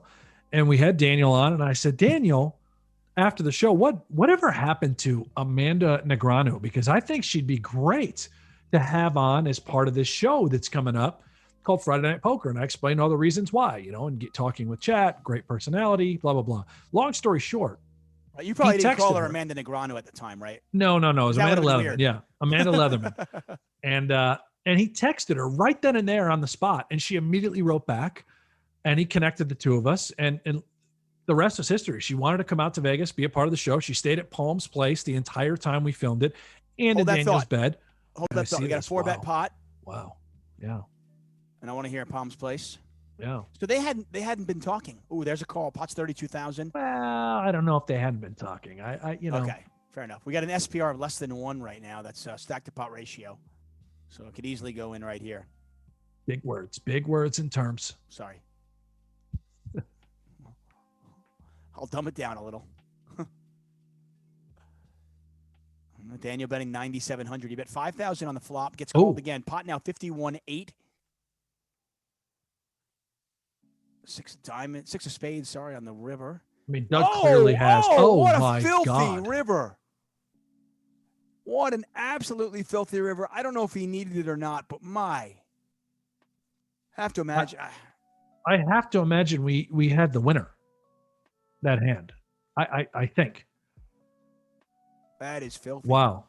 Spikes a two outer on the river with the 6. Oh, wow. I mean, the only thing I wonder though is if Daniel had a better hand than the 6s, is he betting the river for value? No, I don't think if he had like 7x or pocket 8s or pocket 9s, He's checking that back. Okay. Maybe he could have turned to 10 and would have taken that line. I mean, shit, there's a chance he was just waving the white flag on a total give up. 6s could have been good all along. So, which I think is what you're getting at. It's hard to know, right? But Yeah. I think you're right though. If he has 7x there, if he's got 8s, if he's got 9s, decent chance he checks back the river. Yeah, very decent chance. So back to Amanda. She's with us in the chat. And so Daniel texted her about the show, and she came out to Vegas, wanted to do it. It was a 14 or 15 week commitment with myself and Jeff Platt. And they rekindled their love. They immediately got together, probably the night she landed. They had been talking on and off. I believe she just mentioned in the chat. And the rest is history. Now married. What made you think of her? Like out of the blue? Thinking about it was really just thinking about lively personalities in poker, and I thought there was a nostalgia sort of factor with her. I thought she was awesome. I never knew her when I came up in poker. I just never came across her in our circles, and I thought she was great. As I jumped into production, I was like, "What happened to this girl?" Yeah, she was a spark plug. She was so much fun. I watched her relationship with players. Just being able to talk to Doyle and talk to everyone in poker. To me, that was. That's just incredible. You just don't have that. You don't see that very often. And you just don't see a lot of females outside of, the few that really play poker. Well, it's obviously great that you got, that you and Daniel were able to get her involved, and for many, many reasons. So she's back. She lives here now. Did you know that? I did know that. That I was aware of. Yeah. And I think, she did radio in Asheville, North Carolina, because I remember I had to do a little research too. When Daniel told me, I was like, oh yeah, shit, this is cool. Talked to her on the phone, and she took some really crappy radio station and turned it into the #1 radio station in all of Asheville, North Carolina. Oh. Yeah. Well, listen, I feel like sometimes if you can, if you can make poker as entertaining as she was able to do, she can certainly turn a small radio station and make that entertaining, right? Oh, for sure. Yeah. So we have a couple smaller pots, 12,300 over on table 2.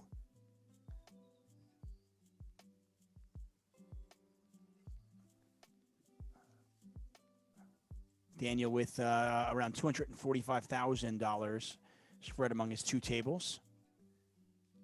There's still, by the way, the potential for a huge pot now.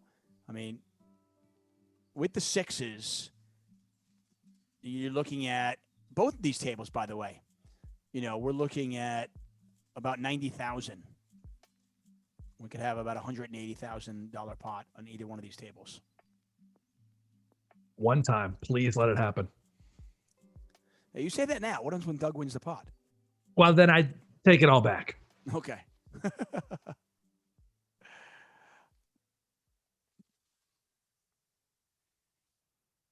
What do we got? Latest numbers.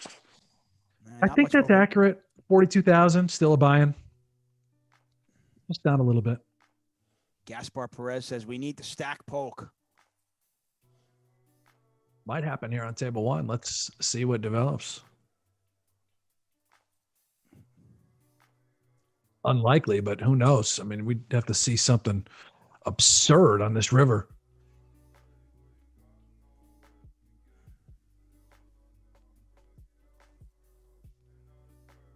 Doug Polk is such an interesting guy. You know, we obviously spent a lot of time talking about Daniel, and you think about Doug and the approach he has taken to poker and life, and it's just, you know, for a guy who's still relatively young to achieve what he's been able to achieve in so many different ways, you know, you wonder where he is 10, 20 years from now.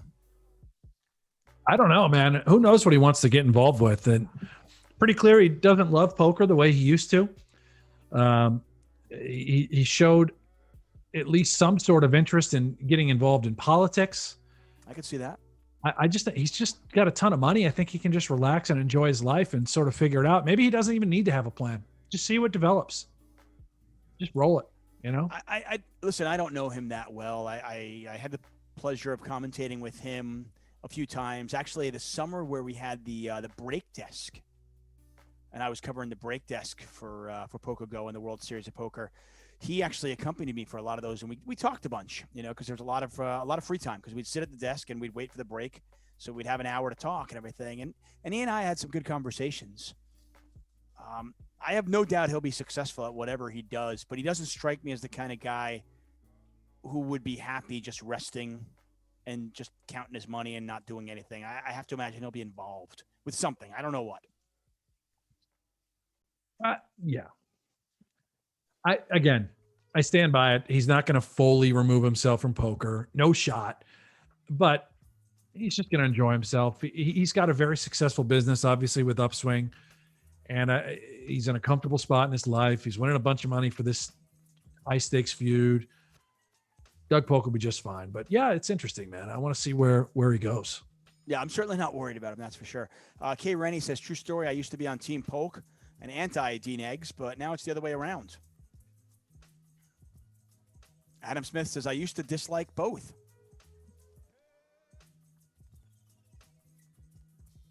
Yeah.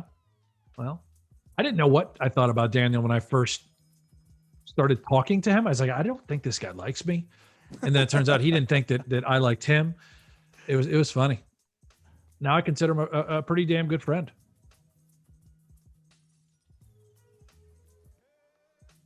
$40,000 now in the middle.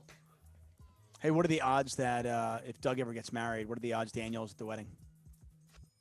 Oh, yeah, not happening. Not happening. I would say less than 5%. Wow. Okay. Although, you know what? Maybe it would go up because there could be like betting odds out there as we see a massive overbet on this river. Yep. Daniel going for it.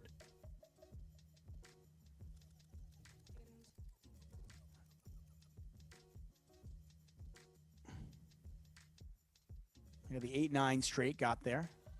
Hearts missed. Question if you have really as you watch this is how thin would he go with this kind of sizing? And we'll never know. Nope.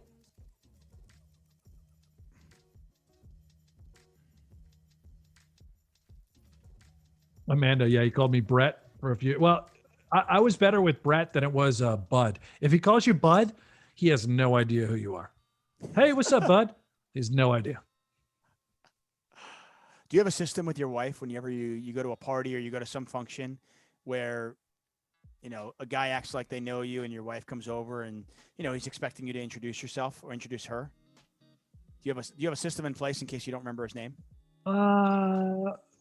Yeah, it's usually like, hey, I just want to introduce you to my wife, you know, make it sort of throw it to her. So like, hey, yeah, I'm Liz. And then he'll say, oh, I'm him. Yeah. Oh man, William, so good to see you, man. You know, just kind of throw it to her first. And if that backfires, then you're just fucked. Yeah. Our general rule of thumb, if I don't introduce her with her name in the first second or two, it's because I don't remember the guy's name. That's it. Yeah. Just, it's like if I don't immediately introduce, then she goes, hey, I'm Molly. Nice to meet you. And then I'm like, oh, I'm sorry. Yeah, of course. Duh. Yeah. My bad. Oops. Almost 200K stacked now for Danny. You just won a 30K pot on table one as we talk about how big we are assholes at social gatherings when we don't know people's names. Yeah, there you go. Yeah, by the way, that's significant there. Doug was actually up to about 89,000 before that hand. So I want to say that is going to get us down to about, say, 15,000. Got to be close. Tuck's losing it there. There he goes. Oh, yeah. You all right, man? You need a green tea. Little honey. I just lemon. need more alcohol. Get some whiskey. Yeah, get some whiskey. Great point, by the way, from the chat. How about some thumb jobs, guys? Can we get some more thumbs, likes up? 3,000 people watching. Come on. 588. You can do better than that. Get us to at least 700. At least 700. Let's go. I love it. 3,000 people watching. Thanks, guys. I really appreciate it. Amanda Negreanu promises to join us on Friday if you guys get us to at least. Somebody mentioning in the chat that Screech passed away. Oh, so sad. Yeah, it really is. Dustin Diamond. I think for a lot of people out there, I kind of grew up with Saved by the Bell, right? I did. I loved Saved by the Bell. Absolutely loved it. I think it was it lung cancer? Something along those lines. I don't know. I don't have a lot of detail about it, but I mean, just 44 years old too. God. Brothers of, I think is it Mike Diamond from the Beastie Boys, who also, I believe, passed away? Seriously? I didn't even realize they were brothers. Oh, yeah. Yeah, but I don't remember. Wow. I might have the wrong Beastie Boy. Okay. I mean, I know they're brothers for sure. No, he's still Mike D is still alive. I'm sorry. So I don't mean to. I'm incorrect there. Mike D is still with us. Well, that's good. That's good. I mean, because somebody's probably like, "What? No, what? He died too?" Apparently, he had throat cancer. Right. Thank you, Adam Smith. Doug wins a small one. Doug has won some big pots over on table one, though, as he's up to 152,000 over there. GNegs down to 72,000.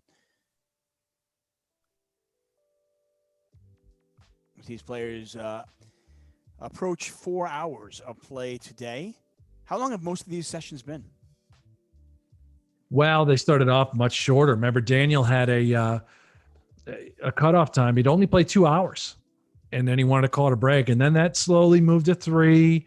Once in a while, we'd hit 4+. And then on Friday, we played for just over 5.5 hours, I want to say.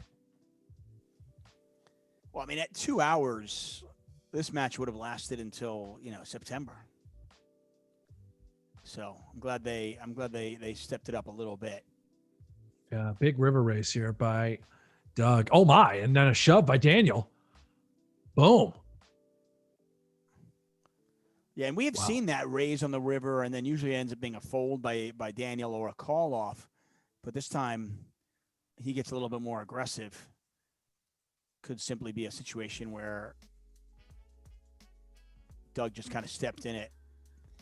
Daniel so close here to 200,000. Actually, he's up over 6 figures on both tables and almost 200,000 on the other table. And I want to say with those last 2 hands that Daniel is super close to being even for the day, which is a pretty good accomplishment considering he was down 200,000 earlier on. Absolutely.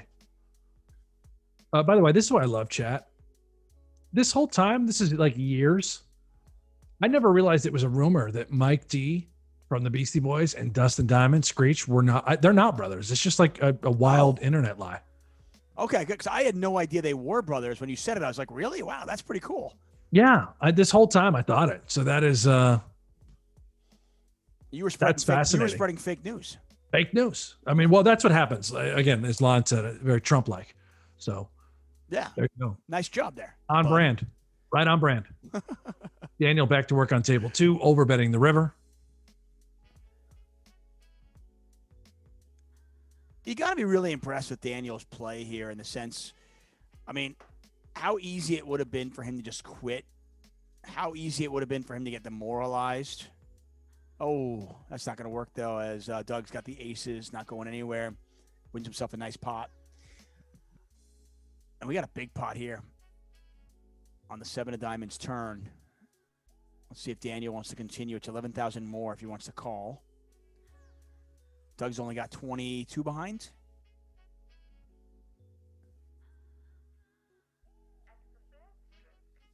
Yeah, kind of a shit or get off the pot moment, right? You certainly think so. If we have a value hand or something we want to get it in with, could we have a draw? God, could we have 9-10 there somehow? He called. Well, if he's got 9-10, he's pretty happy with the river. Right. I mean, he was getting a price. That's why some sort of draw would make sense. Well, because you figure if he had a made hand, why isn't he just going with it then, right? Well, yeah, unless you're trapping, you know. Well, there it is. Oh, King, gross. queen, jacks. Ooh. Yeah. Oh. All right, Tuck. I'll be back in 2 seconds. Hold the fort down. Take your time. Take more time. That was a big hand there. Doug back up to 90,000 on one table, 148 on the other table. Daniel was super close to 200, and now he's down to 144 and 51. So what looked like was going to be the Daniel comeback story, at least in this session, has turned bad for him and obviously good for Doug Polk. Doug probably up over about 100,000, maybe 80K right now. We'll get those numbers updated for you very shortly. Once again, I want to thank all of you for joining me, like I said, and joining Brent and joining us here.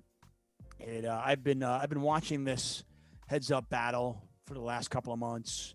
It's been a lot of fun, and I feel pretty lucky to be able to at least throw my hat in the ring for one of these sessions. All in here from Doug on the river.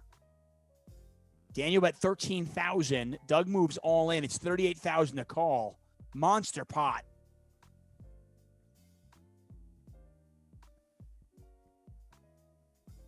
Ten, 5-4, 5-4.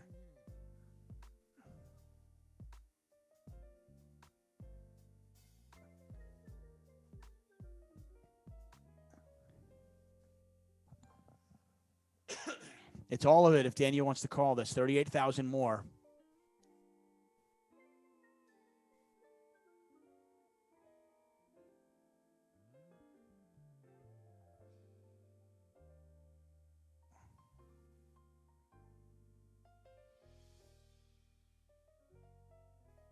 Daniel still in the tank, and then eventually does find the fold button. And now it's Doug who's up to almost 200,000 on that table, and Daniel back down to 40K. Obviously, the automatic re-up back to 100 big blinds. And we'll see if we can get the daily update. As I want to say, Daniel's probably down about 100,000. Uh-oh, what'd I miss? Yeah, just a couple of small hands here and there, like 20,000 here, 30,000 there. And then we just saw Daniel lose about, I want to say about a $55,000 pot, and he folded the river. He bet 13,000 and then folded to the shove. So all right, well, we need a rally. Got to have a big rally. No way around it. Max says he lost to 100K when I was gone. Really? I just took a leak. Yeah, he's down 116 now. Yeah, he was down 29. I want to say it hadn't been updated, so he was probably down about 45 when you left. Oh, but now he's down 116. It's been a rough 6 minutes if you're a Daniel Negreanu fan. Bills to I die says, Tuchman, tell us a little bit about yourself. Hey, I do have a podcast. It's called Under the Gun. It's free. You can check it out at crushlivepoker.com. It's on iTunes. Wherever you listen to your podcasts, it's there. If you want to learn more about me, subscribe, listen to the podcast. I'm an open book. But this is not the place for that. Yeah, but get in there. It's a great podcast. You've been doing Under the Gun for a long time. I had Ed Miller on this week. That was my 185th episode. And like I said, I just spoke to Matt Glantz yesterday, and that'll be released on Wednesday. That'll be my 186th episode of Under the Gun. Wow, that's crazy. This guy, K. Rennie, says, going for a line, wipe your note. Dude, do I look like the kind of guy that's into that? I'd be a lot skinnier, buddy. A lot skinnier. You know, Brent's a straight. Brent is he'll drink the alcohol. Straight and narrow. I mean, maybe a little whiskey, but I mean, this guy's a dad. I mean, come on. My kid's all right here, buddy. I mean, he's drinking pineapple beer. This one's melon cart. Yeah. I'm just like high energy. When I get going, man, I'm like, I just go, you know, That's weird. Probably won't last long. Listen, I've been accused of the same thing. When I do those late night World Series, I'm like 11 hours in, and people are like, "Wow, Tuck, how do you keep that energy up?" That's me. Yeah, you've got the same thing. Jeff's got it in him. Something about grabbing a mic, being on camera, you just get this natural sort of let's fucking go energy. Yeah, it's a high. I mean, listen, at the end of the day, I mean, how lucky are you and me and Jeff and Lon McCarron and Ali Najad and all these people that do this for a living. I feel blessed that people come and listen to me blabber about a great game like poker. Totally agree with you, my man. Amanda says, "Oh, you guys don't do cocaine when you stream?" No, no. Is that your thing, Amanda? Are you on the booger sugar? I mean, not when I stream, Amanda. I'm not judging, by the way. Yeah, no. Why would you? Why would you? I don't care. Do whatever you want to do. They've got a 3-bet pot here. Ace, deuce, 7, 2 clubs out there. Daniel puts a small bet out there after he 3-bets. Doug calls. Queen of clubs on the turn. Pot is now 12,000.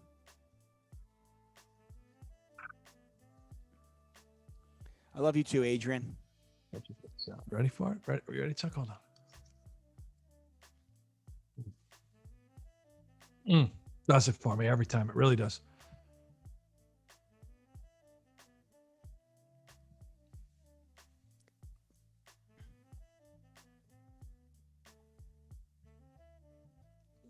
Come on, Daniel. Have it, man. To the river we go. Can we just have like the nut flush one time? Just check call, cool them off, flush over flush sort of situation. Wouldn't it be so sick? I just want blood. So sick. I mean, this hand, this line, everything could shape up for it. If Doug goes for value here, Daniel rips, might have it. Good to see it. I mean, Doug called a 3-bet, called the flop bet. Oh, how about this? He bet the turn bet. Now he moves all in, and Daniel has not snap called, so it's certainly not the nut flush. He didn't Dude, travel. What a crazy fucking sizing, too. 82,000 into 24. Yeah, and Daniel had him covered. That was a monster bet. Wow. Yeah, indeed. So I'm going to take a quick little water break. I'll be right back. All right, my man. Go get it. Is it real water or something else? I think I'm going to have real water now. I might have something else also, but I am going to have some water. I'll be right back. All right. As we bid Tuck farewell for just a moment, we got Amanda Negreanu in the chat, so make sure you guys say what's going on to her. I know you can't miss it. While she's here, please, guys, thumbs up. Take us to 800. We're at 730. Do it for Amanda, hashtag for Amanda. And she's going to join us on Friday this week. Isn't this oh my goodness. Are we being joined by the one and only, the voice of God, Mr. Carlencho? What's up, everyone? Happy to see you, Hi, Brent. bro. How you been? I love it when you hop in here. Oh yeah. I just felt like it's a great time to collectively relax.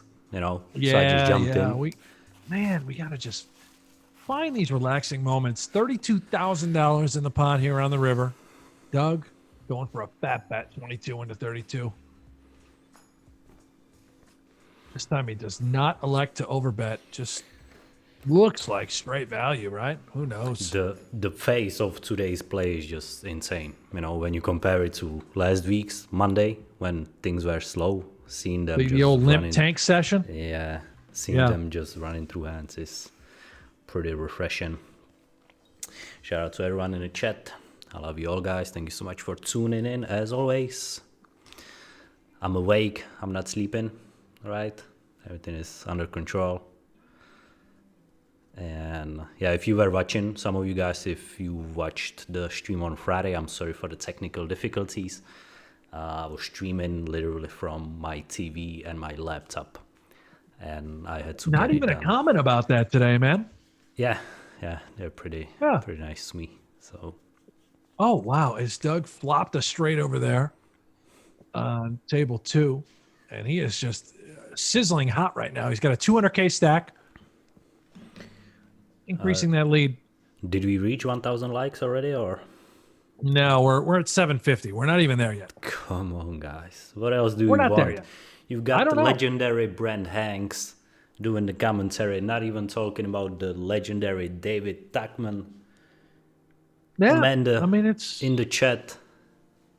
And we can't even get 1,000 likes. can't even get 1,000 likes. You know, What the hell got is this? 2,700 people watching. Well, and you know, we're telling them Amanda's going to come on Friday if we get to 1,000. Sad.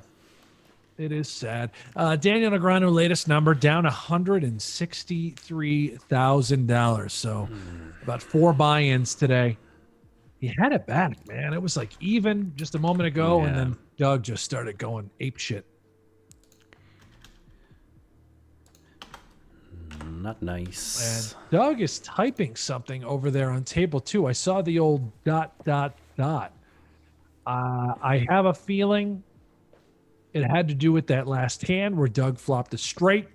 Perhaps Daniel had something substantial strength-wise, and that pot could have played out way different. Yep. We will never know.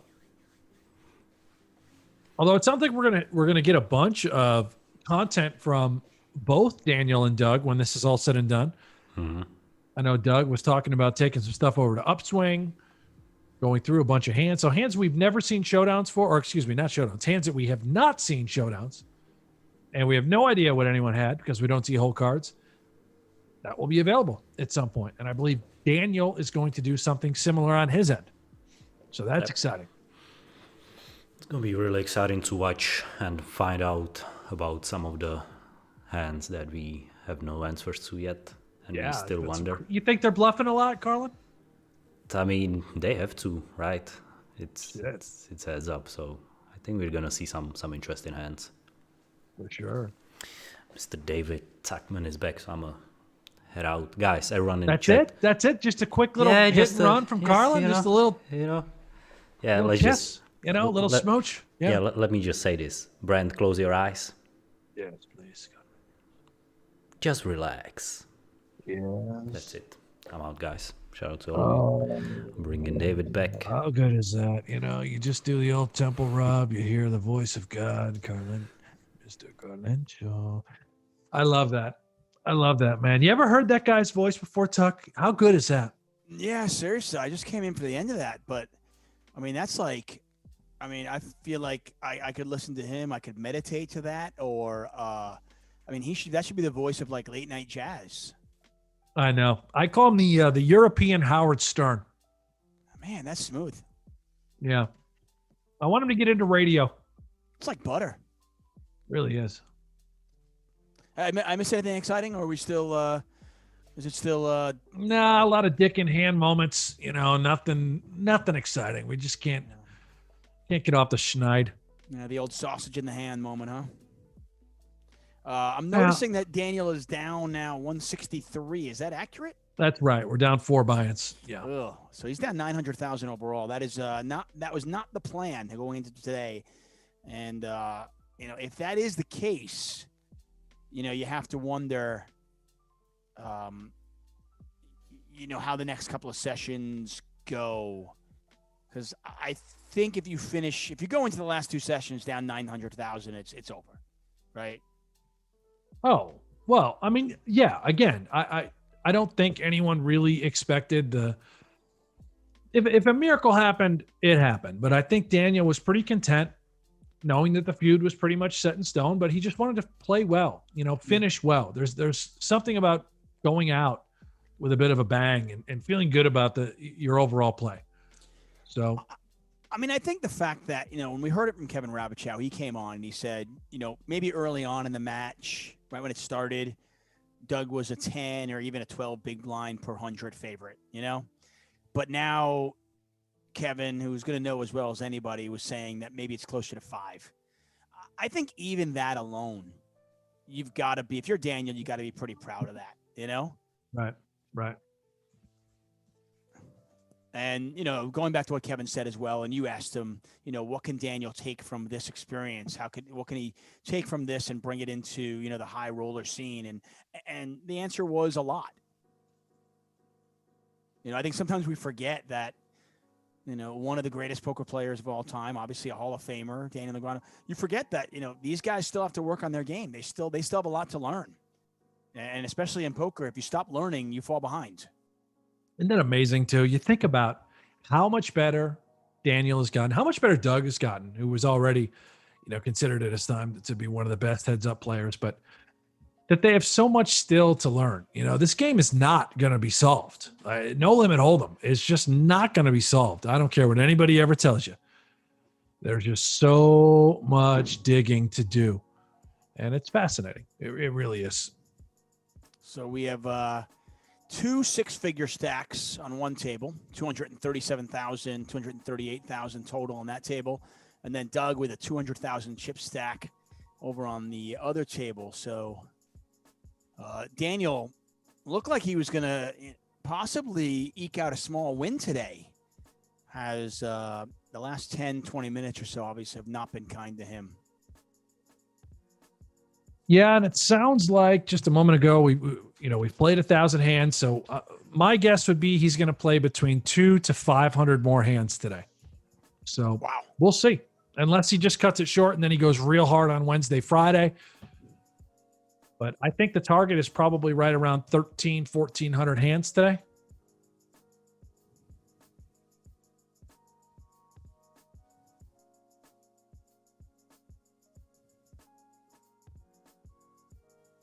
And small pots.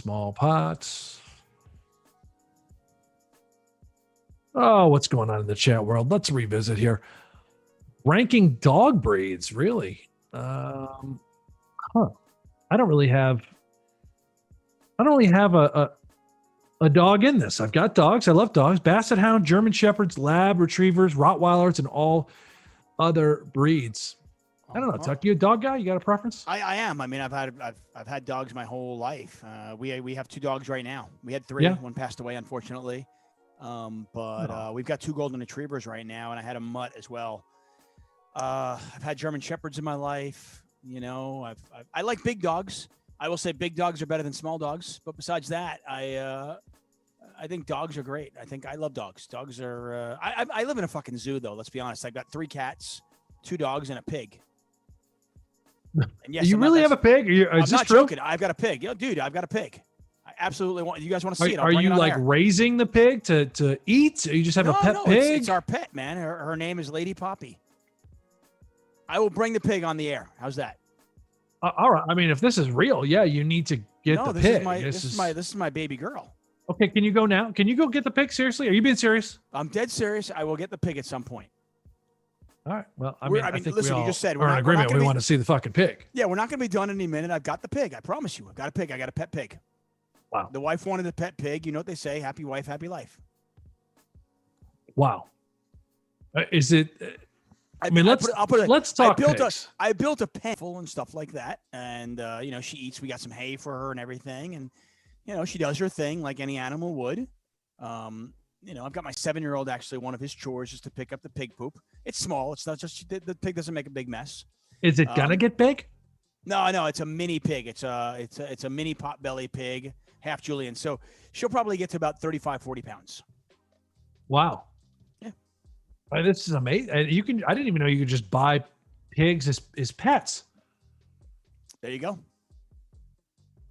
Good with kids? Yeah. Pig. I mean, they cuddle. They like to snuggle.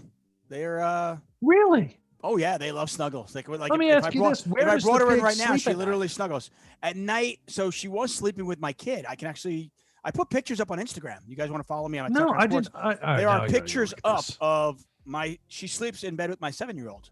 I got to look at this. How have I missed this? How have I missed this? I follow you everywhere. How have I missed? You've got a lot of things going on. Oh, big hand there. Wow. How's that not big? That should have been a bigger hand. I know, and Daniel just won a 40K pot with a full house just a moment ago as well on table 2. Right, but I mean that was Doug had top pair with King 9. Daniel had King 10 with 2 pair there. I would have expected that pot to get a little bigger, but it did not. You're a busy guy. I mean, you've got 2 kids. Oh my God, I'm just seeing it now. There's a little pig on the couch with the animal sleeping on it. Yeah. Oh, this is incredible. That I is thought you were Lady... fucking with me earlier. No, I wasn't. That's Lady Poppy. So, Oh, like I and said, I see your wife there with Lady Poppy. Yeah, we live in a zoo, man. We live in a zoo. Like I said, 3 cats, 2 dogs, and a pig.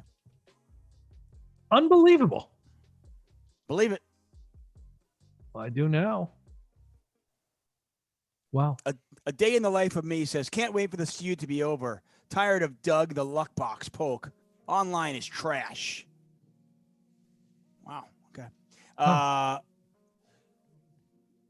Partridge Boy says pigs are smart AF. Yeah, they are. The pigs are really smart.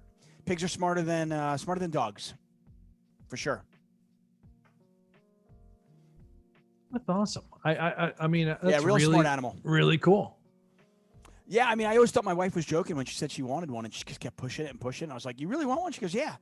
So she found a mini pig for sale. Did you have to build the pen out back? Is that how you did it? Yeah, that's we originally we had a small little thing and it didn't really work, and then we noticed that she likes to snuffle, so she'll take their whole snout and they'll put it in the dirt, and they're really strong and they can really kind of ruin your backyard.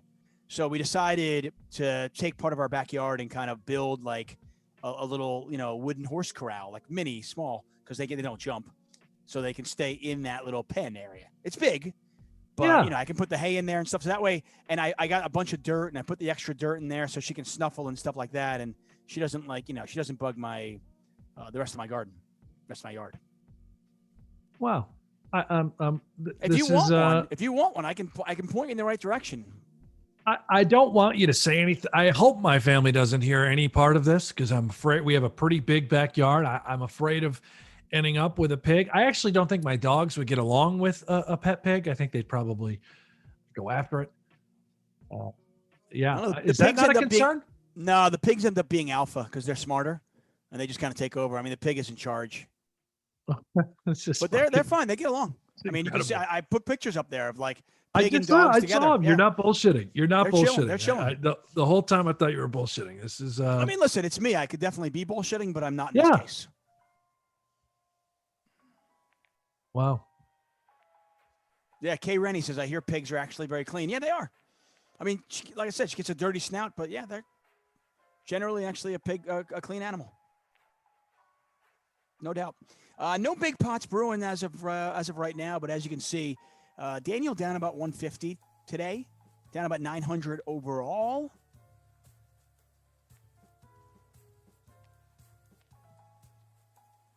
Once again, thanks for joining us. Pleasure being here. I'll be watching the next couple of sessions. And I saw on Twitter, is there a rumor that depending on how today's session goes, or maybe Wednesday's session goes, that maybe they'll do cards up the last one? I think Doug said, depending on how it goes, he'll stream with cards up. So I don't know if Daniel's going to do the exact same thing. I have no idea what coverage looks like. No idea. No clue. Do we just commentate over his cards up? Are you listening to Daniel talk the whole time while playing? I can't imagine Daniel's going to entertain a stream while playing. They're playing for a lot of money I don't know. To also stream and commentate on it. From what I saw from Twitter with Doug, would be he would stream it with cards up, but somebody else would do the commentary. Yeah, I think that sounds right. Yeah, that sounds right. Well, that'd be exciting. Have we had 1,000 thumbs up yet, or what? We are at 834. Come on, we have yet people. to reach 1,000. Come on. I'm sorry, but if you don't get us to 1,000, you will not have Amanda on stream on Friday, and I know the chat loves that. So you guys are making the decision, all right? She's either with us or she's not, and it all comes down to the thumb jobs. So get us to 1,000. So DNegs is taking I assume, a banana break, or is he done? I'm guessing it's a banana break, but who knows? The only time we really find out is when he joins us over here on Zoom. You see him enter the lobby. So we'll find out. Okay, fair enough. Typically, he does the ... thing when he's going to quit. I didn't see that either. And here come all the thumbs. God, I still can't get over this fucking pig. You have a legitimate pig. I've got a legitimate pig. If you're traveling. Do you want me to go get the pig? I mean, yeah, I think we all want you to go get the pig. Yeah, I'll go get the pig. Go get the pig. I'm going to mute myself and be right back. Okay. All right. So Amanda said she heard the toilet flush, and Daniel did take a pee break. Tuchman is actually going to get his pet pig, who I believe he said the name is Lady Poppy. That sounds familiar. I don't know why I know who Lady Poppy is. So Lady Poppy's coming back. We got a real pig that's going to join the stream other than me. Amanda Negreanu is going to join us on Friday for happy hour if and only if this chat gets us to 1,000 thumbs up. We are less than 100 away, so make sure you click the little thumb job. Jeff Platt will be back as well on Friday. Now, this Wednesday, I haven't even announced this yet. I'm excited. Perhaps you recognize this name, Veronica Brill, the whistleblower from the Mike Postle case. She is going to be on this show. It'll be myself, Veronica Brill, and a special guest is to be determined. So we have an incredible week lined up. I'm excited. Cards are back in the air. Daniel, unfortunately, today getting buried. Down 4 buy-ins. It is time right now to light the dynamite. Let's go. Let's go. Boom. Take this sucker to the moon. We are waiting on David Tuchman, Lady Poppy, and a pig are going to rejoin us in just a moment. Oh, let's see. Hanks, don't let him talk to you like that, mini pig. Yeah, I mean, we'll see. He said it's only going to be 40 pounds. He said that pigs are easier to raise than most guess. And oh my God, ladies and gentlemen, David Tuchman has brought Lady Poppy onto the stream. We have an actual pet pig here. I've never, this is unbelievable. This is a first. We have a real pig. I just saw kisses and smooches. And they've disappeared. I would worry about a pig taking a shit on me in the middle of a stream, although I think it's worth it. I think it would be great content. It might even go viral. But what a beautiful pig. I never thought I'd say that in my life. That is just a very cute pig. Wow. Wow. We are almost to 1,000 thumbs up. If you want that pig to come back, I don't know, get us to 1,000. If you want Amanda to join us on Friday, get us to 1,000.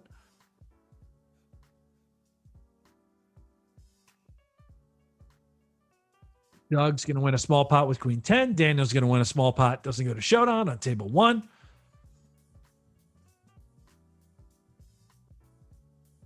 Oh, yeah, a lot of the pork jokes. You know that's going to come. We're going to get a lot of these jokes. There you go, guys. I'm back. What did I miss? Yeah, so that was Lady Poppy. That was Lady Poppy. Now, what do you brought her in to say hello? She can't just hang out for a while. Does she have to go to the bathroom? What's her behavior like? No, you know what? She likes cuddling on a couch and stuff. But if I'm holding her up like that, she gets a little nervous because she's a prey animal. So she is just naturally concerned. Yeah. I think anytime somebody picks her up, that she's gonna get eaten. Wow. So it's not her. Like she loves, like if I pick her up and I put her on the couch, she'll cuddle me, and she loves that. But if I'm holding her up in the air, she's just not a huge fan of that. So I'd have to put her down on my lap, and then you wouldn't see her anyway, unless I I went like that. So. Right. I never even really thought about that. So that's just a natural tendency, unlike dogs, where it feels threatened, like could get attacked, looking out for her life, a little anxiety. Yeah, for a pig, screaming is really their only defense mechanism. So when you picked up Lady Poppy, did she start squealing? She'll squeal a little bit. Yeah, she'll squeal. I mean, she trusts me, and she, I'm her dad and everything, but she'll still squeal a little bit. But if somebody else, like if you came over and you were like, oh, let me pick her up, she'd be anxious. She'd be like, I just think there's always that thought that, I'm going to get eaten. This is the time. It's over right now. Brent looks at me and he sees bacon. I mean, I would be a predator. I was hoping they'd put a straight flush on the board over there on table 2, but 3 yards is good. Yeah, I would, listen, Lady Poppy would not be safe with us. If you took a trip and you wanted to leave the pig with a sitter, I cannot guarantee that Lady Poppy would still be around. And I think that's her instinct. So, yep. So I get it. I get the squealing. My wife does it all the time. But pigs do squeal. They absolutely they snort and they squeal and they make all the noises that you associate with pigs. That's what she does. But the kids like her, the wife likes her, so we got a pig. There you have it. So did I miss anything, or are we still at about at 150? No, the only thing we cared about was you getting that pig, and we've been talking about the pig the entire time. Daniel won a couple small ones, nothing to move the needle. We're all infatuated with pork. right now with Lady Poppy. And I'm Tuck, I got to tell you, I love this about you. I love that you just own a fucking pig. I own a pig, man. I own a pig. Yeah. Somebody said I heard that mini pigs don't exist. Well, an actual, like, the pigs that we eat, like if you're eating pork, guys, those pigs that, get grown for food and raised for food, they grow to about 400 pounds. I actually met Poppy's parents, and they were much, much, much smaller. So like I said, I mean, depending on how much she eats and how much I let her eat, she could get to 45 pounds, maybe 50 even, but yeah, and there you have it. So the chat asking for the pig pack. Pigs, Poppy's not going to come back, guys. It's not unlike a dog, not just going to sit, behave, and want to be pet. Yeah. I mean, listen, if you want, I can bring in my golden retriever. He'll sit with me all day. But if you do want more pig pictures, you can follow me on Twitter. I occasionally put some pictures out there, or you can follow me on Instagram. I'm Tuck on Sports on both those things. Instagram, though, I do apologize in advance. It's pretty much just animals and my kids. So if you're, I'm not sure how exciting that would be for any of you guys, but full disclosure. But I do occasionally, I'll put a pig picture out.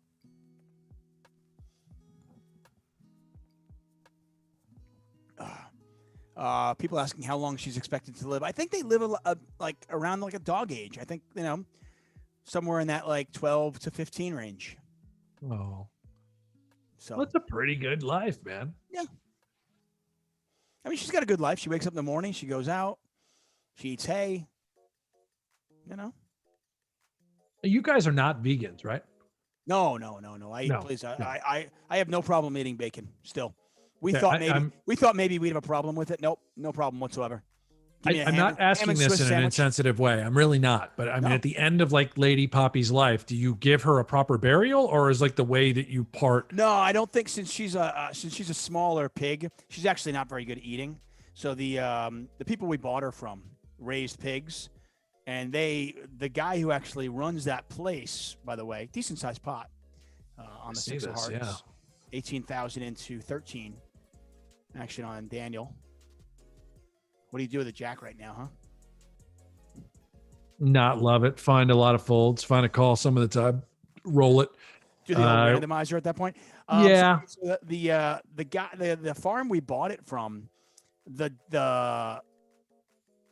man there actually was a barbecue guy. Like, he ran a barbecue place, and they said that they actually they ate one of the mini pigs once to see if it would be any good, and they said it was really, really tough meat and not very good eating.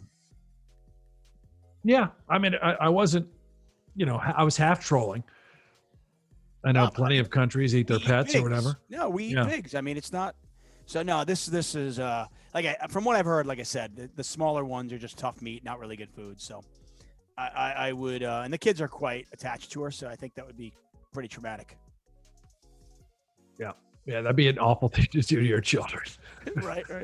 Hell, let's eat the dog. Come on. Oh, God. I tried to keep a straight face for so long after asking that. Let's eat the animal. Let's eat our pet. Come here, Bailey. Yeah. Got a good life. Man. Now we're going to eat you. Oh, fuck. God. Oh, thank goodness for this humor. Otherwise, I'd be really upset about being down 194,000. That is the current figure and total.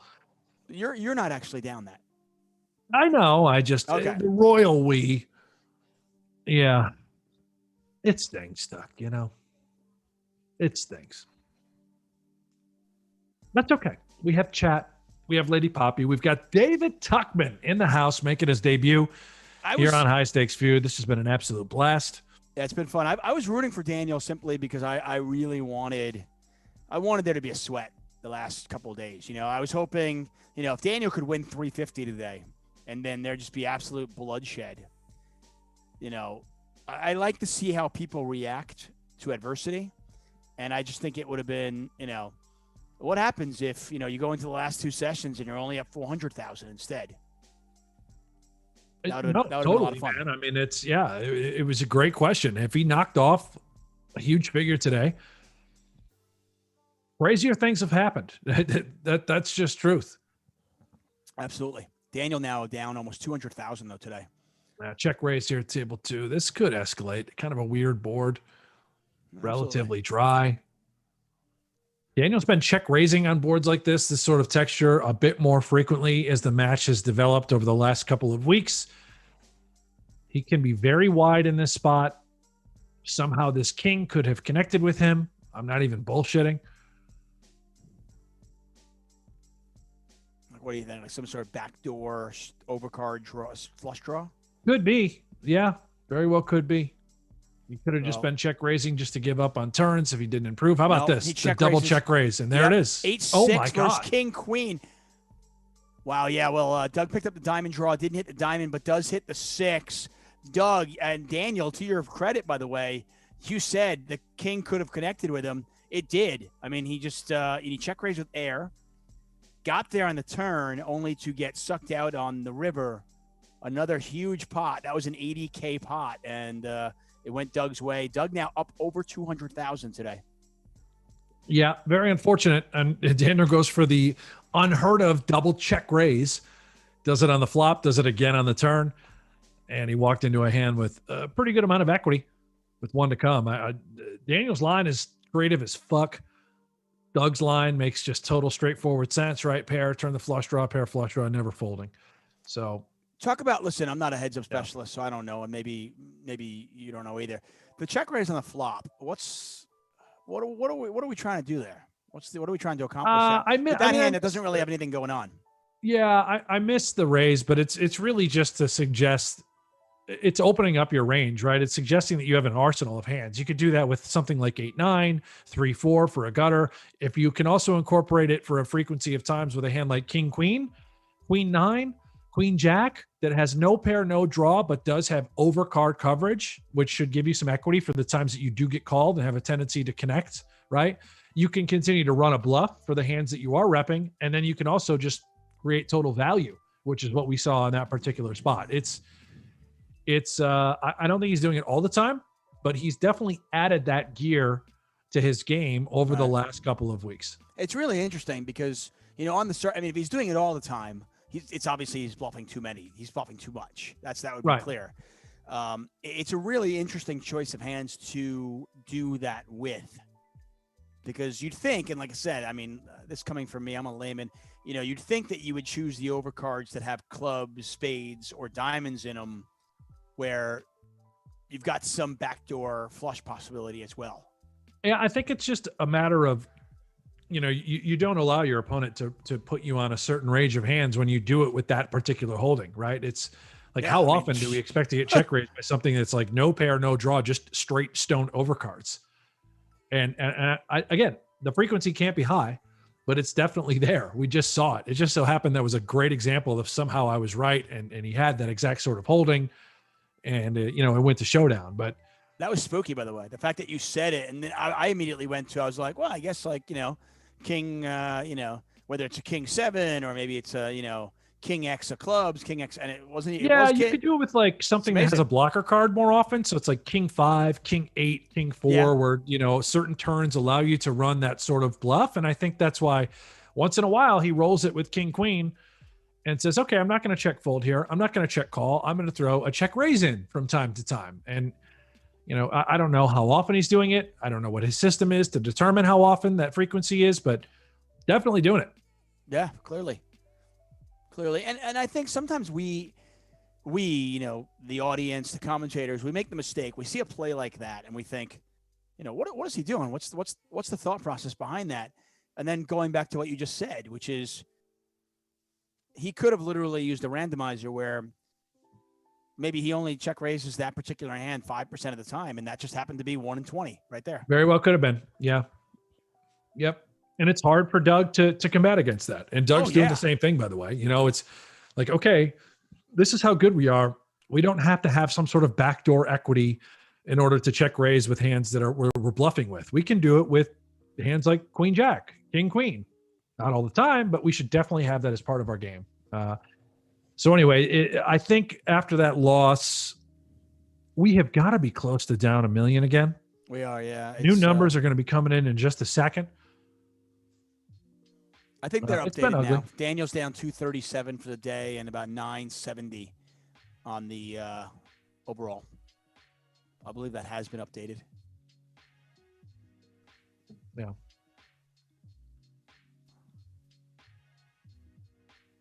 Well, it's been ugly. And I know all of you fans that are, you love Daniel, you hate to see it, but guys, don't worry about Daniel. He's going to be okay. Amanda in the chat, they're going to be just fine. There's a great way to look at this, right? Your hero, your guy that you're in here watching, he is 100x the kind of player now than he was when this challenge started. He's the best he's ever been as far as Hold'em is concerned.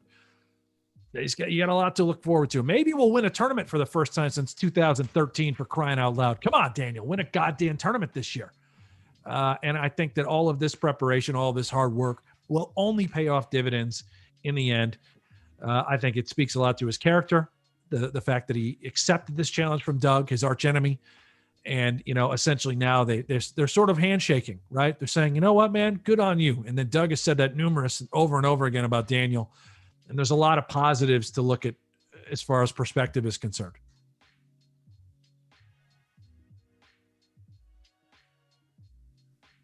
I do hope he goes on a ridiculous rant when it's all said and done, by the way. Almost definitely, right? I mean, I root for it. I do.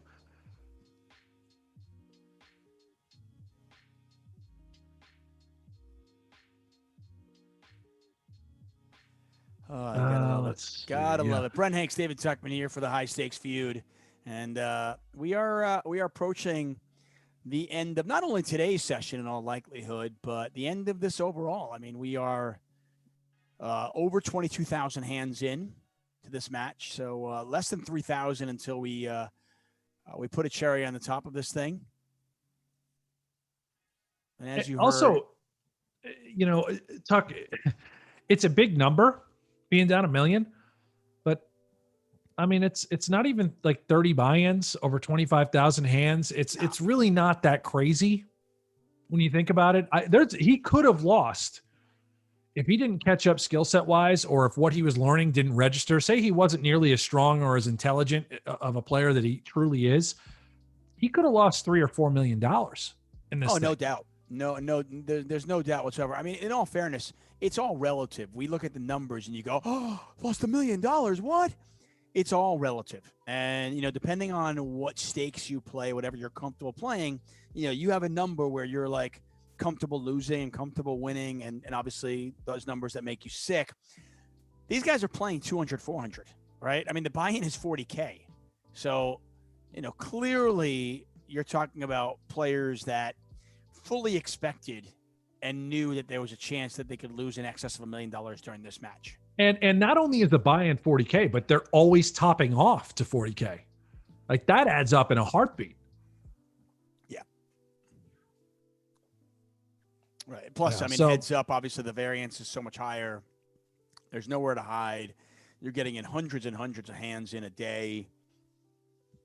This is, I would imagine if you were to play out all the scenarios of how this theoretically could have played out, I would imagine one of these players being down just under $1 million is fairly typical result. Yeah. I mean, I went golfing with, I'll say it with Nick Schulman before this whole thing started, and we talked about it. Wow, sick brag. No, I didn't mean to brag. I just didn't know. I'm kidding. We talked about, how much could potentially be won or lost. And, a lot of money was being bet on these guys, obviously, and a ton on Doug's side, if people could find the action. But yeah, like not just $1 million, but millions was word, plural. When the skill set really started and Doug had the considerable edge that most people, even Kevin Rabichow alluded to, when it all began, they thought, Jesus, if he doesn't improve, because Doug is going to get in his element. He's a heads up expert. If Daniel doesn't improve, this could get ugly in a hurry. And what we found was the exact opposite. Daniel unbelievably, dramatically improved his game. He sees things at a totally different level. And Doug would acknowledge that, right? I mean, Kevin Rabichow, he ended up betting and hedging his bet because he said, Jesus, I mean, Daniel's way better now than he was when this started, and he's only going to continue to improve. Right, and let's not forget, people that are thinking, well, Daniel had more to improve on, right? Because Doug was already the heads-up specialist. Let's not forget, Doug was working on his game throughout this. I mean, Doug was basically been removed from poker for a long time, jumped back in the ring a few months ago to kind of get himself sharp. But, over the last couple of months, while this match went on, while this challenge existed, Doug was constantly in the lab working on his game as well. So it was really kind of a race of, okay, here we are. Who can improve faster from where we started? Now, obviously, Doug started in a spot where he was much better. And Daniel's done a good job of getting himself in a spot where, he's putting up a good fight. I think, according to what Rabichow said, and I think it's probably, Doug is still a favorite in this match, but it's a hell of a lot closer than it was, going back to what you said just a few moments ago. I mean, Daniel was down a million, 8,000 hands in? Oh, no, I don't think he was down a million that early, but was it 8,000 hands in? Yeah, maybe that's right. That might be right. It was close to it, right? I mean, I'm just saying, going back, like this could have easily been a $2.5-3 million, result. No doubt about it. Yeah. So I'll tell you what, we're not at 1,000 likes yet. We're less than 40 away, about 30 away.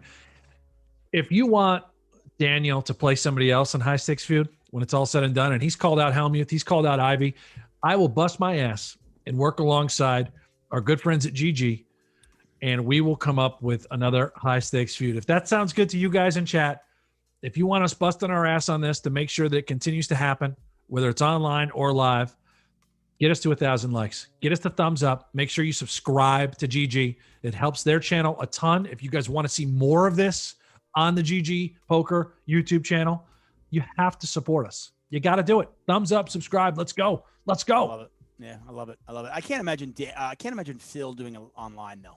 Can you? Well, not this many hands, but we'll see whether it's in the live arena or partially, maybe it could be a hybrid where it's live and online. Maybe. I mean, he definitely do it on Poker Go again, like he did with Antonio. I think he'd love to do that. Yeah, no doubt about that. And I'll tell you what, Ivy came to mind for me last week, and we watched Rail Heaven back in the Full Tilt days. I know, Tuck, you and I did, so many of us out there in chat. Ivy, you don't think he's in his comfort zone when he plays online? He might still to this day be one of the biggest, if not the biggest winner in online poker, considering how much money he won there. So I don't know. We'll see. We got it. We got to 1,000 likes. So you guys have my word. Gonna bust my ass, work with GG, see if we can come up with some more of this stuff. We know how much you love it. And Daniel seems to love it. He's got an appetite for it. He wants to keep playing. He wants to harness and get under the engine. Let's go. Why not, Tuck? Why not just play a high stakes feud all year long? How about just keep it going? I mean, it worked. Can it be done? Fun. I mean, it worked for Phil. Yeah. I don't see why Daniel can't do it as well. And again, it's a situation where he's been working on his game so much. If I'm Daniel, why do I not want to put that to work? Why do I not want to be able to use what I've learned over the last 3 months? I've gotten so much better. Let me challenge myself again and play somebody else. Right?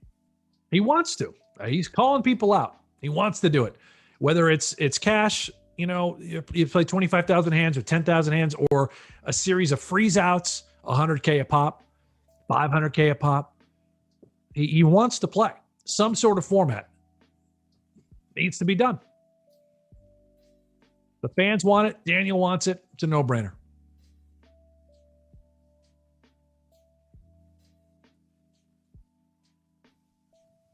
Let's see. What do we got going on here in the chat? I continue on. By the way, Doug's at 267 on one table. And obviously, as you can see on the other table, both players over 6 figures. No huge hands developing here as we have surpassed the 1,000 hand mark today. I want to thank everybody who's joined us in chat.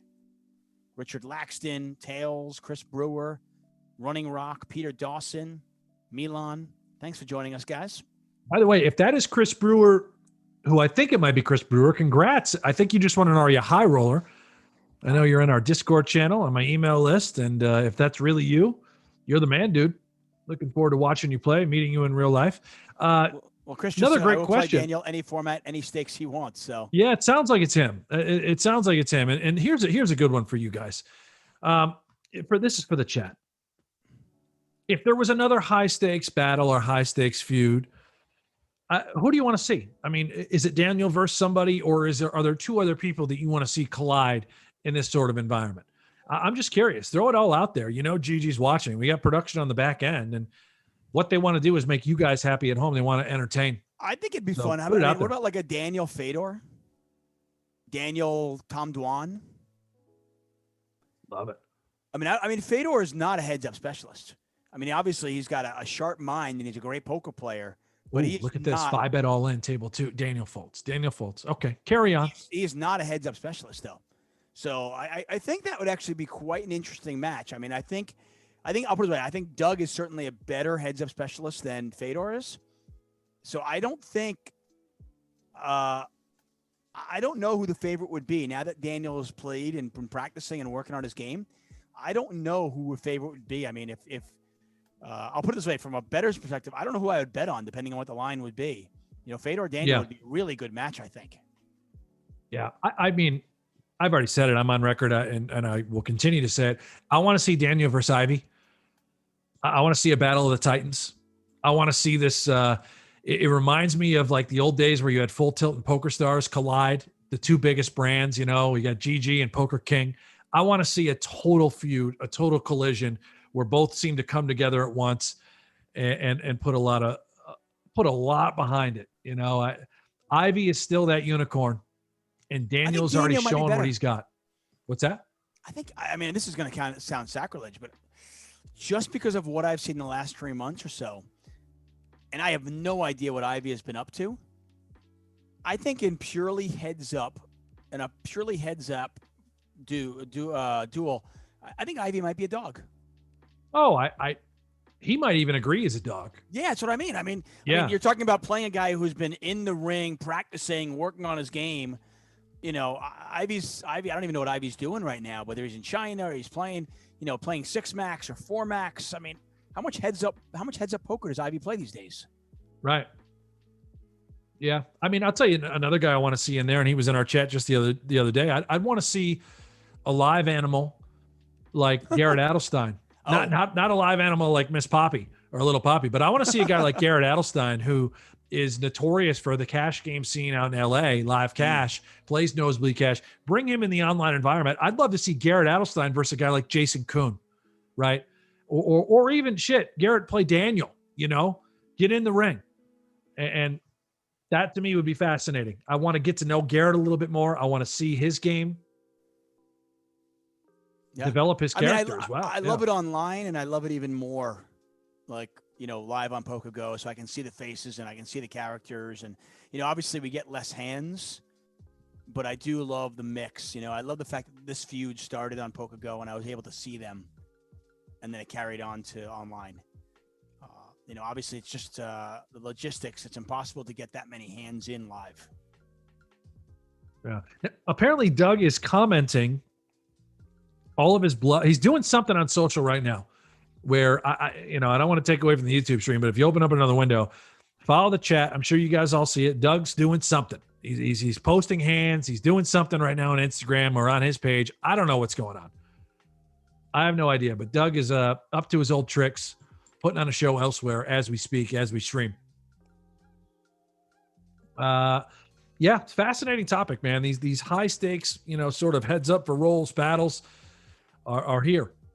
The people love it. The players love it. Yeah, it's great. Tails 13 says, Tuck, I have a doubt, but do you think DNeg is having fun at heads up? I mean, I think he is. I mean, obviously he doesn't want to lose. He's a competitive guy. I know that, but at the same time, if he wasn't having fun, would he then go challenge other people playing heads up? I mean, I think he's enjoying the challenge. Totally. Great example. Oh yeah. God, yeah. Steven Chidwick, another great name. How do we not even mention the all-time most winningest player right now, Brent Kenny? He's got his own little flair, his own little style. Says he's never used a solver. All self-taught. Get him in the ring. How about Daniel versus Brent Kenny? Daniel's the one that's calling people out. It seems like he wants to stay in the ring and battle. These are great ideas, guys. Keep them coming. I'm not kidding when I tell you that GG's watching chat. They're looking at what you guys want. They're taking notes. By the way, so Doug is apparently commenting live on the hands, or I guess on a delay possibly, which is certainly Must be. Certainly interesting. He's obviously feeling comfortable at this point. I don't even know where it is. I don't see it on his channel. I'm looking around. I don't know. We talked about this a lot. He is the reigning champion in high stakes duel. Maybe you remember that, where he swept Antonio 3 straight matches. He's got the big championship belt, which we are going to award him. So Helmuth is going to come back and play high stakes duel. Once he's vaccinated, he's ready to play ball. And I can promise you it's going to be a very well-known name from high stakes poker that is going to be playing him in 2.0, high stakes duel 2.0. I love it. And by the way, because you were there, but for Antonio to lose, that's one thing. For him to lose 3 straight matches to Phil Hellmuth, that has to eat him up. Oh, I mean, knowing Antonio and knowing Phil, I mean, to know that you lost 3 times to Phil, that has got to just eat him. It's demoralizing. Because if you know this Tuck from the history, and I have no idea everyone in chat, dude, Antonio called Hellmuth out to play heads up for years. Remember the whole let's do it for a taser gun sort of thing? For years. And then finally, Hellmuth accepts the challenge, and Hellmuth just buries him 3 straight matches. I mean, their history goes way back. I mean, back from the WPT when Antonio was just kind of making a name for himself, and Hellmuth was, one of the most popular players in the world. That was where Antonio did it, and he kind of, he did the whole thing on WPT. That was great. And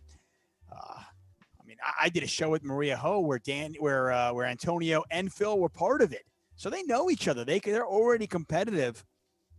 I mean, for Antonio to lose to Phil, that had to just kill him. That's a great thing. I handed the Poke and Go. You guys put on a great show. That was really entertaining. Incredible. Yeah, it was really incredible. We're so fortunate the way that worked out. And, we did it during a time of uncertainty, and we had all the protocols in place. Everyone got tested. There was no risk as far as anyone, picking up COVID. And that's just props to everyone in production, and Maury Escandani and Dan Gotti's team. They get it done. When they put on a show, they do it the right way. Yeah, I'm excited for that. We're talking about filming that again pretty soon. Yeah, I was going to say, and all that during what was a crazy tumultuous year in 2020. So certainly looking forward to when things are back to normal, or whatever normal is anymore these days. Right. Yeah. I mean, we were talking about that in a meeting this morning, actually. Big pot on table 2. I'll get back to this thought in just a moment as I suck off our company. This is a 4-bet pot. And Doug checks over to Daniel. Daniel bets 25% pot, gets called. Pot's now 32-3. Third diamond gets there.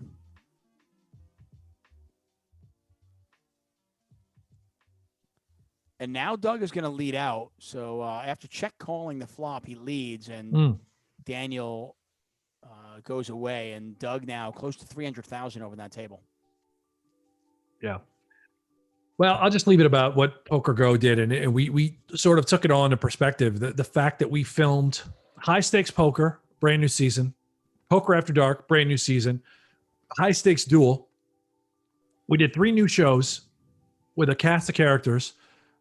Never had a single issue with COVID. Everyone, not a single positive test, and we were somehow able to get brand new content up on our site throughout a pandemic. That's just hats off to the entire team. And I of course, I am a homer. I work for the company. I'm very proud of that. But it's remarkable, to be honest. I don't know how the hell we did that. I don't. I think every reason to be proud of the effort that you and the whole team did over there. This has been obviously a difficult year for everybody. So to be able to put out new content and new exciting content. I mean, high stakes is back. High stakes poker with Gabe Kaplan, crazy. And that's the little things that people just don't realize what it took to get that done. And it is it's an amazing team. But Maury himself Eskandani, the godfather, the legend, actually would just drive out to LA to be on site for the voiceovers for that, to be by Gabe's side, and just to make sure that it was done the right way, to make Maury's sure that always done everyone that. was comfortable. I mean, it's amazing how hands-on and just how comfortable and safe of an environment that he creates. We could spend the whole show just about Maury. I mean, I have fortunately worked for Maury for many years and with him, and every time I have had a voiceover in LA for some poker show that we've done, Maury has always been on site. Yep. I think have to lend support, but also, the one thing that has always been his mantra is the people that we hire know poker. So he was there to kind of offer advice and, hey, what about this hand? This is a little different here. And then, of course, the most important thing is golf after we voiced it. Yeah, he keeps it real with you. Everyone calls him Uncle Maury because he just feels like family, and he, it's amazing. I've had the opportunity to work with him as closely as I do. Huge pot, table 2, 32K. Yeah. 32K in there. Doug checks Daniel with not going to take a shot at it. Not sure it would have gotten through with the Jack 10 of clubs in Doug's hand. He had second pair, and he wins that one, and that takes him up over 300,000. And we have not an update yet, but I want to say the overall total very, very close to the mill ball. Yeah, we haven't seen very many $300,000 stacks, and that obviously is that is one right there for Doug Polk, just crushing on table 2 right now, up almost 10 buy-ins alone right there. They are approaching their 5th hour today. Started this about 2:30 p.m. Pacific time. Currently 7 o'clock.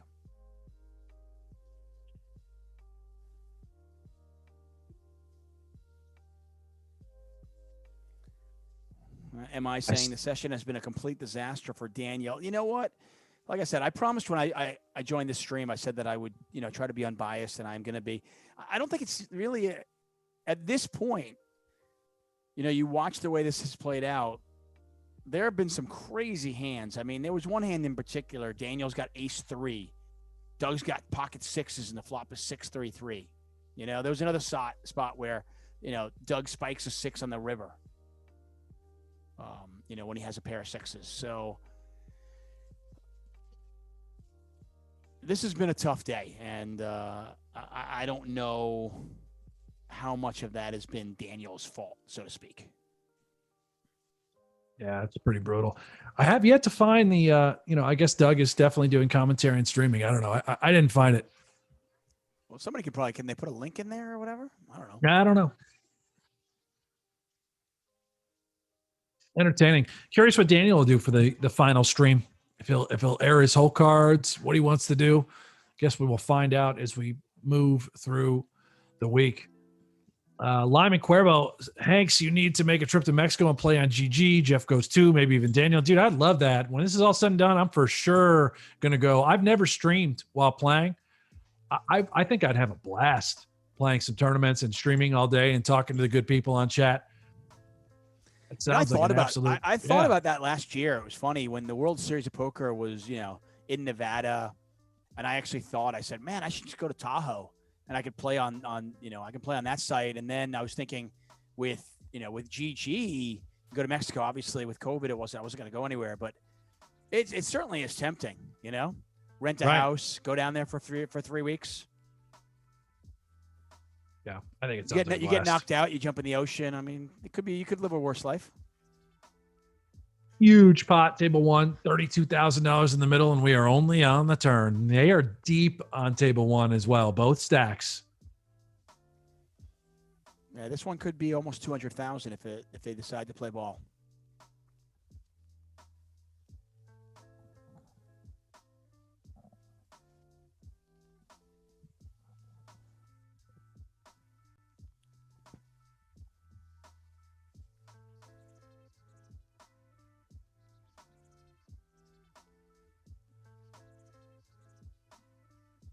And that's good. King 10, 10 of clubs. Nice guy. Oh, yeah.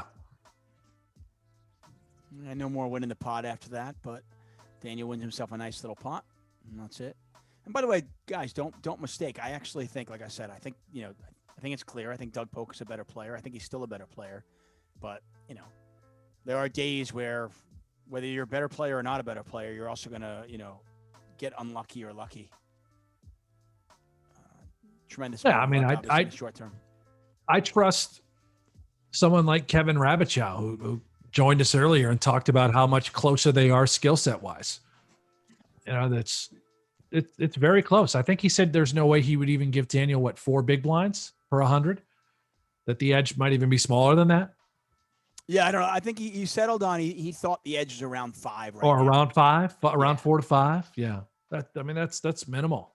Yeah, he said that it's probably closer to over 8, but definitely under 8 now. And that was the thought process. By the way, apparently, according to Richard Laxton, we have 1,000 thumbs up. Oh yeah, we hit that. We got that mark. There we go. Thank you guys. Appreciate it. So I guess Amanda is she's lock and loaded then, right? You got 2. Yeah, you got 2 things. You have my word on figuring out what is next for High Stakes Feud, and I will do my best to work alongside GG to make it happen, whether it's inside the Poker Go studio or if it's all online. I don't know. But I will bust my ass on that. And then, of course, Amanda Negreanu will join us for Happy Hour, the grand finale, the final stream, as we say goodbye to this Heads Up match. She'll be here with us on Friday. This Wednesday, I'm very excited about this one as well. Veronica Brill is going to come join myself, and we will have a stream. Special guest TBD there. Veronica, of course, you may remember, was the whistleblower for the Mike Postel. You ever heard of that guy, Tuck? Mike Postel? I have. Unfortunately, I played with him. Yeah. Well, Veronica's going to join us. She's great. Looking forward to that stream on Wednesday, and that'll be it, guys. Yeah, Veronica V. Brill is one of my favorites. I love her. I consider her a friend. Not like the friend like K-Rab. I actually am friends with Veronica, and she is great. She's always entertaining. So you make sure you tune into that one for sure. How about, hey, just a little bit of old school. What about Jungle Man and Tom Dwan? Oh, dude, see if they can finish their match. Love that to finish that challenge. Yeah. The challenge that never was finished. Yep. That would be great. Even like Isildur, get Victor Blom back. Yeah, that'd be interesting. That'd be a fun one. Ooh, Daniel goes runner for the old nutskis there as far as straights are concerned. MI says, I have more respect for Dave's pig than I do for Mike Postel. Okay, listen. Say what you will about Mike Postel, but dude, my pig is a wonderful pig. Why do you got to bring my pig down? Yeah, man, that's what do you have kind of a low blow. Yeah, I mean, I just feel like, the pig is actually quite sweet. Come on, MI. I'm not making fun of your pets, am I? You even have any pets, MI? Do you? Anyone else have any weird pets out there? I'm not saying a pig is weird. I said that wrong. Different. We'll say different pig. A different pet. Yeah. Like any snake owners or any hamsters? My kids could get a hamster. Ferrets? Do your kids have hamsters? No. We have 2 dogs. No guinea pigs? No guinea pigs, no hamsters. Bunnies? Talk about getting a desert tortoise. I don't know. That'd be kind of fun. Desert tortoise. Yeah. You just live outside. My wife's best friend, her family, they've got like 4 snakes, a bunny, turtles, spiders, all sorts of things caged up. That's a lot of, kind of scary things. To me, if I can't cuddle the pet, I don't really want it. Yeah. Matthew says he has crabs. So there you go. There's I'm Matthew. sorry to hear that, Matthew. You can take care of that. There's some ointment you can get. Yeah. A couple small pots here. Nothing too exciting. Came into today's action with about 3,700 hands left in this high-stakes feud. We have played well over 1,000 hands today already. So you do the math and you realize we've got probably about 2,500 hands left. So 2 days of 1,250 hands a pop, and we're done.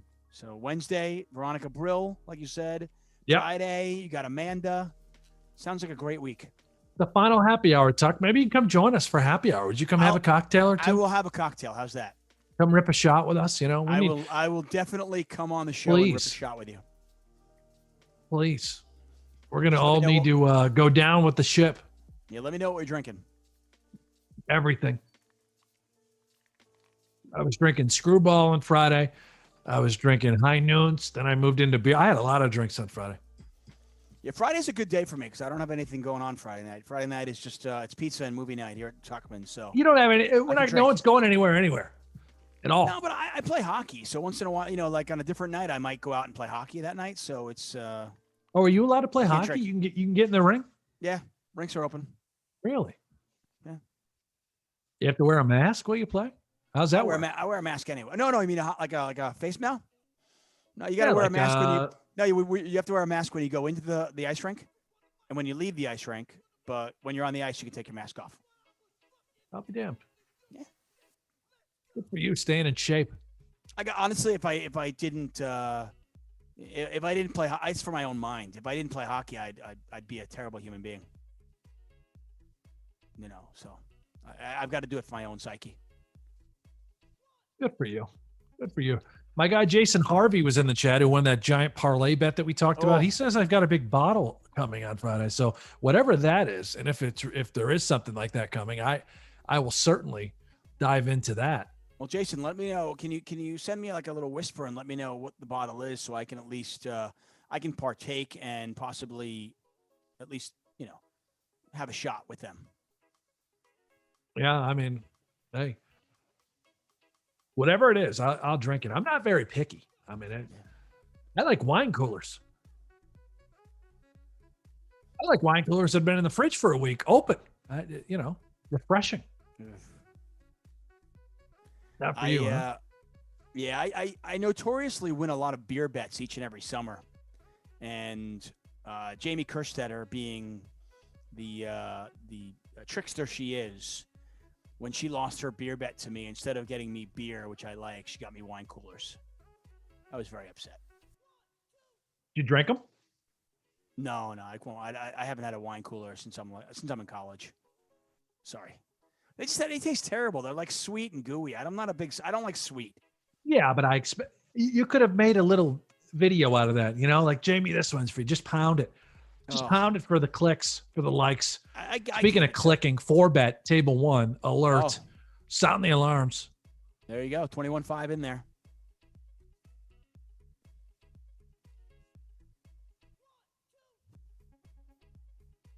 Wouldn't it be nice if we actually had a suited connector that somehow connected one time? No C-bet on this sort of texture. We got a pretty wet board. I mean, it's hard to imagine that you completely miss a flop like this when you're looking at spades, diamonds, straight draws. Yeah, his check back is interesting, right? I mean, would he do that with a hand like ace queen? Like, let's just give him that sort of holding. Okay, and then what do you do now with ace queen? You just hate it. Well, no, like, I don't think he would have check backed is what I'm saying. I think he's probably more inclined to do it with a hand of strength or, there you go. He's all in. All in. Or some sort of combo draw. He could have turned a spade draw. He could have flopped some sort of flush draw that he once in a while decides to check back. By the way, if Doug calls this, we will have a $180,000 pot. Yeah, this is amazing. And I think Doug is probably in a weird spot. He might even have something like a 5, although I don't know if he would call it off with a pair of 5s.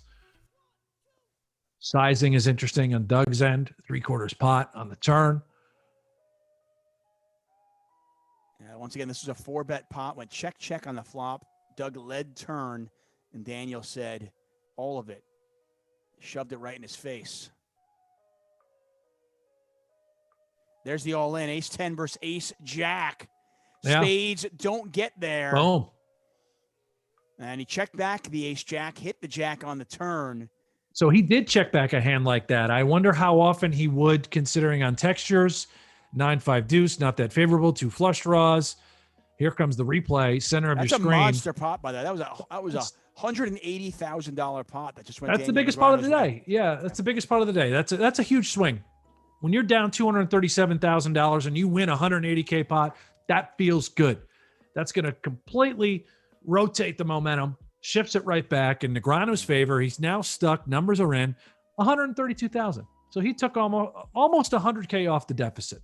Yeah, if the spade hits on the river there, that's That might have been a breaker. I mean, that might have been a Daniel breaking his laptop right there.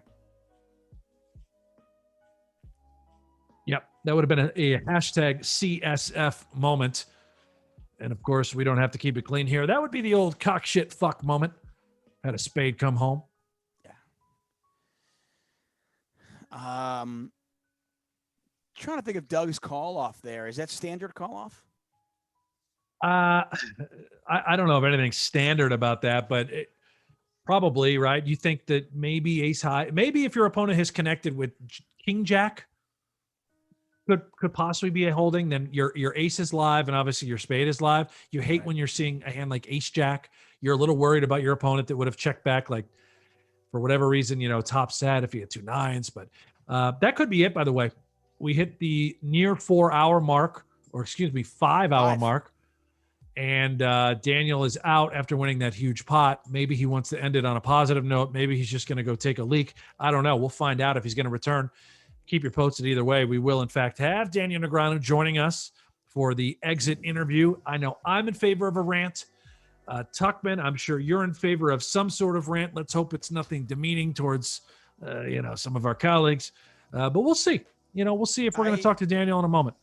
Yeah, that was an interesting hand to kind of like kick it off at the end there. I mean, to check back the ace jack, I'm curious how often he's checking back the ace kings, the ace queens, the ace jacks there. Obviously a fortuitous turn card for Daniel, and the fact that Doug had something there that had to bet and then call off, which was really interesting. To your point, if your opponent does. I mean, if he has a jack, obviously you're in pretty bad shape, but you got 12 outs. Oh, we got ball game. We're back. No, they're not done yet. We're back. Yeah, I mean, there's an interesting hand. When Doug sizes it up, 3/4 pot on the turn, and he doesn't get a tremendous price, I think that particular hand in holding when it's exactly ace 10 of spades, and I could be wrong. I mean, the sharps and whatever, the robots out there in the chat that know exactly how the math works, that particular hand might be good enough to bet call off because of the value of ace high, just that additional smidgen of equity that you think could be live because you eliminate the combinations of your opponent having a hand like ace jack. I mean, you start thinking about it. And I might be off the numbers exactly because it went so quickly. I want to say that he was probably, the pot was maybe 125, 55 to call. Yeah. Somewhere in there. So you're getting more than 2 to 1. And a great point by Mac in the chat, by the way, Duck, is that there is a world in which ace 10 of spades could be the best hand. Yeah, I was about to say that. Matt, yeah. Great point. I was about to say that. I'm like, listen, Daniel's pretty much at the top of his range. I mean, I don't think, could Daniel have a set? Yeah, of course he could. But what about when Daniel has he has some sort of other draw that he decided to play that way. Totally. Yeah. So we continue on. We thought we were done. They pull us back in. And now it is DNegs with 241,000. Can we just swap the tables? Can we put the 241 stack with the 292 stack? This sort of particular dynamic happened on Friday where Doug had an insurmountable lead on one table. So let's look at table 2, for example. He's got $300,000 in a stack. Daniel doubled up twice. So he had about 160K to Doug's 200, and he was not going to quit because of how much money was on the table, because of how large of a swing that could potentially be in the match. So if we see that situation unfold, say Daniel doubles up on table 1 to 80K, and then again to 160 and change, right?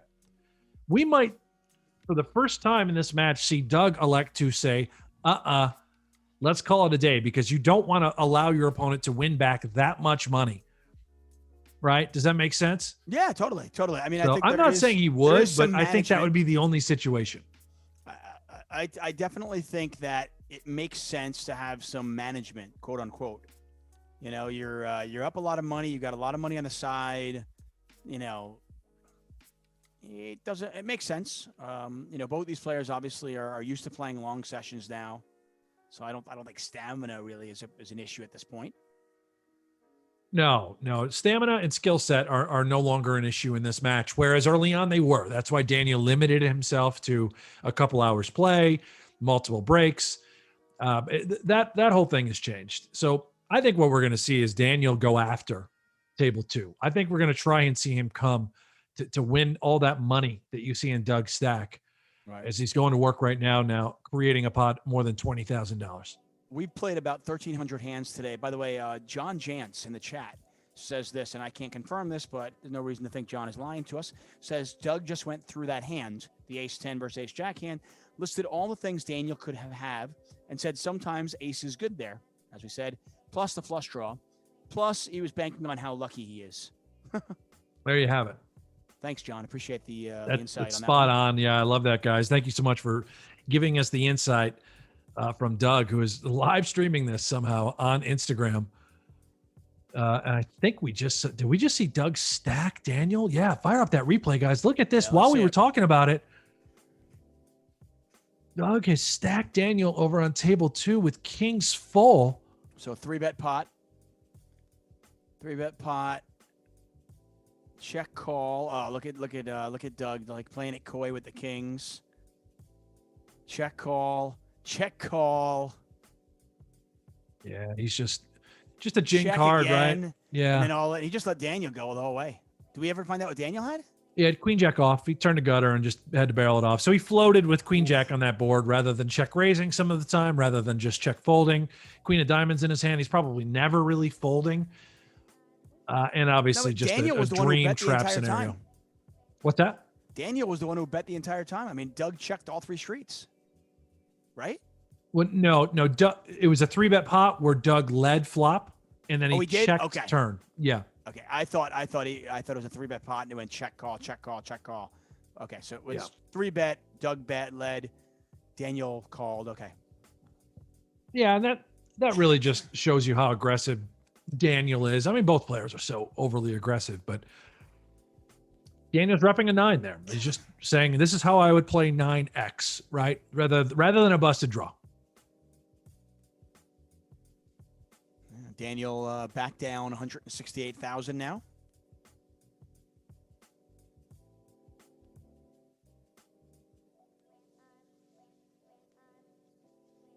Oh, always a lot. He says, Hanks can't even find Doug's stream. Okay, yeah, I get it. It's on his YouTube page. I see that. Thank you. Always a latte. Maybe I need an espresso.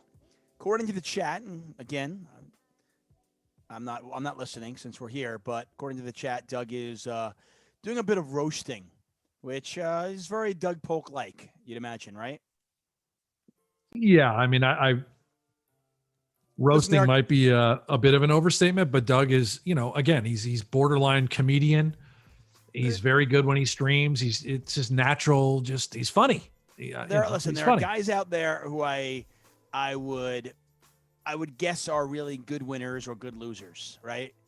Doug is not in that category of people. Okay, if you want to be competitive with Doug and you want to do something with him and you lose to him, expect him to, throw it in your face. Of course. Right. Yeah. Wouldn't expect it any other way. What do you want him to do over there, guys? You just want him to stream and play music, and bob his head and say, oh, nice hand here. Yeah. No, man, he's going to put on a show. The man's he's going to put on a show. Daniel would do the same thing. Yeah, no doubt there. Daniel down 160,000 as we not quitting, by the way. I'm telling you, when Doug has the carrot dangling over there on table 2, has $350,000 right there up for grabs, Daniel is going to fight. He's going to try and give him a shot. Yeah. Yeah. The queen jack hand was maybe a little bit ambitious, I think. Again, I'm not a heads up specialist. I'm not going to pretend to be, but it just seemed a little bit like a little ambitious, in my opinion. I don't know. Oh, Amanda chimes in. She said that Doug is not being funny. He's being a douche. Okay. It's a bit overboard. Let's talk shit about him here. I mean, hey, I can't hear it obviously because we're locked into this show, but I defer to you good people in the chat. If he's going overboard, it doesn't surprise me. Listen, I mean, we know Doug. I mean, this heads up duel, this high stakes feud was born out of animosity.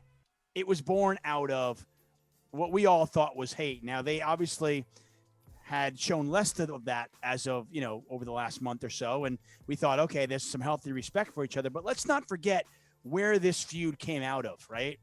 It was born from the animosity between these two guys. So, I mean, does it shock me at all that, the guy who's winning isn't going to be a good winner? No, it doesn't shock me at all. Yeah, I mean, nothing surprises me as well, Tuck. That's right, pretty spot on. I mean, a couple of people in the chat they're calling him a douche and stuff. They're saying, Doug's being a douche. I mean, if he is, and again, I'm not listening, are we surprised at all by that? At all? You don't think his audience wants that? Of course. I mean, come on. But it's not. But whether he's putting on a show or not, I mean, that's Doug. Yeah. I'm not saying anything controversial anymore. After not saying any, maybe I should, because I didn't say anything on Friday, which got me in trouble by not talking. Maybe today I'm supposed to talk. I don't know. I don't fucking know how this works anymore, Tuck. Just be yourself. I don't know how this works anymore. You be yourself. It's fine. Yeah. No, I mean, whatever. Doug is gonna run his mouth a little bit. He's earned it. He's won a bunch of money. He's gonna win this challenge. Unless we see like the greatest poker miracle in the history of the game. And regardless, we talked about it earlier. Great. Who cares? Daniel has improved dramatically as a player. He stepped up to the plate. He took on a challenge that nobody in the world ever thought he was going to accept, including Doug himself. He called Doug's bluff and said, you know what, motherfucker, I'm going to play ball. So let's do it. So let's commend him on that. Yeah. I mean, at the end of the day, I mean, I think both these players knew exactly what they were getting into when they did this. And, it is what it is.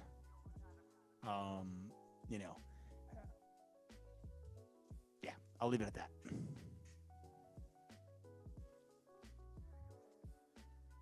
Amanda says, oh God, Brent, don't become the neutral guy. Gross. Yeah, I mean, I don't have it in me to be the neutral guy, but I don't, what else am I going to say? I feel like I say everything on my mind. Yeah. I don't know. Dara O'Kearney. Is this Dara? Is it Dara? Dara. Is that the man, Dara? The man, the myth, the legend over there from across the pond? Okay, in all fairness, okay, Dara, no disrespect, but who the fuck is trying to be Dara O'Kearney? You think somebody's going to come in the stream and be like, oh, I want to pretend to be Dara? I mean, you might get a good point. Yeah, you might get an Ivy fake, but really you're going to get a Dara fake? Anyway, Dara does it. O'Kearney does a great job. I love him. Mm-hmm. Mm-hmm. Well, it's been a tough session here for Camp Negreanu, but yeah. You know what? Whatever. I thought maybe I'd bring some good luck for him. As I mentioned earlier, Daniel finally beat me in chess. He's been working on his chess game, and I thought, okay, maybe I'm going to be the good luck charm for Daniel, but apparently that is not the case. Yeah, I totally expected you to black cloud him. So yeah, you thought I was the cooler? Yeah, I thought when you brought your pig on the stream earlier that Miss Poppy maybe she would was going to be the winner. Yeah. No, I guess I'm the William H. Macy, huh? No, not at all. It was an entertaining stream nonetheless. I mean, shit, we're still going, guys. We're still going. Why can't Daniel just rally over on table 2 and make things a little bit interesting tonight? He's not going to quit. I'm a glass half full kind of guy, but I mean, the fat lady is singing, Brent. I'm just saying tonight, Tuck. I'm not saying winning the whole goddamn challenge, but why can't he make a run at that 340,000, 350,000 on table 2? He's not going to quit. No, he certainly could. It's difficult because of the way the chips are lining up. I mean, if these players if they were 90,000, 100,000 deep, it'd be a little bit easier. But I mean, listen, if they play another hour, obviously that could happen. I just don't know how much longer they're playing. I don't know either. I would be surprised if Daniel quit, but we'll see. Apparently, Partridge Boy does not like chess. It's okay. It's all good. Have you seen Queen's Gambit? Are you talking to me or are you talking to Partridge Boy? I'm talking to you. Because I can't have. answer me. Excellent. Isn't it a great Excellent. show? That's a great. Yeah. So well done. I loved it. Yeah, we binged that. It's just a really, really well done show. I mean, I was disappointed it was too short. I wanted like 6 more episodes. We had a really good stream about that on here. We talked about what would be the equivalent of a poker story. And someone, I forget who, because my memory is shit, said that the story of Greg Merson would really go well with what the Queen's Gambit pulled off. You know, that overcoming addiction sort of thing, becoming world champion, the ups and downs, the swings, the emotion. So that was a really nice analogy for what we could do as far in the poker world. I think Stu Unger kind of already did it, but obviously that was a tragic ending, whereas Greg Merson was not. Yeah, no, I have a lot of respect for Greg. In fact, I remember back in 2012 when he won the main event. Before he won the main event, he won the 10K Six Max, and I was commentating on that. And when he won that event, he was so overcome with joy that he cried at the table after he won. And I watched it, and it was really a beautiful moment. And yeah, knowing what he had gone through and what he had gone through and come out of to achieve that made it all the more sweeter. And you've got to really respect somebody that is fights like that. I don't know if I've seen raw emotion like that in the main event, quite like what we saw out of Greg Merson that night when he won. The overcoming, just completely. It's just, and just a unbelievable battle between he and Jesse Sylvia and that entire final table. I mean, you talk about just a loaded lineup. God damn. Yeah, that was special. That might be one of the most underappreciated main event final tables that isn't talked about enough. Yeah, a lot of fun. I mean, because how often do we see final tables where, maybe one, maybe two of the players continue to, achieve things in the poker world. But, you look at the winner of that and the runner-up there, Jesse Sylvia and Greg Merson, as you mentioned, and the things that both of those players have been able to accomplish, and both just fantastic people.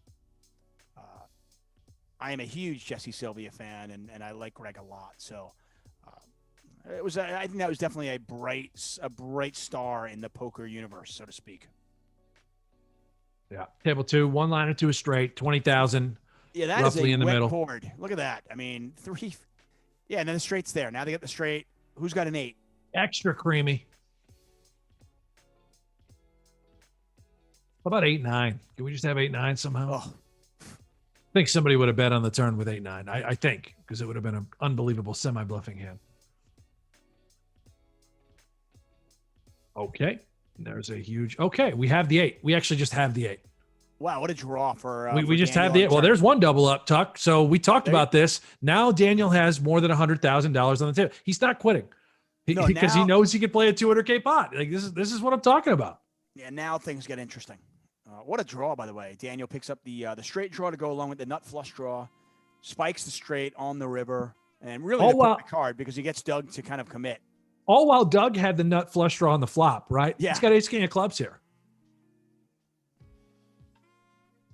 Yeah, really, I mean, pretty unlucky run out for Doug, to be honest, with ace king of clubs on that flop versus ace 8 diamonds. Yeah, I'd love to know, chat, fill us in. What's Doug saying about that run out? Seriously, I mean, now the total is 100,000. It was $250,000 not too long ago. So you guys stick around because I know Daniel, he's not going to quit. He sees $280,000 over here on table 2.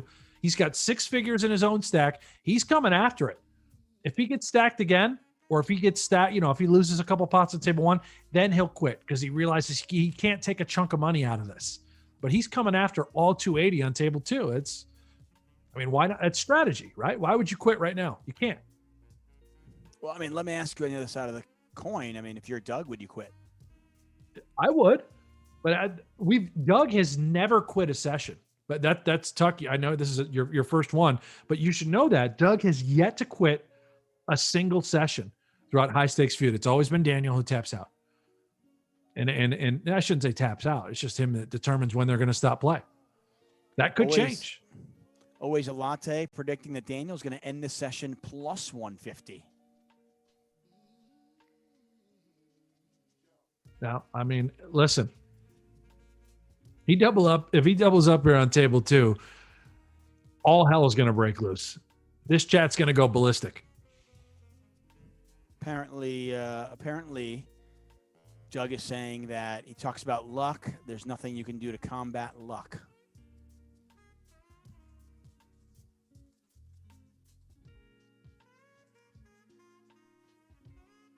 I do find it funny that a professional poker player, somebody who understands the game, would imply that, his opponent is getting lucky while he's not. I mean, you play 22,000 hands.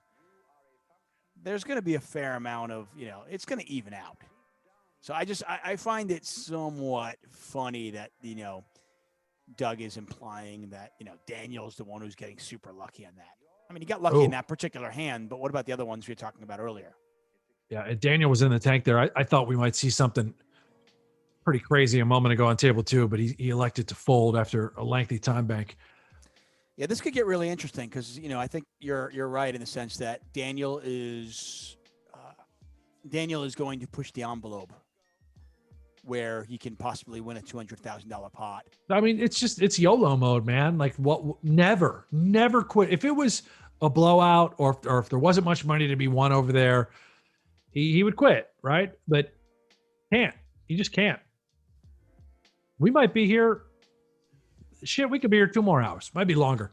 Might be 20 minutes. Who knows? Doug could quit. What do you guys think, chat? You've watched all of this for a while. Is Doug ever quitting? Let's assume Daniel doubles up one more time on table 2. Does Doug quit or does he keep playing? I genuinely tend to lean that Doug is up enough money. He's feeding his audience right now. He's doing the whole stream on his channel, right? I don't think he's got it in him to quit. I think he sticks around and just lets this go.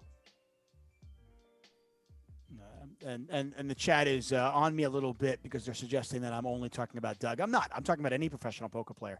I think any professional poker player, when they start implying that their opponent is getting lucky, it's just weird to me. I mean, that's kind of what the fish in your local casino does, I mean, these guys are playing 25,000 hands. I find it hard to believe that, luck hasn't somewhat evened out for both these players. So Daniel wins a 30K pot on table 1. I mean, I don't know. I don't know how to measure the luck thing. I know as far as all-in EV, Daniel's been getting destroyed there throughout the entire match, and I think that is something worth noting. But yeah, I don't know how the luck thing works. I don't know. Yeah, I mean, from what I've seen, I mean, look, I'm with you. I can't quantify it, but you're playing this number of hands because when you play this number of hands, the better player is going to win, and you're going to be able to kind of like push luck aside, so to speak. Yeah.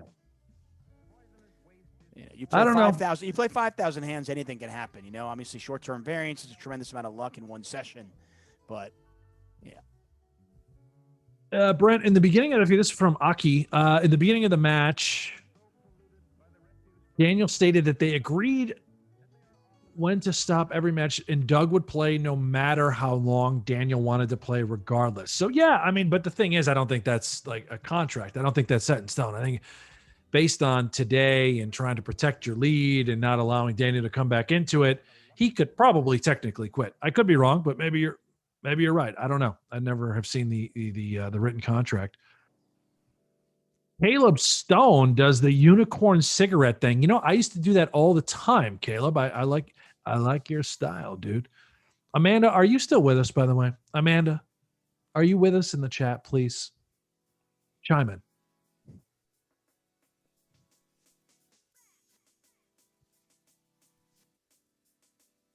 Roy McDonald, Hanks, Bills win the Super Bowl if they play Flutie over Johnson. Need to see a Wade Phillips bio one day after he retires. I'm not going to.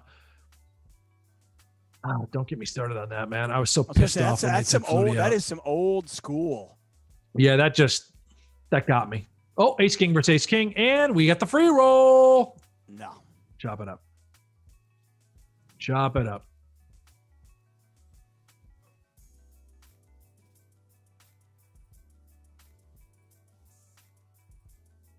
Oh, good. Amanda's still here. Okay, don't leave, Amanda, because I really think something wild is going to happen.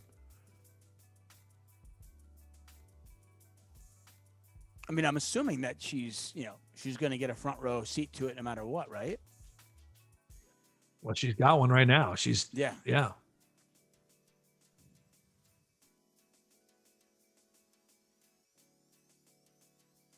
I mean, I'm here, man. I legit was thinking about making a real bag of popcorn and just kicking back, watching it all unfold.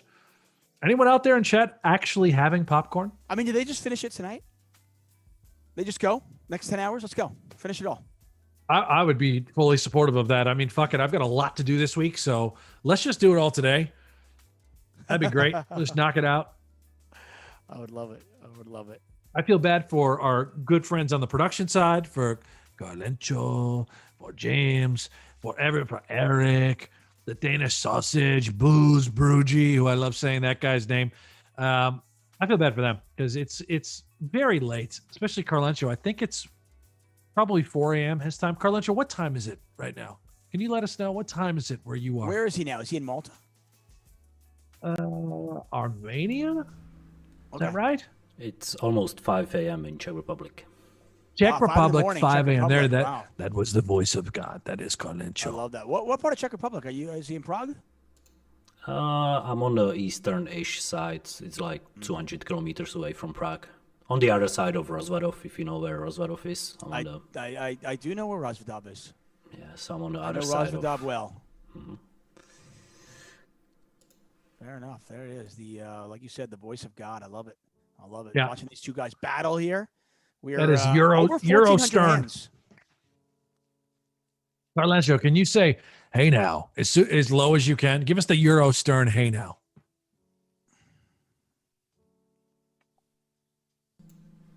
Hello? Hey now. Oh, there it is. Okay, I wasn't sure. Yeah, that's pretty good. It's pretty good.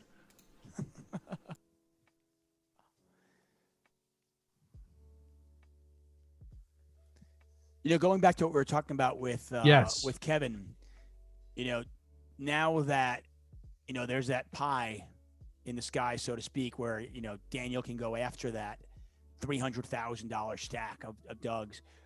How much does he push it, Does he decide to push more pre-flop? Does he change his style post-flop to really go after it? Or does he just realize that, I got to play my A game, I got to play the normal and just hope the opportunity comes? Yeah, I mean, I tend to believe he's going to be a little bit more high variance than normal, but in the same regard, there's got to be a blend, right, of just really high variance play, but also playing solid.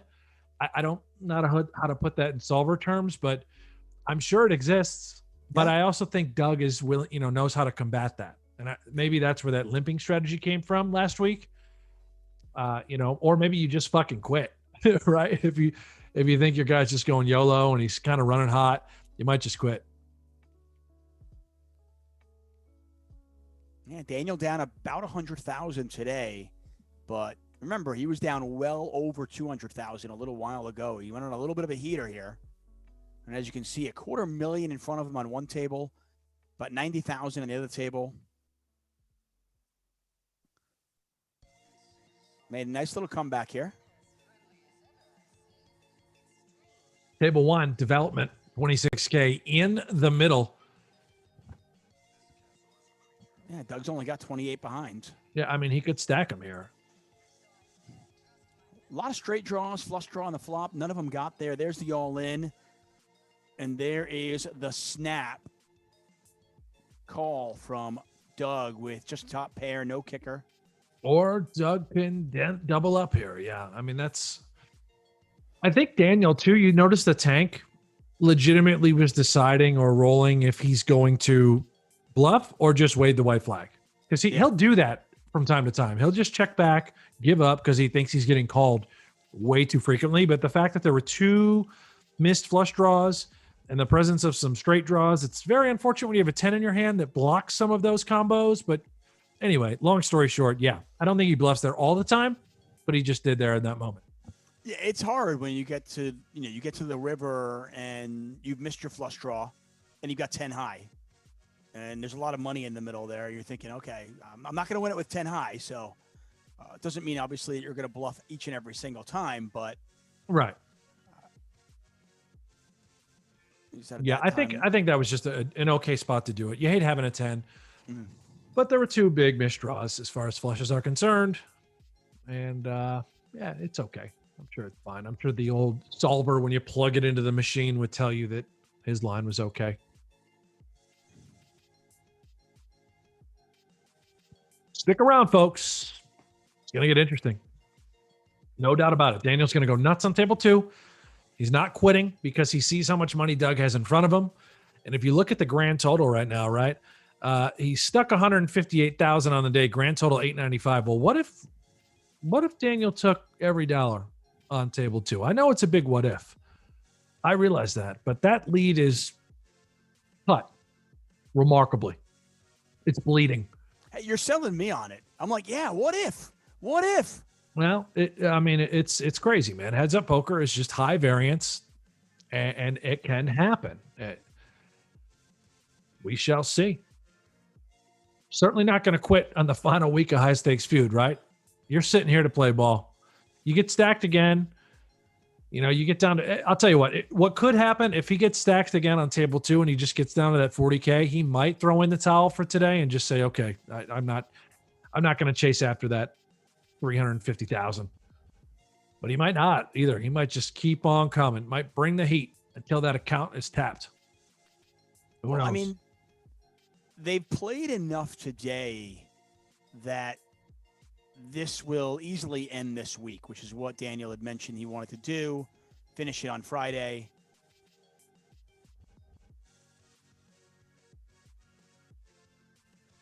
I mean, after today, even if they were to end right now, you're looking at only about another, 2,300 hands left. Right. Yeah. Yeah. And huge pot, obviously, here on table 1. Oh, yeah. Again. 23,000. Pot is 58,000. Action on Doug. He makes the call. Pot is now 82,000. 8 of spades on the river. I'm good. As soon as this hand's done, I'm coming back to chat. This is a massive pot. Oh my! There's the all in.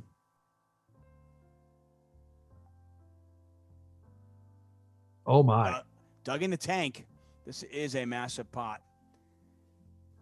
If Doug calls off, it'll be in excess of 160.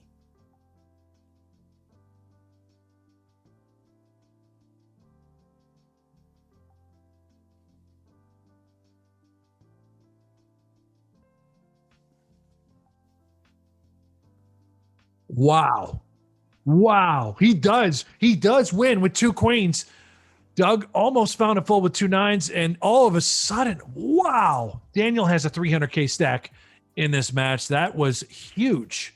And look at table 2, Tuck, as we jump over to the other table on the river.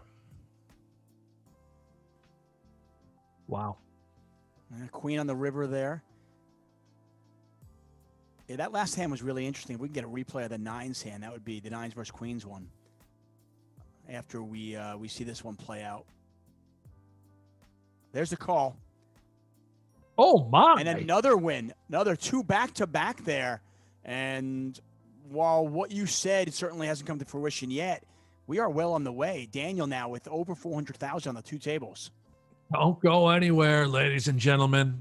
Perhaps the night is only beginning. Daniel Negreanu updates after those 2 hands. Ready for this? He's done a buy-in. Minus $42,000. And I keep mentioning the carrot that's dangling on table 2. If you don't think that Daniel wants to tap into that ass over on table 2 and unload that stack, you're wrong, because he does. I don't think I've ever heard. I mean, I've heard that phrase. I don't think I've ever heard that phrase in a poker game, and I love it. Well done, Brent Hanks. Well, thank you, Tuck. That is brilliant. Yeah, what a turnaround here. Daniel was down, I want to say almost $250,000 today. I mean, he was just a couple of feet away from the mill ball. And, suddenly he is now down one buy-in, as you said. He's still down, 780,000, but considering he's almost down $1 million, that is a fantastic turnaround.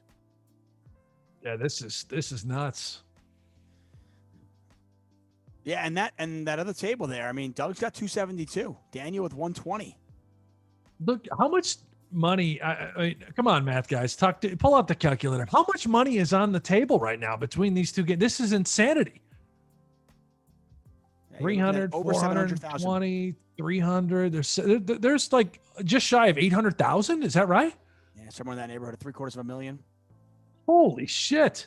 Yeah, we're talking some high stakes feud living up to its name. And I am intrigued now. What's Doug saying over on his stream now? Is he still chatting?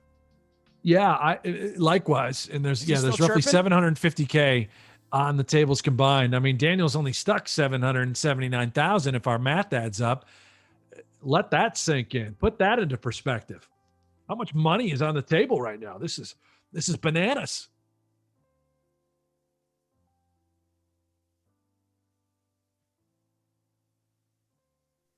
Wow.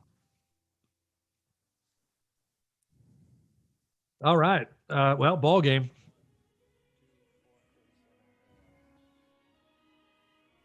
Little pot over on table one, maybe a big pot, all in by Doug. This is over the $7,200 bet from Daniel, so it's another $34,000 back over to Daniel to call. And it seems like a value bet by Daniel on the river here, and God, it's hard to show up with many bluffs, right? If you're Doug, I don't know. I have no idea. No idea. And unfortunately, we won't. And, Doug back up to 58,000. Daniel still in cruise control there on 284.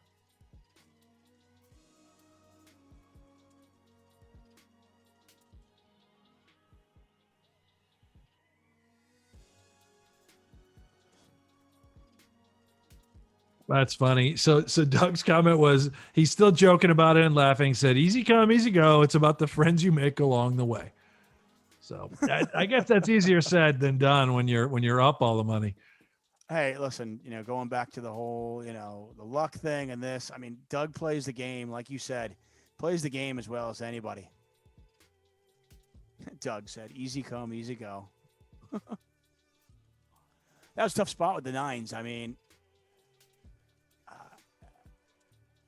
Give Doug credit for thinking about folding that spot. That was really tough. And it's that exact hand where he blocks a couple straight combos that would have been value hands. I don't think he can fold 2 nines there. You sort of force your opponent to show up with better, and you have to just click. You have to flick it in. Sometimes you got to pay him the money. Yeah, and I think that's what it came down to. Doug just realizing he was too high in his range to fold in that particular spot. Now, we did talk about, and I'm reminded by Shy Bill 44, no gamble, no future starts 1 hour before the Sabres game tomorrow, busy afternoon. Well, I'll tell you what, if this stream continues the way that it's going, we might just go all the way until no gamble, no future airs tomorrow. This be a long ride. Oh, and by the way, I just want to make sure we point out here, Shy Bill, it's not the Sabres game, okay? It's the Islanders game. Oh, the Sabres play the Islanders tomorrow. There you go. Yes. How about that? They play the first of 2 games this week.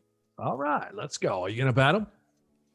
I got to see what the line is. I don't know what the line is right now. You're going to bet the Sabres if the money's right? I mean, that's your rationale. I don't know if I'll bet either. So, I mean, honestly, the Islanders are playing terrible right now. So they're both. Are the Sabres any good? No, not really. No. Okay. I mean, they've got stars, but they've got nothing behind the stars. All right. Note from production. This is fascinating, and I think it's potentially a record. We are close to 1,500 hands today. 1,500 hands today alone. Longest session thus far, no doubt. Yeah, I got It the note. is, I got the note. These things last 2-3 hours, man. Well, they must have given you the wrong note. We are approaching 8 p.m. here in Las Vegas. We started at 2:30 in the afternoon. For those of you tuning in from around the world, I don't even want to know what time it is, especially for our man Galincho, where it's after 5 a.m. I mean, some of our producers, their families are waking up in the morning and going to work while these guys are working the stream for us remote. This is special. Special indeed. No doubt about that whatsoever. And as you can see here, Daniel, courtesy of those last few hands, he is now down about 60,000 on the day. If you're just tuning in, you have missed quite a swingy day. The fluctuations have basically taken us. Daniel has gotten it as close to about 10K. Then he was down $250,000. The last 20, 30 minutes or so have gone Daniel's way, and he is back within 2 buy-ins. What an unbelievable session. Just an absolute roller coaster. I feel like I'm at, an amusement park.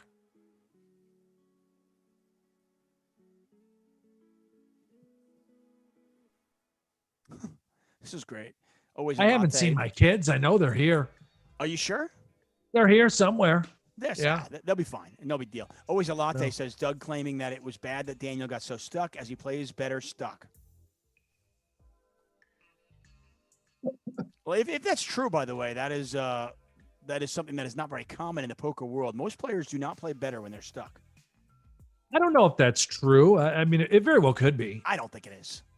He's got that sort of Rocky vibe to him where you just get buried, you think the fight's over, and then you come storming back. Maybe he's just mentally programmed like that right now.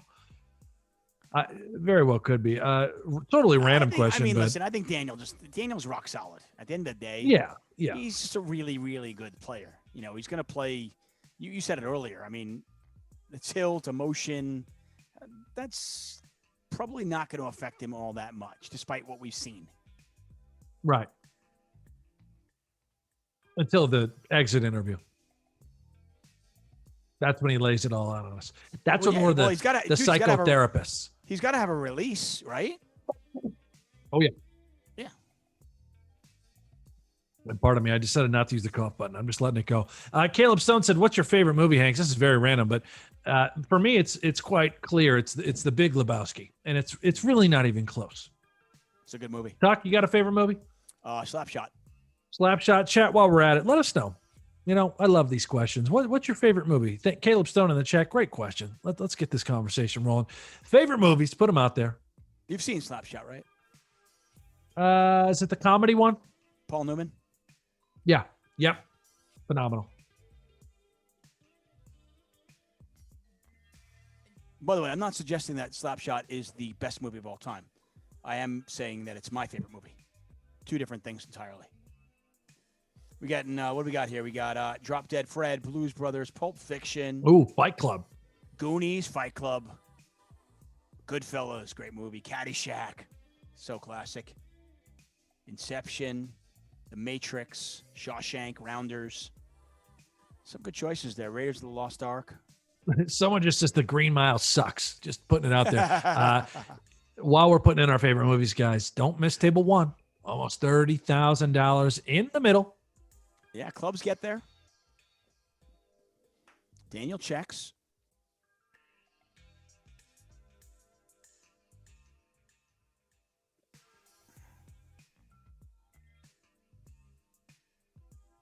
Wow. And Doug bets 19,000 into 29.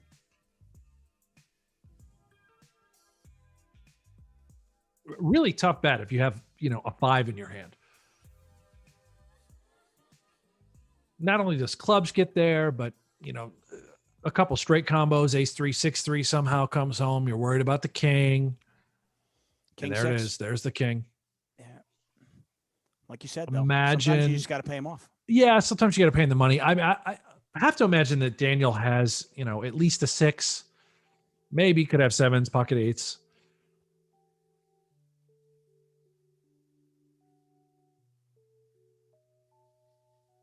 Great movies that have come in. Man, I've been watching this. I saw a few Lord of the Rings. There's Lebowski. I love that. I love that. I Karate share Kid. that Have you with seen you. Cobra Kai? Not Have you yet. watching It's on Cobra my Kai? list. It's on my list. Okay. I have not watched it yet. It's awesome. I mean, if you listen, if you grew up with Karate Kid and you loved Yeah. Karate Kid, then yeah, it's awesome. I mean, in a vacuum, if you've never seen Karate Kid, then Cobra Kai is, but if you love Karate Kid, like most of us did, then it's just brilliant, Yep. I love Deadpool. it. Yeah, I gotta Deadpool's a watch great that. movie, Kevin. I love that one. Color of Money from Michael Newman. Good movie. Oh, Boiler Room. I just watched that the other day. Great movie as well. Good choices. Chad is running hot. Once again, I want to thank all of you for joining us. I've had a blast today. I'm so thrilled to be here. And I don't know how long these guys are going to go, but Hanks, I got to get going in about 10 minutes. So if I do go and they're still playing, our sultry sounding voice from the Czech Republic will take over for me. Mr. Calencho. Yeah, I think at least half the chat is going to be happy. Oh, man. It's been great, Tuck. We haven't done this in a long time. It's been too long, my friend. I get to see your face again tomorrow in a way, as you'll be a part of No Gamble, No Future. Yeah, and then, hey, listen, Friday I'm coming in for a drink. Yep. Friday I am absolutely joining Book you guys it, buddy. for a shot. Book it. Come on in for a shot. Let's do it. You can bring that little piggy of yours, too. Terminator, Jaws, Good Will Hunting. These are great. The Usual Suspects was classic. That is another great movie. I'll tell you, one of the movies I've always loved, kind of maybe a little underrated, I don't know, Seven. Oh, great movie, man. Yeah. Seven is one of the only movies I have ever seen twice in the theater. I saw it twice in the theater the first week it came out. I loved What's it in the so box? much. I loved it so much that I went and saw it like 4 days after I saw it the first day. Yeah, really good film. I love Inglourious Bastards. I love all Tarantino movies. Pretty much all Coen brother movies. But I thought Inglourious Bastards was phenomenal. I love Snatch. I don't know if you're familiar with Snatch, the movie, Tuck. Oh, okay. Right. Wasn't sure where you're going. Yeah. Yeah, no, good movie. There will be blood.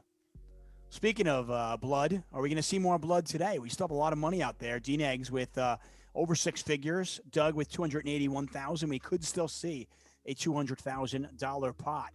There will be blood. See what I did there? Yeah. See what I did there? Yeah. No Country for Old Men. Kind of like Twitter. See what I did there? No. Hey, listen, I'm getting what you're putting down. Uh-huh. Mm-hmm. Once in a while, I can slide in with these little jabs, right? Is that fair? That's fair game. I love it. Kay Sully saying, save it, Private Ryan. I have an embarrassing thing to admit. I have never seen Saving Private Ryan. Oh, that's pretty good. I don't know why. I need to say this because this guy's going to keep writing it in here. And it's Andrew Scott. Brent, it's worth noting if Doug folds every hand now, he has won. Yes. Thank you, Andrew Scott. I thank you. He could fold every hand and win. Keep in mind, though, I mean, they're playing, what are they playing, 200, 400 right now? Yeah. So you lose $300 every hand you fold. So, you do the math. Do you think Doug really wants to give up, I don't know, what, $600,000 just to fold out? That's just not going to happen. Probably not. But thank you for, I'm happy he pointed out this stat that he was going to continue to write in here, this note until it was acknowledged. You need to acknowledge it. Rather than banning him, I'm just going to read it and maybe he'll stop. You're a good man. You're a good man for doing that. I will tell you, listen, as ridiculous as that seems right now, because it is ridiculous. I mean, Doug is up 800,000. He's not going to fold. If somehow this match was within a buy-in or two, that actually would be a consideration on Friday in the last show. But unless we get there, that's not a consideration. Pulp Fiction, Godfather.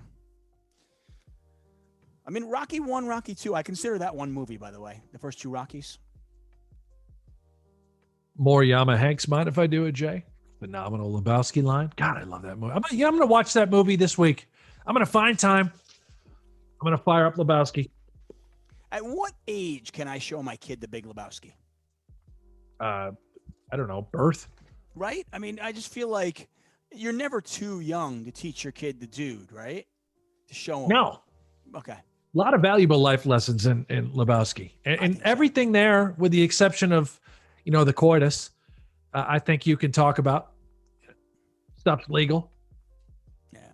Wife got a little bit annoyed at me. She went on a girls' weekend and came home, and my kid was telling her about the movie I'd shown him, which was Deadpool. I don't know. I mean, is Deadpool, is Deadpool inappropriate for a 6-year-old? Probably. Yeah. Because they seem fascinated. By the way, table one, speaking of inappropriate, we've got some carnage. We do. Right now. 34,000 in there.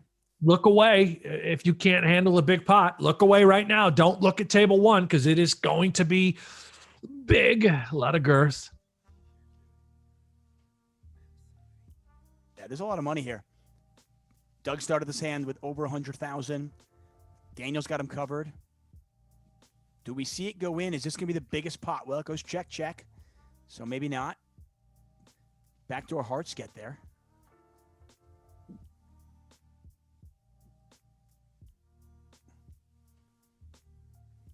Blocker size bet by Doug. Would he do that with a decent 10? Gosh, I don't know. Would you do that with a flush? It seems like he would take bigger sizing. There's the raise. Doug, maybe Daniel thinks it's a 10. Seizing the opportunity. You have to imagine Doug is somewhat balanced here, though. 74,000 to call. Wow. Yeah, this is monstrous. This will be, if he calls off, this will be the biggest pot of the day.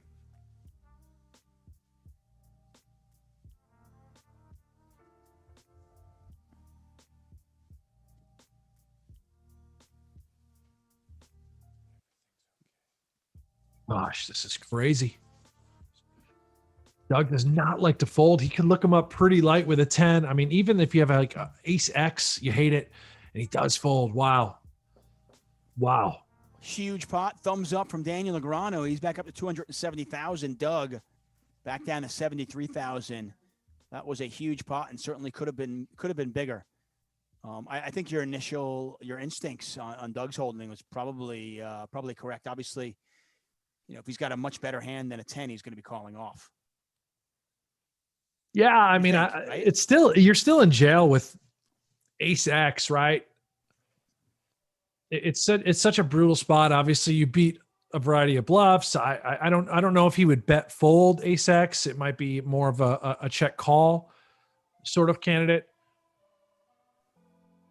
Yeah, I would love to see those two hands. I would just want to know exactly what they're doing. I mean, if somebody is watching the Doug Polk stream and he lets you know what he had on that one, let us know. I'm curious. Yeah, I would lean towards 10x.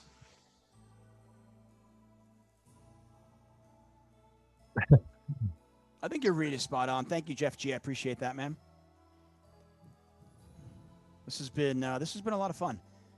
I mean, I tell you, before 2020, the idea of commentating on online poker without hole cards I wasn't sure how it would work out, but I had so much fun doing the Galfon challenge, and today has been a blast. Kind of mixing poker with a bunch of inane conversations. We've covered the Super Bowl, movies, a pig, a little bit of everything today.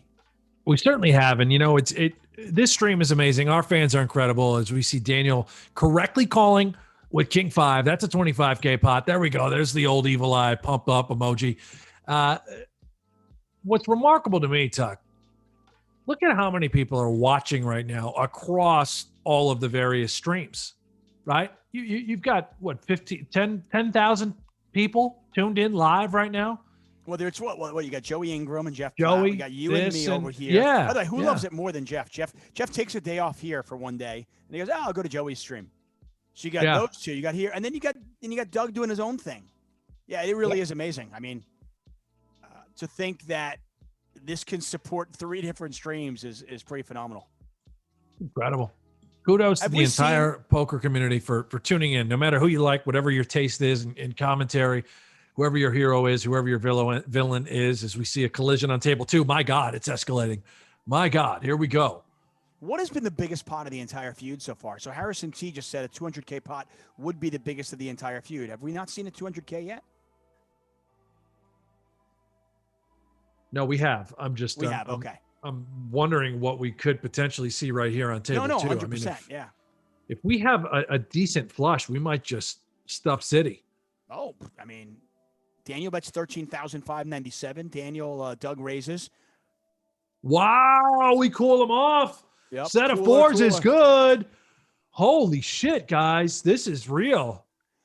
Now, that was an interesting spot there for Daniel because I don't think he was ever considering folding a set of fours. No. But The question was he ever considering raising again? He had the bottom of it. I don't know if that's the bottom of his calling range, but he definitely had a hand that he couldn't raise again. I don't think. I mean, not with the running flush. No, with the somehow, a straight was present. I think on this river. No, it's a 9. Never mind. It can only be a flush, right? You're still worried about 8s, 9s. No, without a doubt. I just can't imagine a world where Daniel's actually folding a set of fours there. So I'm wondering what was going through his head. Nice. I mean, Doug's got top 2. What are you gonna do? You got top 2. Absolute cooler. But by the way, look at this now. Look at that table. Doug's got 218. Daniel's got 171. Crazy. Like, and again, Daniel's not quitting. He's gonna go for all of it. He's going to try and play a near $400,000 pot. It's going to be hard to do. It's hard to get that many big blinds in, I think. But he's going to go for it, man. We're going to be here a long time, Tuck. We might be here when you wake up in the morning. I don't know where you're going right now. I know you got to leave us, but we could still be here. Yeah, no, listen. Well, please send me updates, and I'll be back in a couple hours. So if you guys are still playing in a couple hours, I will jump back on. But in the meantime, I do have to go. I hate to leave because it's getting exciting. It's getting even better and better. But I have had an absolute blast. I want to thank everybody in the chat who has been here. Brent, thank you so much for inviting me, man. This has been a blast, and enjoy it, guys. I'll see you Friday regardless for a shot. Love it, brother. Love it. Enjoy your evening. Hopefully I'll talk to you again. I'll keep you posted on the side, and definitely see you Friday for a shot. Later, bro. Later, guys. There you have it, guys. There goes David Tuchman, one of the most familiar faces in the entire commentary world. He's been around. He's a legend, and he's going to have to leave us. I don't think anyone planned on the session going quite this long, Carlencio. How about you, my man? Man, I'm enjoying every minute of it so far, man. What a back and forth. This is insane. Right.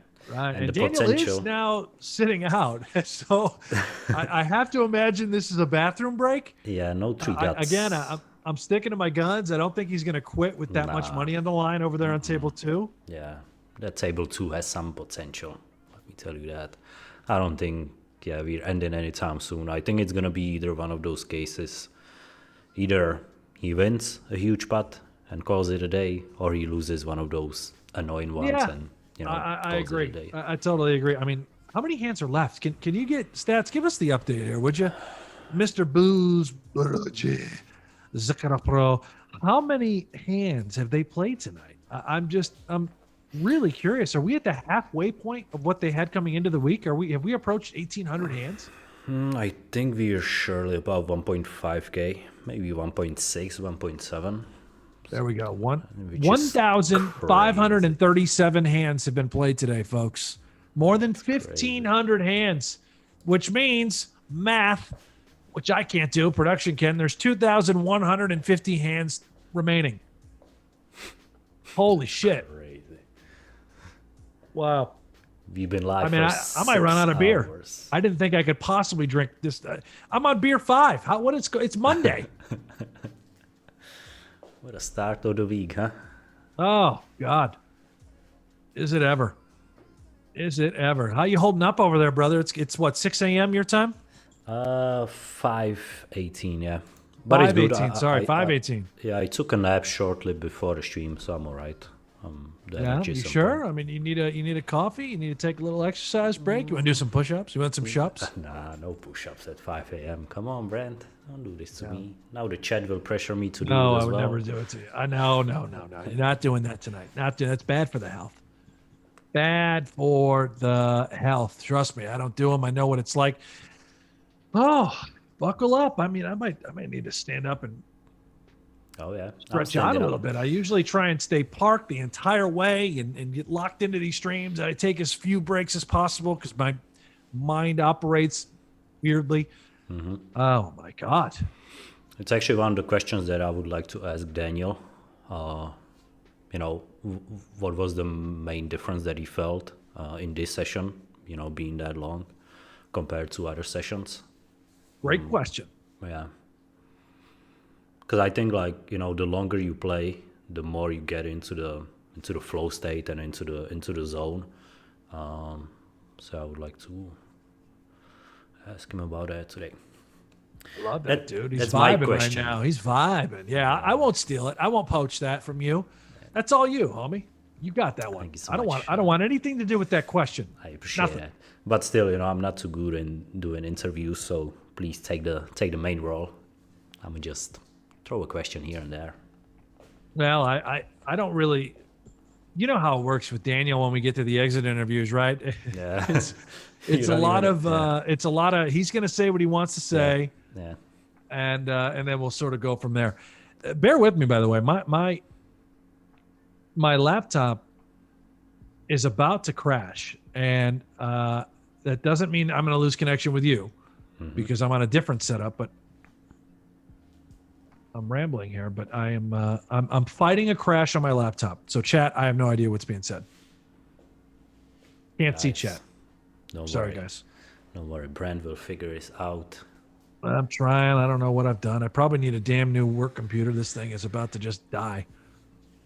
I do see the latest updates, though, which is amazing. For the first time, folks, ladies and gentlemen, profit. Everyone in the chat, for the first time today, Daniel Negreanu was up money on the session. He was down more than $250,000 today alone. He is now up $10,000. Don't go anywhere because he's playing for all of it. I promise you. He's playing for every single nickel that you see on the table. He's coming for blood. How insane is that? It is insane. Hey, my laptop didn't die. I don't know what's going on. It somehow survived whatever it was trying to do. Maybe it's because... I blame Amanda Negreanu. She was sending me some sort of virus. Someone asked if I'm standing the whole time. I'm not. I'm switching it up. I try to sit for 2 hours, stand for 2 hours. So it's something that I got used to back in the day when I was actually streaming on Twitch, which has been a while actually now that I think about it. I found out that the long sessions with me sitting and playing and talking kind of took energy out of me, so I was thinking about how to get that energy back. And then I got a standing desk and it was a game changer. So yeah, if you guys are looking to get more energized, if you work from home and you sit in front of the computer a lot, get a standing desk. It's a game changer. Yeah, dude. I have one of those in my office in our building that I work out of. We have a desk, hit a button, goes up and down, does this sort of thing. But here in my home office, I got this giant wooden desk. I can't stand. If I stand, I got to rotate the camera. Otherwise, you're going to be looking right at the front of me. No one wants that. No one wants that. Oh, my God. This is unbelievable. I still can't believe these numbers. By the way, if you're still with us, guys, we got 2,500 people. We still appreciate the thumbs up. I love a good old thumb job at 8:22 in the evening here in Las Vegas. If you could give us a thumbs up, if you could subscribe right now, I would appreciate that. I would love that. And I know Carlin, my man from GG over here working the production side, would really appreciate that. All the love and support. Really appreciate that. Hit that subscribe button, hit that like button if you have not already. Yeah. Do it. It's just a small gesture from you, but it means a lot to us. It does. It goes a long ways. Thumb jobs go a long way. I know, Brent. What are you giggling at, Carlin? I just did like it for you, huh? Yeah. You know, you crack me up, Brent. What can I say? Oh man, I'm cracked. I'm cracked right now. Whatever that sea monster is, a kraken. I feel like You're one. cracking I feel up. like I just got. I got kraken arms. I got this little squid mouth. I mean, I don't know what the fuck is happening right now. So you actually did not know who Kraken is or what Kraken was? No, Or I was had it no just idea. No? So you Wasn't didn't- that wasn't a bit? I really had no idea what that was. I had to look it up. Wait for chat to tell me. Okay.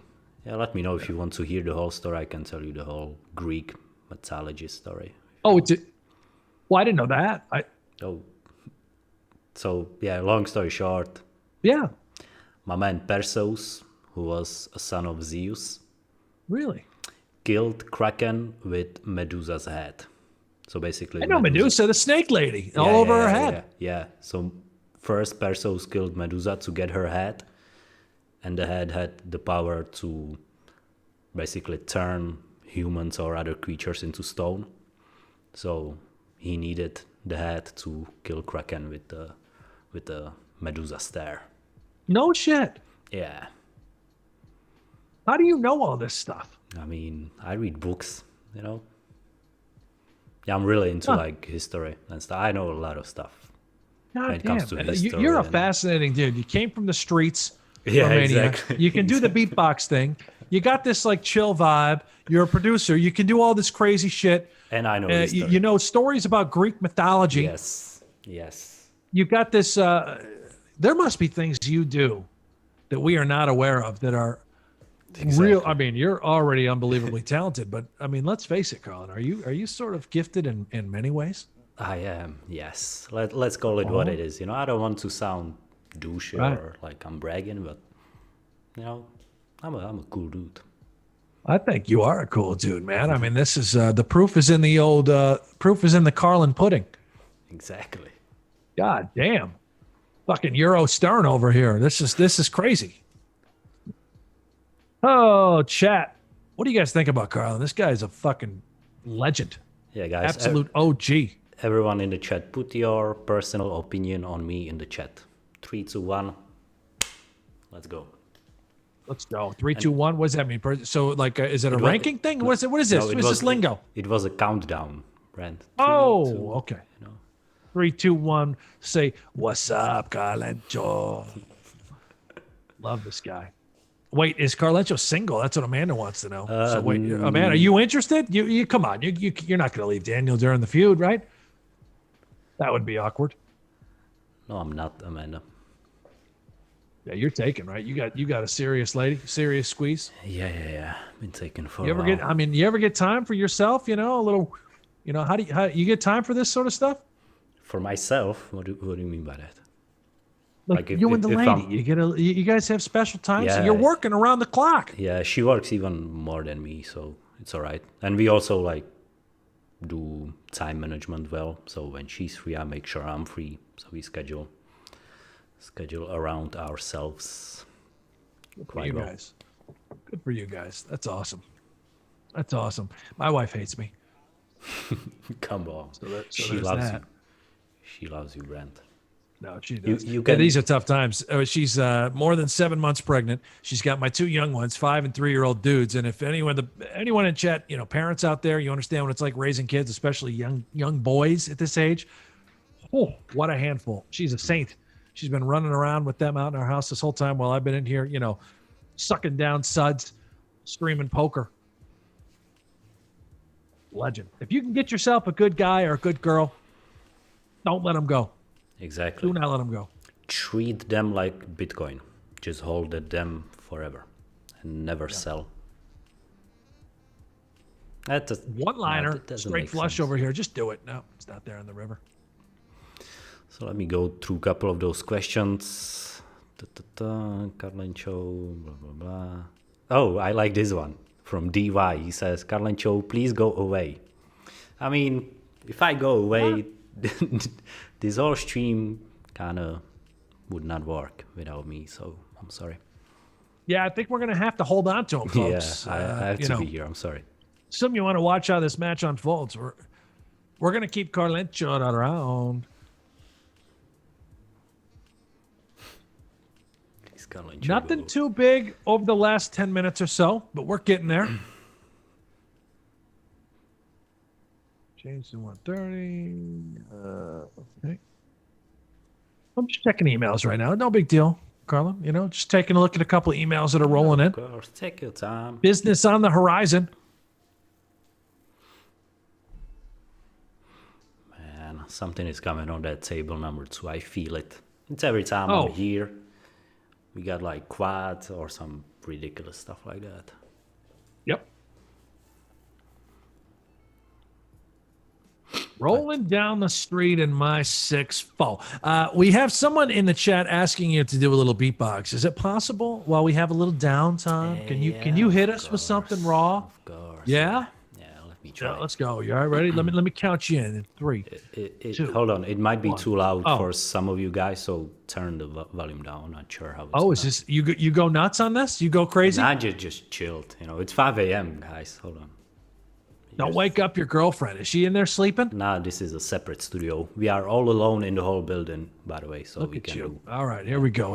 3, 2, 1.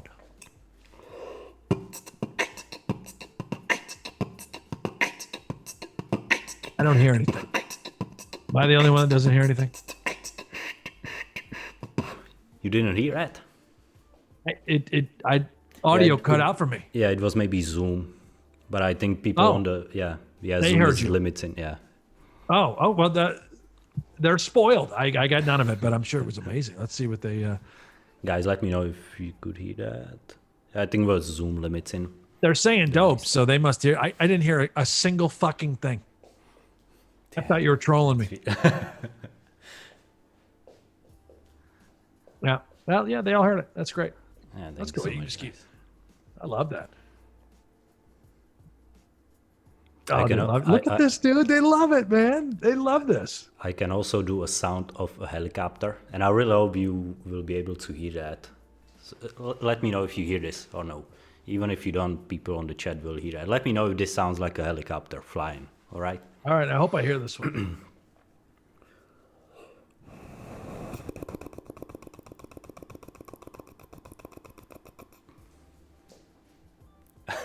You're trolling me that time, right? You didn't do anything? I did. Let's see if people in the chat. So you don't hear anything? No, it's got to be Zoom. I mean, it Zoom must be is- Zoom settings where I can't hear you. Yeah, Zoom is doing a great job. Hi, honey. My wife came in to put some stuff away for the boys. It's unbelievable. What a saint. Kids are going to bed. She's going to bed. It sounds like the helicopter was heard loud and clear. Dude, they love this. I can't. I need to go back and rewatch the stream just so I can Just hear to this. make- $25,000 and change over here on the pot. Table 2, guys. So while you enjoy the helicopter ride from my man Carlin, let's take a look at the action. Come on, Coke Can Dan. Have it. Is this the one? Ooh, 4-ball? We got a 4-ball one time? We got a sailboat? Are we going to hit the ocean? Oh, God. I love you. Can you say hi to everybody? Say good luck, Hi. Daniel. Okay, thank you, buddy. Go to bed. Come tuck you in when I'm done. Well, there was. Did we lose? Oh. Yeah, there was a 4-ball. What just happened? Okay, I get to watch this. Let's get through this. Yeah.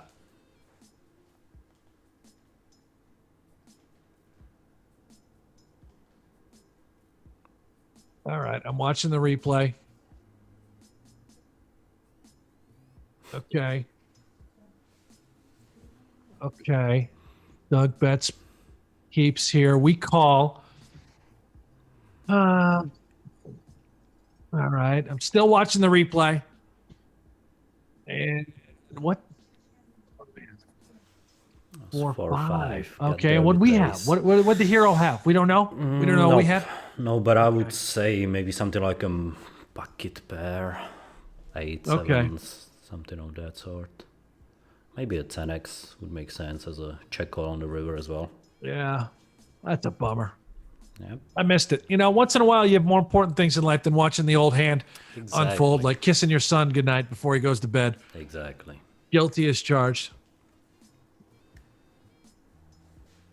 Okay. Well, not the pot we were looking for, but we can still see major fireworks. Mm-hmm.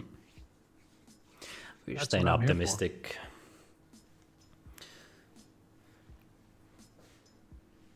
By the way, more than 1,200 likes tonight. I love you guys, man. Nice. Awesome.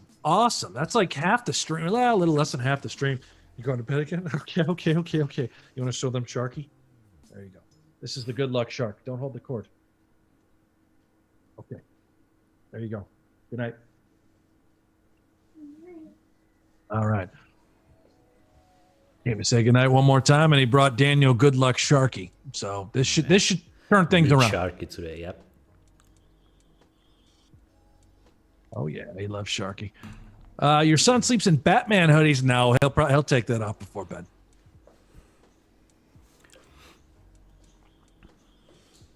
Ryan Woodson with a very interesting question. What are your favorite non-poker games, Carlancho? Like ever since I started playing poker, I kind of stopped playing all the other games, including like video games. Because I used to play a lot of video games back in the day.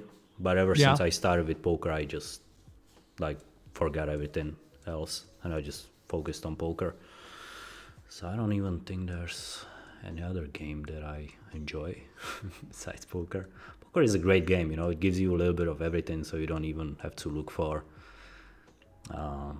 something else in other places. So yeah, I like playing video games. I've been playing Nintendo Switch with my buddy you just saw here. By the way, huge pot right now, table 2. Crazy draw heavy board, obviously. Various straight draws, flush draws. one of the Doug first with she the gets there. quick call, snap check river, 50K in the middle, and we've got the goods. Good. All right. We've got the goods. Here we are. Let's go. That was nice. Let us go. We can still see a 300K pot on table 2. And I feel like Daniel's just been sort of, picking away Doug over on table 1. He's got about a 300K stack. Mm-hmm. Nothing too swingy.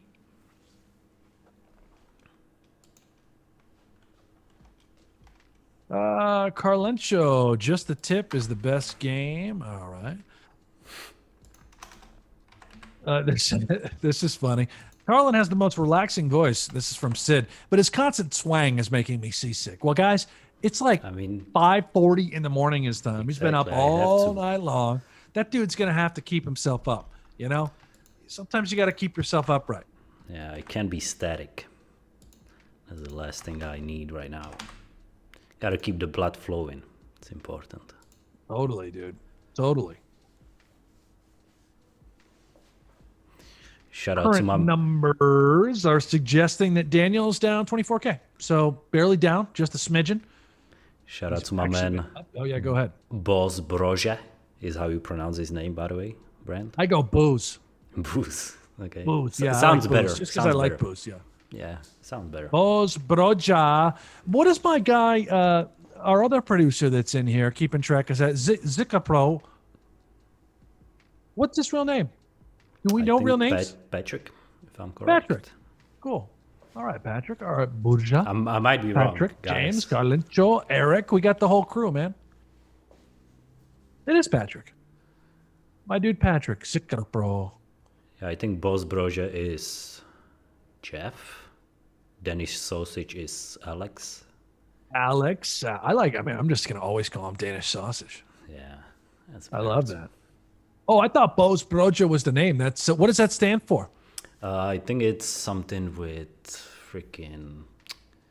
He explained the meaning last time. Something with food. I think sandwich. Something with sandwich. Not sure what exactly. Yeah, mad sandwich or mad baguette. Mad baguette. A mad sandwich. Oh, I like that. Not exactly booze related, but, we'll take it. I like to eat as well.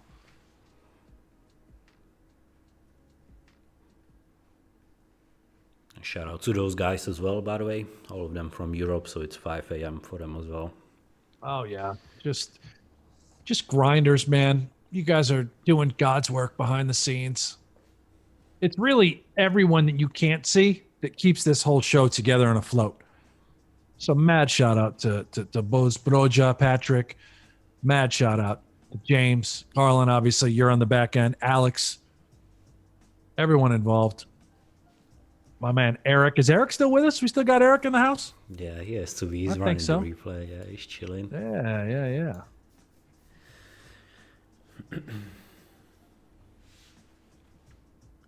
Present, he says.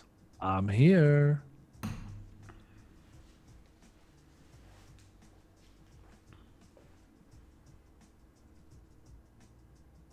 Discord thing's fun. I'm pretty new to Discord.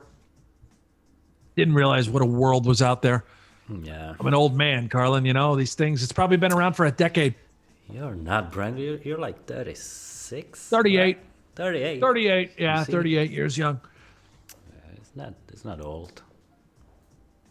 Matthew Rock says, Hanks must smoke a lot of pot. He's asked Carlentia what booze broach. No, I've never asked him what that meant. I've never asked him what. I always ask how to say it. Yeah. Not what it meant. I can confirm that. But yeah, I mean, I don't mind. It's legal here in Nevada, the stuff you speak of. I'll dabble from time to time. Nothing wrong with that. Is Jeff still on Joey's stream, or did he? Well, let me take a gander. I had to shut down. I had those channels open because I was taking a peek at what was happening here and there and yonder and everywhere. Joey Ingram. Is Jeff still present? I bet he is. I mean, Jeff doesn't quit. Yeah, that's right. He's so he doesn't professional. tap out. Yeah, he's there. He looks miserable as hell, but he's there. Yeah. Go look at how miserable Jeff looks on that stream. If you guys have it up, he looks miserable. He's like, why did I leave GG? He's like, why did I do this? On my one week off, I'm going to go commit to this? Yeah. Oh, man. He's a hero. If he only knew. I think if you told him before the stream that he's going to be there for like 7 hours, he would definitely not do it. That's insane. No shot. Yeah.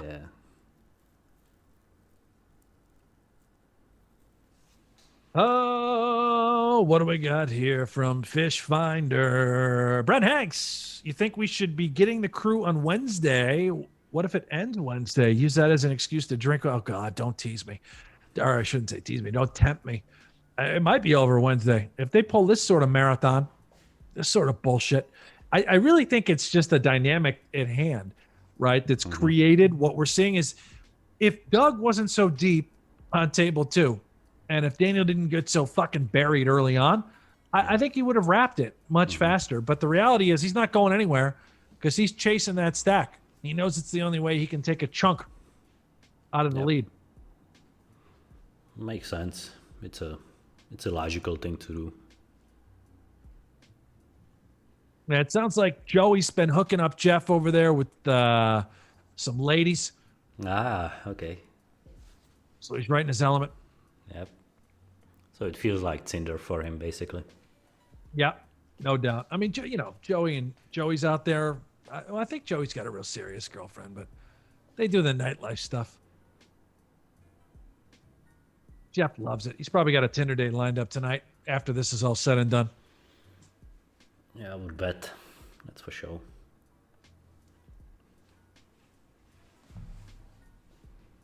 Nothing substantial over the last 10 minutes. Not a huge pot in either direction.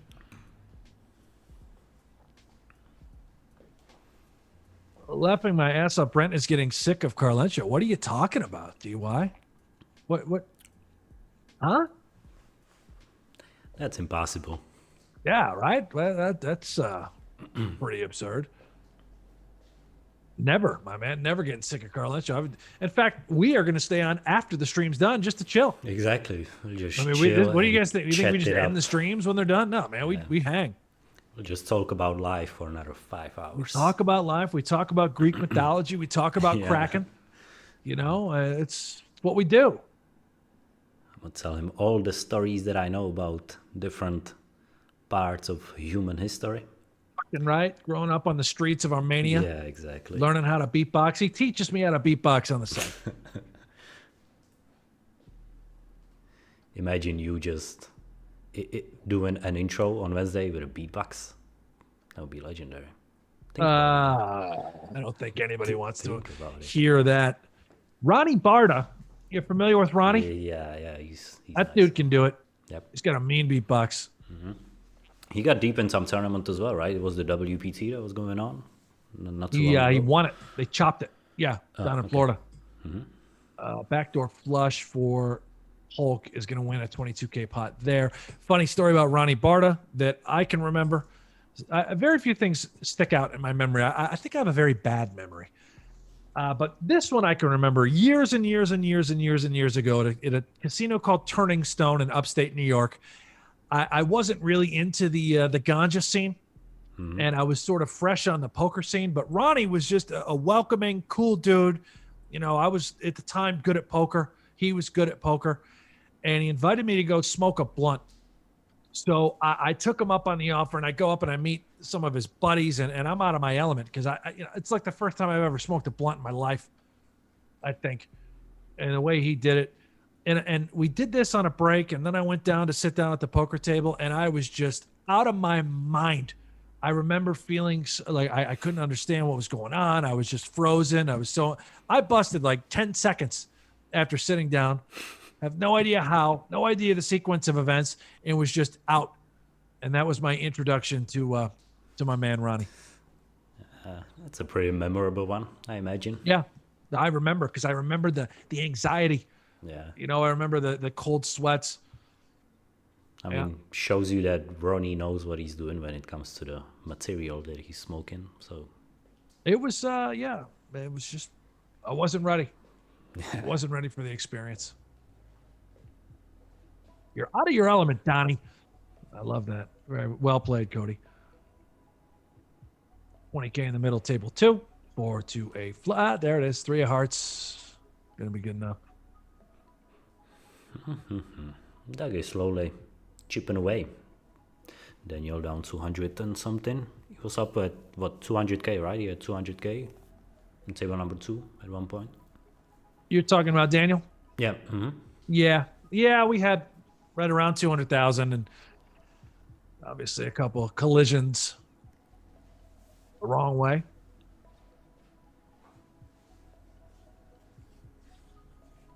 That's okay. I mean, shit, double up again. Double up. Again, Fish Finder Hanks, we need one last eating challenge. Oh, God. Yeah, I was just about to read that. Oh, Jesus. I don't know. I mean, maybe Friday. I don't know about that. I never did send you the invoice. Oh, for the tacos? Yeah. They were so good that I insist on paying for them. Oh, okay. So delicious. We'll see. I mean, I don't know if we're going to eat. Maybe I'll actually get food if it's going to be a stream this long. I mean, I haven't had anything to eat since lunch. I'm on the hops diet, I guess. I definitely need to get more of these. I drank myself out of 6 of these mango cart beers.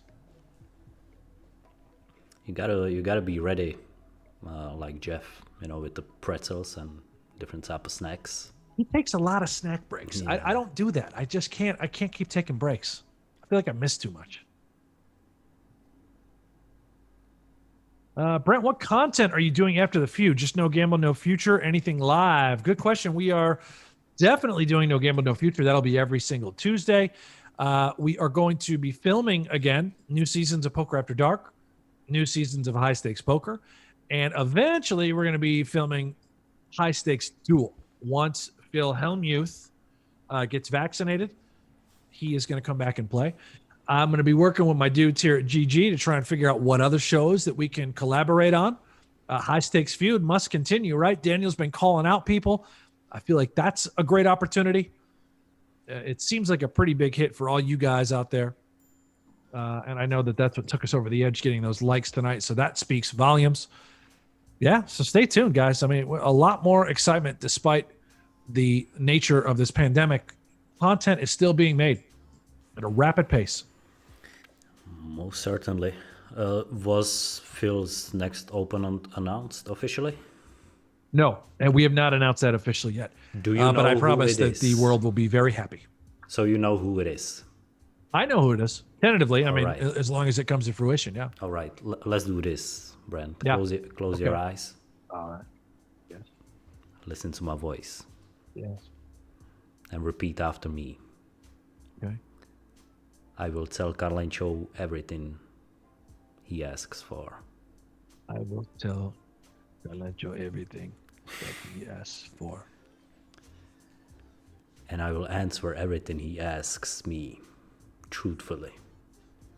I will answer everything he asks me truthfully. I like the accent you're doing as well. I like the accent you do as well. Who is Phil's... We done? Oh, I'm sorry. Yeah. Who is Phil's next heads-up opponent? Who is Phil's next heads-up opponent? Answer now, Brent. The answer is Alan Kessler. Aren't you excited? I'm Aren't not you? sure. I'm not sure. Aren't if you trolling me thrilled? or not. I mean, that's not the truthful answer, Brent. No, it's not the truthful answer. No, it absolutely is not. You didn't tell me we had action going here. 18,000, table one, more developing. Is it Phil Ivey? I will not tell you the answer. God damn it. Does he have bracelets? I mean, probably does, right? It's actually a good question. I don't think so. Ah, okay. So it's a person that you don't necessarily tie with having bracelets right away. I don't think. I don't know. It's a good question. It's a great question. I don't know. Interesting. No. All right, I know. I think I know. I mean, I'm not going to acknowledge if you're right or wrong, but you can say whatever you like. I'm gonna keep it for myself. All right. But I have a strong feeling. You have a strong feeling about this one? Yeah. Okay. Does he have big ears? Big ears? Yeah, like wide ears. Big ears.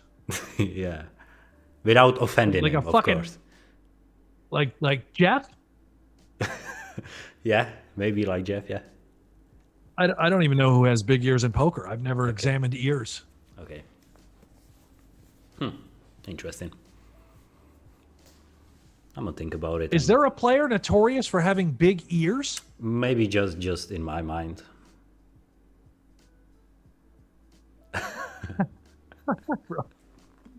Oh man. Oh, I ain't got no idea who's got big ears in poker. Chat, I don't know. You guys let me know who's got big ears in poker. Who are your guesses?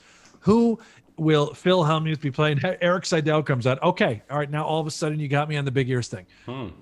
I mean, Seidel is a very good guess. I never put the big ears thing on him before, even though I did call him the BFG one time. Yeah, very nice. Well played. Well played. Another 30K pot when Ducks way after I hitting see that. a Now we're set. under six figures. He could. No, I don't think he's going to quit yet. If he loses another, obviously if he gets stacked, he's going to quit. Come on, guys. Don't let him get stacked. Let's go to the moon. Great guesses coming in. Gus, Yeah. Juan, Bonomo. These are all big ear people, huh? Yeah. So it was. I've never examined the ears. Can people wiggle their ears? Is that a thing? I mean, technically, if they exercise the ear muscles. Oh, never done a workout in my life, let alone ear muscles.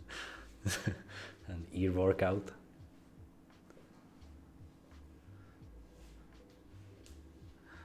A lot of great guesses in the chat. Really are. I'm entertained. Alan Cunningham, another good one. Tony G got that one a lot. Doyle. I don't know what this means. Brent Wino poker tease for you 2 years. What's that mean, dude? Poker tease? Poker teas. Maybe I don't poker know what that tournaments. Well, I'll tell you what. The last year is a good reason why I didn't play any, unless you were hibernating. The year before, I played the World Series. Had a couple small cashes. Nothing big. I haven't played any big high rollers in a while, and frankly, I don't intend to until I can fully study and work on my game. So no 100Ks in a near future. Nope. Not even, I mean, I might only play the 10K main World Series. I might only play like an occasional 10K WPT if it's big enough. But yeah, that's pretty much it. And whatever else my new sponsor, GGPoker, decides to put me in. Pretty much it. Pretty much it, Carl. Yep. I mean, when you get down to Mexico, I'm pretty sure we're gonna hook you up with something. Turn a motherfucker loose. Yeah, I can't wait to play on that software. Looks awesome. Any predictions on the Super Bowl yellow mustard? Well, boy, do I ever. I like the Bucks plus 3.5, and I like the under 57.5. And I say that because that's what I bet. Nutter Butters, as Jeff Platt would say over there on table 2. King Jack. Small pot, good enough. We'll take that. Nick McWhite says, is Carlin standing up so he doesn't fall asleep? Yes, indeed. Pretty much. Yep. Yeah.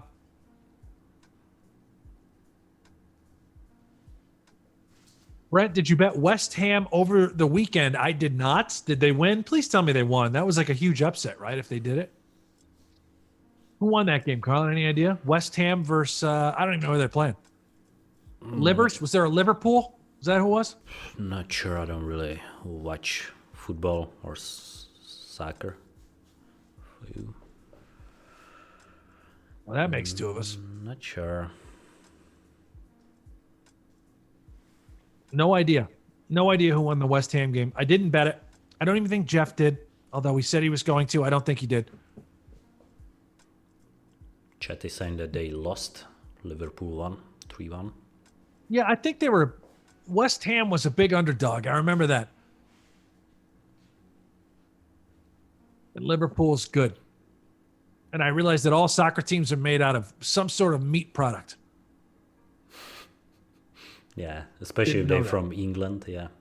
Yeah, didn't know that. A lot of hams, yeah. Can you name at least 3 ham teams from England? 3 ham teams? Yeah. Well, there would be So let's go whatever with we just talked about. The obvious one, West Ham. West Ham. Give me 2 There's more. got to be a Bromwich ham. Maybe, yeah. Hamsterdine. Hamster what? Hamster dying? Did you just say? Well, there's got to be like a South Hampshire. Yeah, yeah. There's got to be a North and an East and a West Hampshire. Yep, that's Right? correct. Yep, Are those, is that right? yep, All right, there you go. yep. There we go. Your knowledge I know my shit. Yeah. Big soccer guy. What did you say is the third one? Hamster dying? Hamsterdine. Tottenham. That's what someone said. Fulham. Yeah. Fulham sounds good. I'd eat all the ham I could. Hamchester? Yeah, Hamchester. That's a good one. Love that team. Yeah, Fulham as well. That's a legendary team. I'm trying to think. I had a hat when I was little. I forget what the symbol was. It's a green. fluorescent green and black Nike hat that had like a circle as a soccer team and it said like ECM or something. I don't even know what it stood for, but I used to wear that. I don't even know what, maybe it didn't say ECM. I don't know what it said, but I like the hat. Does that ring a bell in soccer world? ECM. I don't know if it was ECM. It's probably wrong. Something. It was like 3 letters. The design was cool. Big pot on table 2. Yep. And someone will figure it out. I don't know what the hell it said.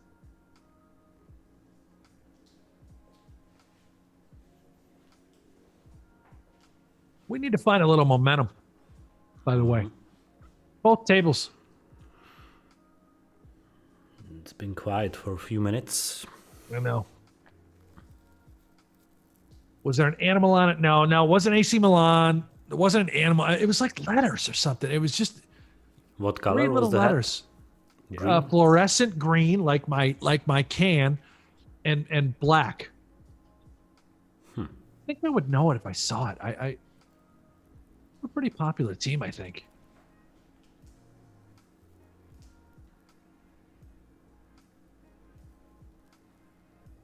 No, I haven't seen anything in chat.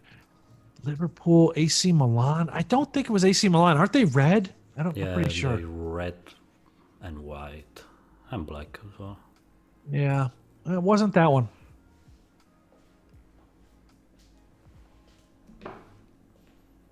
Celtic. Let me Google ECM and see what do I get.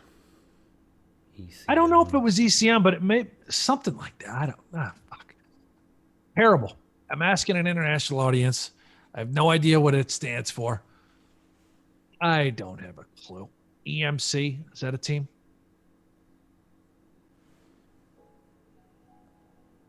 Wasn't Barcelona. It wasn't Celtic. I was just about to say Celtic. No. I think I would know it if I heard it. Oh, hold on, we have a 31k putt. Table number 2. Yeah, I'm tuned in now.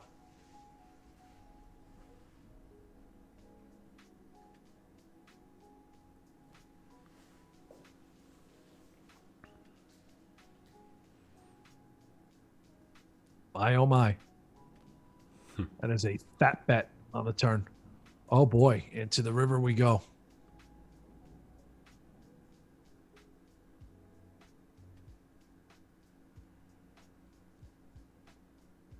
Hold on to your seats, ladies and gentlemen. We have liftoff. Okay, Doug with the snap fold. 300k stack again. I'll get back to okay. So the soccer teams, a lot of yeah. God, I'm so sorry, guys. I'm sorry I've let you down on this club team or soccer team, whatever it is. I got the hat from my very good friend when I was little. Isaac and Reeve, they were brothers. They're big soccer guys, and they left it at my house, and I stole it, and I wore it, and they let me keep it because I loved it. And then in college, I lost it. Did you play any sports while in college? I played basketball. I tried to play as much as I could, but I went to a very good basketball school. Mm-hmm. St. Bonaventure Bonnies. Maybe you've heard of them. I've only talked about them every single show. But they're like really good. You know, Division I basketball in the States is as tough as it gets. So I just played intramural teams. Love basketball. I'm gonna find this thing. I'm telling you right now. Club soccer teams Europe. And then I'm gonna do images. See if I can find it that way. No, BVB. What's the BVB? What is that team? That's Borussia Dortmund. That was it. Dortmund. It was that symbol right there, but it was fluorescent green and black. Yeah, it wasn't the yellow. It was more of like a chartreuse green. I love that hat. Mm-hmm. Is that team any good? Yeah, they're really good. One of the best from Germany.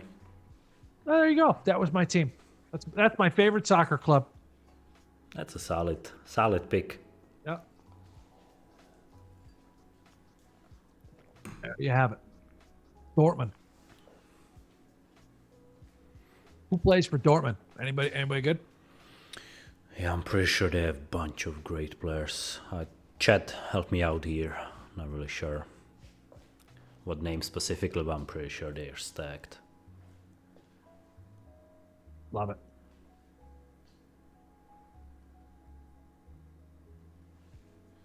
Not the best, second to best. Yeah, I was pretty sure some Bayern fans will. Yeah, I'm sorry, guys. I know Bayern is the best. Who is that? So Jadon Sancho, Marco Ruz. Marco These are my favorite Reus, players now. Yeah. Marco Reus is nice. Yeah. Haaland. Jason Sancho. Oh yeah, that's that. Yeah, Sancho is like very young and he's killing it. I heard about him. I'm gonna follow these guys on Twitter. Let's see, BVB. Is that a team on here? Can you do that? Nope.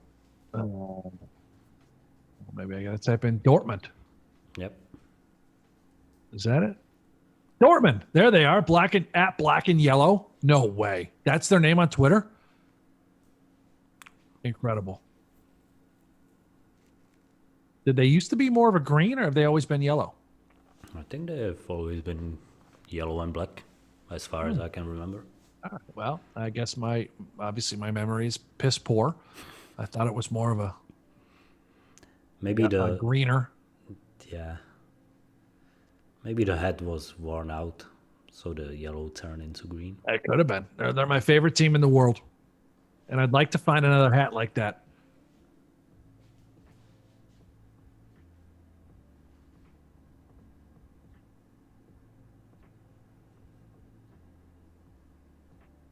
Not a lot of action going on in poker. Love you guys in the chat. Bear with us. It's been a very long stream, so our minds are wandering. We're talking about everything and anything under the fucking sun right now. Yeah. Including I can my new imagine favorite soccer team. I can imagine how hard it has to be for you, like sitting and talking. Oh, for no, this is 7 nothing. hours. I think I told you we did the Aussie Millions one time. I did it with Oh, yeah, Jason the Super. Somerville and Stapes and Jamie Kerstetter. And we did a 14 or 16 hour stream. I think it was 14 hours straight That's through. insane. Yep. That And it is was insane. 3 days in a row where it was like 8 hours, 10 hours, and then either 14 or 16 hours. I don't know. It all blended together. And that was the most exhausted I've ever been covering poker in my entire life. I mean, it was at that moment And were you in the where I just booth decided together, all of you in one room, or how we did were that at the studio. They have like their own studio here in Vegas. It's more of like a house. It's actually 3 doors down from where Matt Berkey and his Solve for Why studio is. So we just chilled out there, ordered food, took breaks when he took breaks, shot the shit. I think maybe one of them took a nap. I had to leave early one day after 8 hours, and then Jamie had to leave early the second. It was, oh God, what a marathon that was. And by the way, who in their right mind is watching 14 straight hours of fucking poker? Oh yeah. That's a true psychopath. It's not us that are doing our job, but it's the people that watch that from front to back and they're actually tuned in. Whoa. Crazy.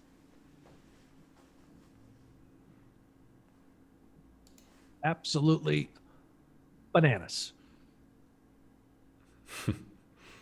One of my moderators just typed in, well, it could happen today.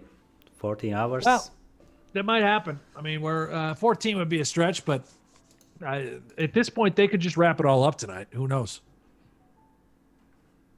Who fucking knows? And oh, this is not chat. This is text.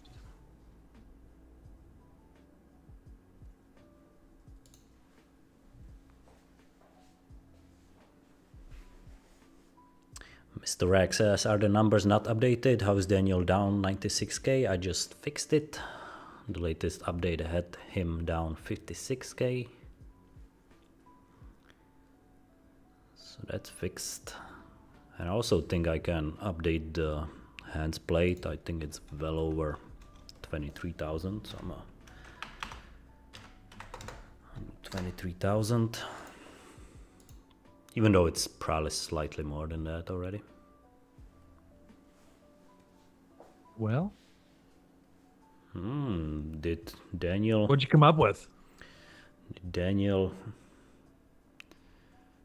catch Doug Speedin? Eric, where's the replayer? Eric, pull up the replayer if you can hear me. I think Eric has fallen asleep. Yeah, so I'm not the only one anymore. Nice. Ah, okay, there you go. Eric, I'm sorry for the false allegation. This dude, King Carl, says that his uncle played for Dortmund youth team. That's cool. And there's Eric. Oh, yeah, Eric's wide awake. Come on, this guy. Absolute stud. Big pot over on table 2 behind the replay. That's going to Doug, 47K. I don't think this is the hand, is it? Eric, come on. What kind of a replay? Thank you for that wonderful replay, Eric. I love chop pots. That was really, really what. I know exactly what happened. Like, he woke up just like randomly. He's like, what the fuck? I can't pull this one. Yeah. Pulled up something. Oh, that's great. That is great. Hey, man, listen, go easy on everybody tonight, huh? Go easy on us calling the show. Go easy on production. Chat, we're going easy on you. This is a long one. This shit ain't easy.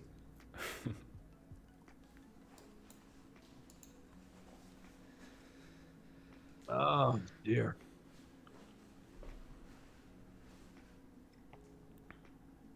Brent, did you see the link I posted? Was that the hat? It kind of matches the colors. You know what, Tim? I didn't. Let me scroll up. Where is that link that you sent over? They may have deleted it. I think if you put links in chat, I don't think we can post links in the chat. It might go away, Tim Morgan. So I'll scroll up and see if it's there. Maybe I can view it. I mean, it probably was it. Such a badass hat. It was made by Nike. Remember that? King Carl says, please ask Caroline Cho about Dogecoin. I mean, I've answered a lot of questions about Dogecoin in the past few days. I mean, guys, it's a meme coin. You know what a meme coin is, Brent? It's a coin that's not really, or it's a cryptocurrency. I think I get that one. Yeah, it was, just, it's like it's a good way to say, fuck you, we can spend our money or invest our money wherever we want. We can buy this Dogecoin that doesn't make any sense and it's just for fun and no one can stop us.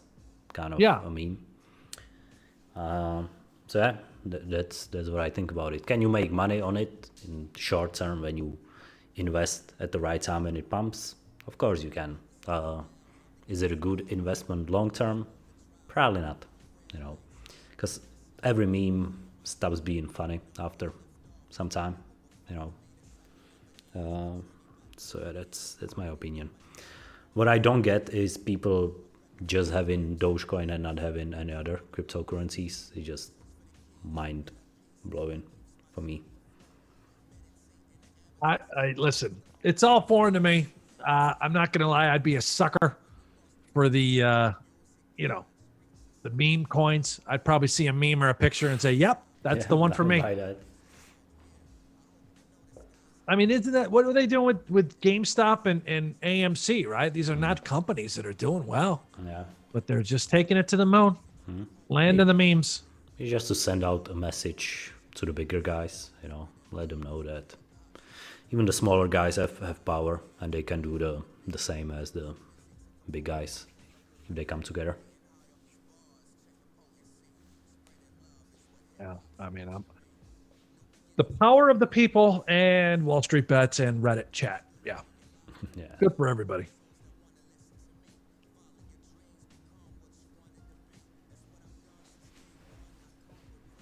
Okay, Daniel's new largest stack. I think that's right. We just got the update. This is the largest stack for Daniel Negreanu, 332,000. That's on table 1.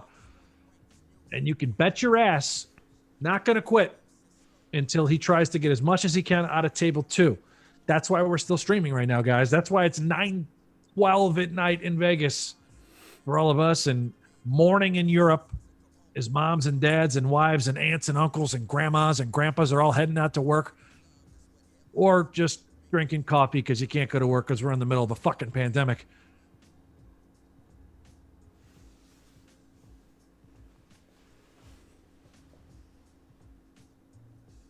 Yeah, there you have it. How are they still playing? Well, they do. They somehow, some way keep on going. It's understandable, you know. If they want to close it out this week, a session like this is inevitable. All right, this guy says he sent me a link on Twitter. No, that's not the hat. It was a winter hat. Jesus, that looks like a hat that a guy on a bike would ride. I'm not riding a bike, but that's the same design. King Carl says, Carlancho, I have 10k XRP. I mean, I have nothing against XRP. The question is, when did you buy it? That would be something I would ask. You know, if you bought it recently, you know, XRP went up by like 40%. So if you bought it before that, then congrats, you know. I respect the pump. We have a huge pot, table number 2. Oh, yeah, we're there. Flush gets there with the ace of diamonds. Daniel bets big after Doug checked.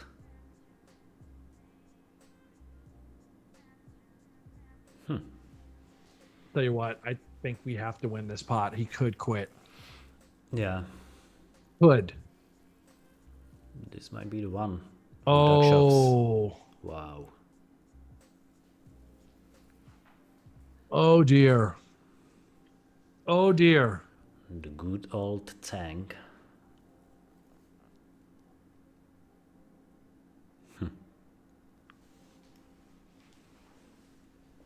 I think Daniel's value betting too on the river.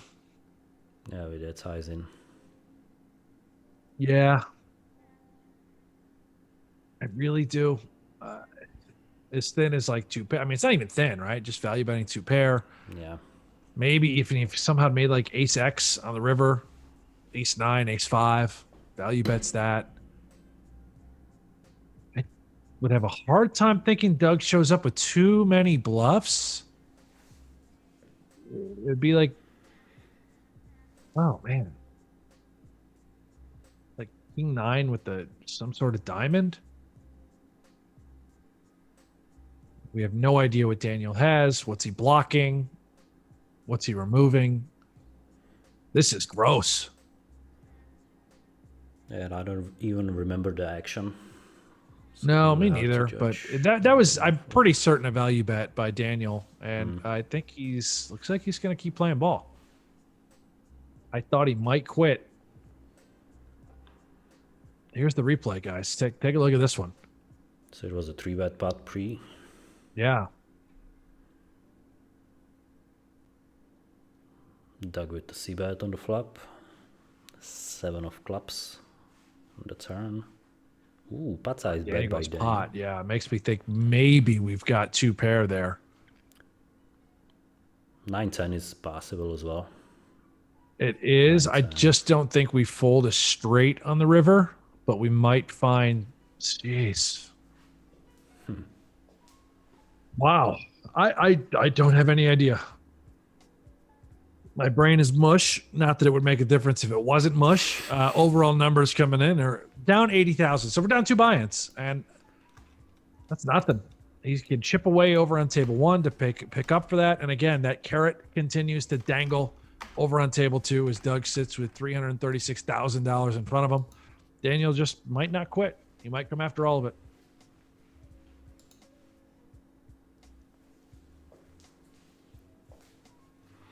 Christian asks if I bought Chainlink. Nope, I'm still procrastinating.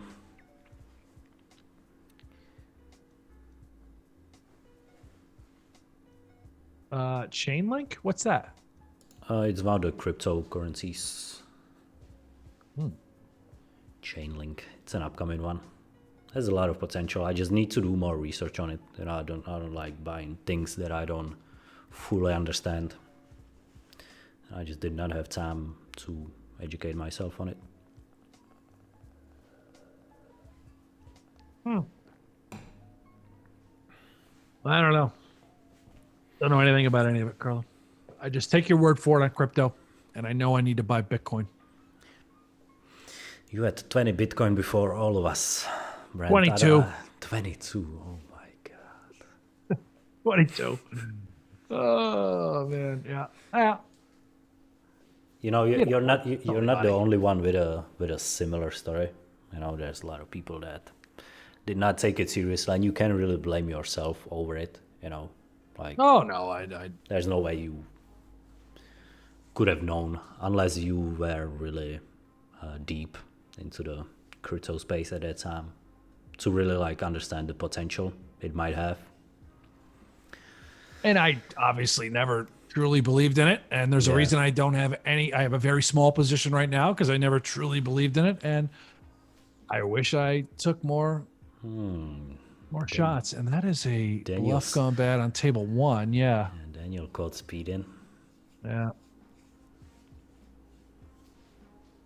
I also at one point had a bunch of that ADA Cardano, and then I sold that, but that was I didn't do terrible on that position, but I sold it when it was like 10 cents and I had it when it was like 2. And now it's 40 cents, right? Yeah. Not bad, you know. If you made Some profit. sharp told me about it. Yeah.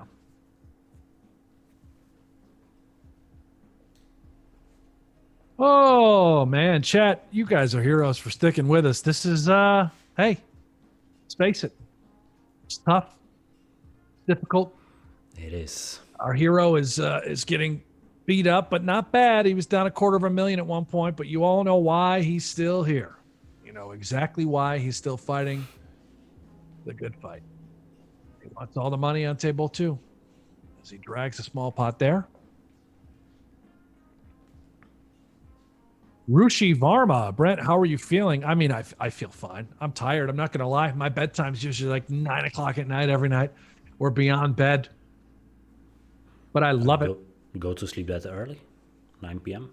Oh, yeah. Dude, as kids, like, it just, no choice. They're up at 6. That changes your life.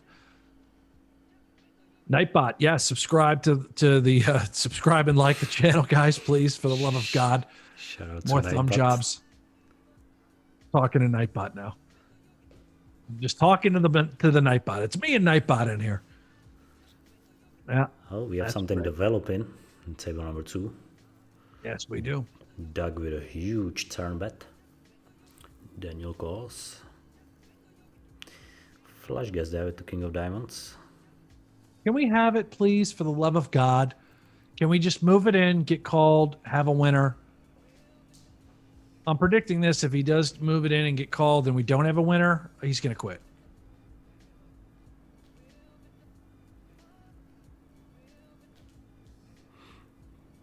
I think we need to get called, have a winner, or just get a fold and we carry on.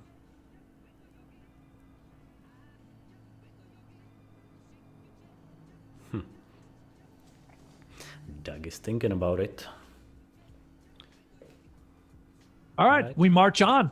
We get going. We're 4-betting on table 1. We move ahead. And we, Shots 5-bet all in. All right. Nobody home. Not too many pre-flop all-ins today, right? We only had what? We had the ace-king against ace-king, right? We had kings versus nines. We had ace-queen versus queens. What was the other one you said? Ace-king against ace-king.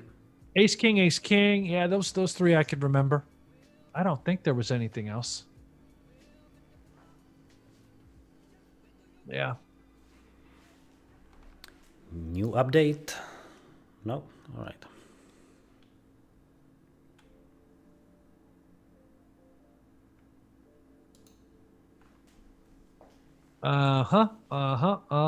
Well, at least we saw the largest stack thus far for Danny Negreanu. That was 333,000. His own personal stack. Doug is working on a little mountain of his own on table 1, or excuse me, on table 2. He's got 320 there. The battle of the bulge. Who can pick up a bigger stack today? Daniel or Doug? Outright lead. Daniel's down 2 buy-ins, about 80K.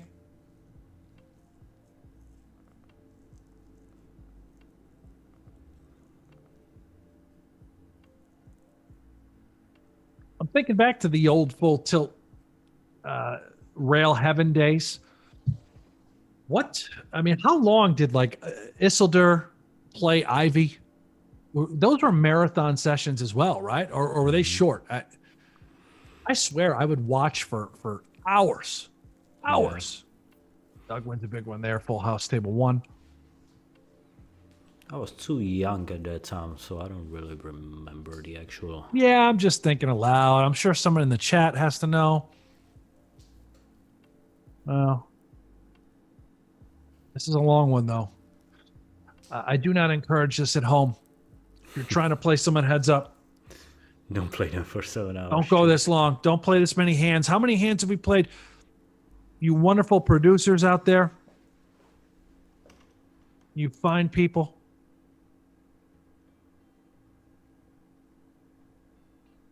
It's got to be nearing 1,800, maybe more. Mm-hmm. I would imagine, yeah. Oh, good. There we go. There's my first yawn.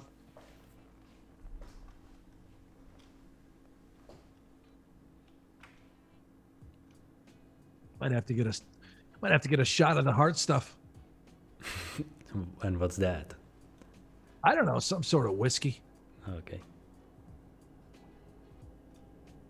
1,851 hands right now. That's what Jan Jantz says in the chat. I don't know how he knows that. Is this like logs in there? I'm not sure how he came up with that number. It's The a pretty hell do good you know guess. It's a pretty good guess. Does another stream do that we're not aware of? Tells us how many hands they played.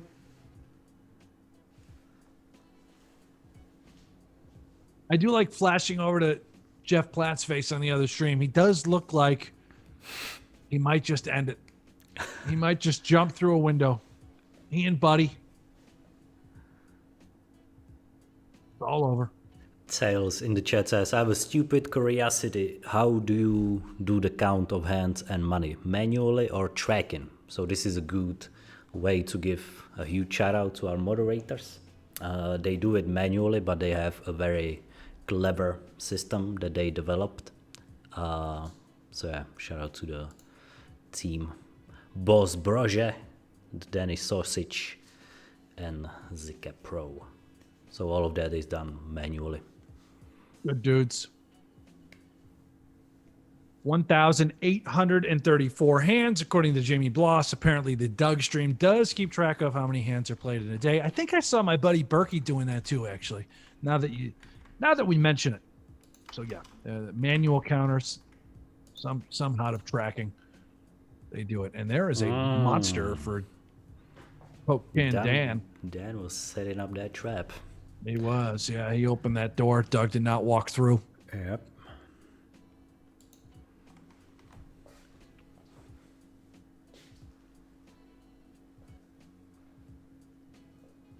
Mm-hmm. Okay, Carl, that's it. I'm going to get a cold one. I'll be right back. Yeah, for sure. Take your time.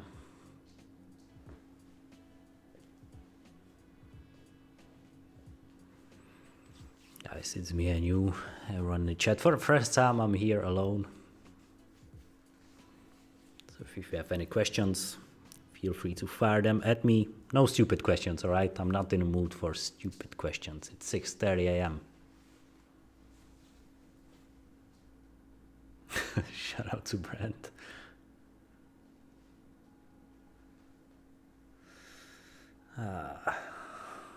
Legendary session right here. 7 hours and 20 minutes. That's insane. The stream started at 11:30 for me. And as I said, it's 6:30 a.m. So it was a long one for me as well. But as I said, I was smart. I took a nap before the stream.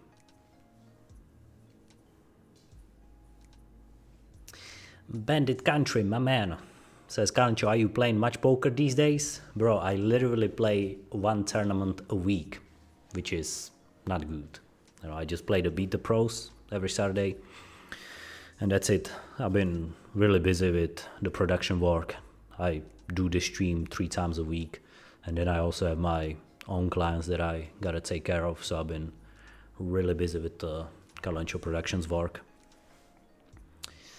Kaylor says, Kalancho, any religious belief? Man, I'm doing a lot of research in all the aspects. I'm pretty open-minded, so I don't have one religion that I believe in, but I study different religions, and I try to understand them and take the best aspects out of them and learn from them. DJ Taylor Made, what are your thoughts on Polkadot, Kalancho? Man, it's hyped. I think it's gonna do very well in 2021. Once again, it's one of those coins that I still need to do a bit of education before I can give some kind of a advice or an opinion. But yeah, from like general perspective, there's a lot of buzz around Polkadot. MI says, what national soccer team do you root for, Kalancho? I mean, Armenia, I guess. I'm from Armenia, so every time Armenia plays, I'm gonna root for them. We're not doing that well, so yeah. And I don't really watch football that often. I don't watch sports that often. I'm a big fan of UFC. But yeah, besides that, I don't really watch any other sports. My man Bandit says he bubbled the satellite to beat the pros. Man, that sucks. Happens. Bubbles are the worst. King Carl says Dogecoin to $1.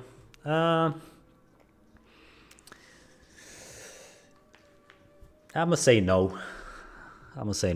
I feel like the hype is kind of dying. It's going down. But you never know, man. It's crazy times. Jeff Katz says, okay. Oh, Brent is back. Welcome back, Brent. Yeah. Feeling refreshed. Oh, yeah. I ended up detouring, went to the kitchen. Nice. Wife made some pasta. Had a little bit of that. Grabbed a cold one. I did the restroom. I did a little Q&A session while you were away. How'd everything go? I just answered a lot of crypto questions, as always. Yeah. Yeah. We got the crypto expert in the house. Jeff says, Karancho, what did you think about the McGregor-Poirier fight, being that you are a big UFC fan?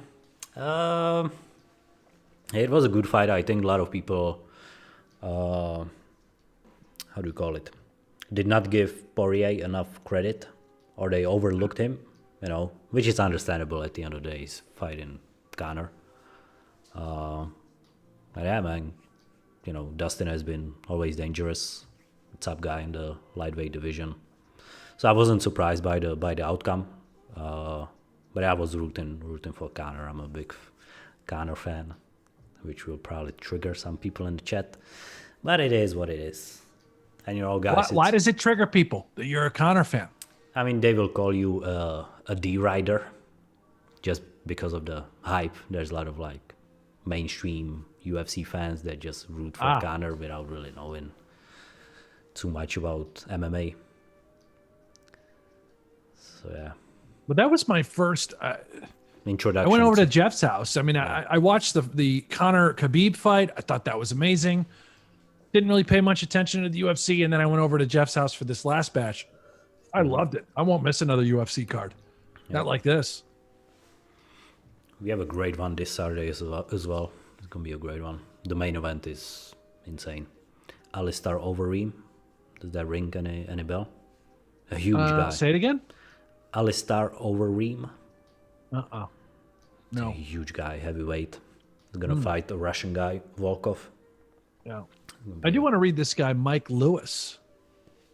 The outrage of Brent D-Bag Hanks was so strong and opposed. How did he stay on this stream every day? It's sickening. The guy is cringe.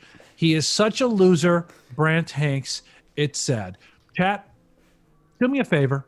Let Mike Lewis know how you feel about him. Just have at it. Do your thing. I know how I feel about Mike Lewis. I know what you would say normally.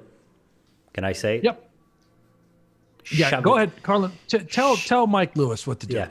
Mike Lewis, shove it up your ass. All right? Yeah. Chat, all of us, let's get band together now. Mike Lewis, shove it up your ass. Everyone in the chat Okay. right now. I don't want to ban him. Let's keep Mike Lewis in here, but just tell him to shove it up Yes. his ass. Yes. Let's not relax this time, but let's be ruthless. Yeah, right? let's get him. Let's really just rip this guy apart. Let's not relax in this case. Let's show him what a real douchebag does. Shove it up your ass, Mike Lewis. No one is going to talk shit about my man Brent in front of me. All right? Thank you, Carlin. That's not God, going to I love happen this on guy. this stream. Thank you, Carlin. It's not going to happen. Let's go, guys. I want to see Yeah. a Let wall this piece in of the shit chat. have it. Let's go. Yeah. Just rip them apart. Mike, there you go. There you go. That's for you, Mikey Lewis. Yeah, and I actually need to manually show all the messages because you can't say ass in the chat. It's all right, guys. I got you. Show. There you go. Yep. Right in there. Just so many shove it up your asses. There it is. Oh, there it is, Mike There you Lewis. go. I There like you that. go, buddy. There you go. Not on my stream, Mike Lewis. Yep. I love it. Everyone just getting I'm going to keep on showing them. Yeah, me too. Show all of them. We're going to let you guys do it. There you go. This is all for you, Mike. Mike, you see this?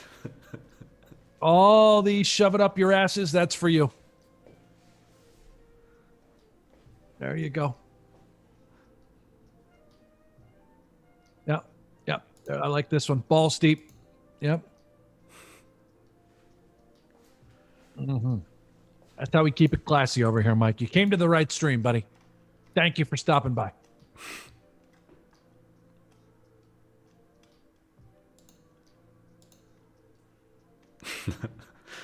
Oh, it's Someone just typed in shove it up my ass. This is not what we meant, all right? You gotta say shove it up. Yeah.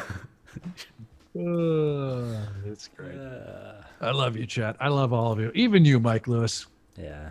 You Don't take it pencil serious, dick. Mike Lewis. We're just Yeah. kidding. You know, you're just having a good time. Guys, by the way, if you don't follow my man Brent on Twitter, go follow him at Buffalo Yeah, Hanks. come on over. Come on some over and love. follow me. That'd be great. I don't know what this means, Mike Lewis. It looks. Hold on, Nightbot deleted you. If I could put LL people that hate you and don't want you on this stream, you'll see. What? What I is know he what that means. talking about? I don't know. I have no idea.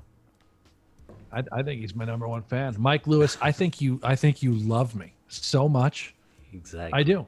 I think you are absolutely obsessed with me. You stopped by just to let me know how much you love me. Put a list together, Mike. Let's see it.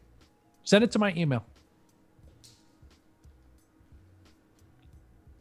Ooh, we have some action developing. Table number 2. Daniel has 37k behind, 31k in the pot. Shoves all in with King Jack, gets called by a straight. Well, ladies and gentlemen, I think that might be. Oh, he's still gonna fight. My God.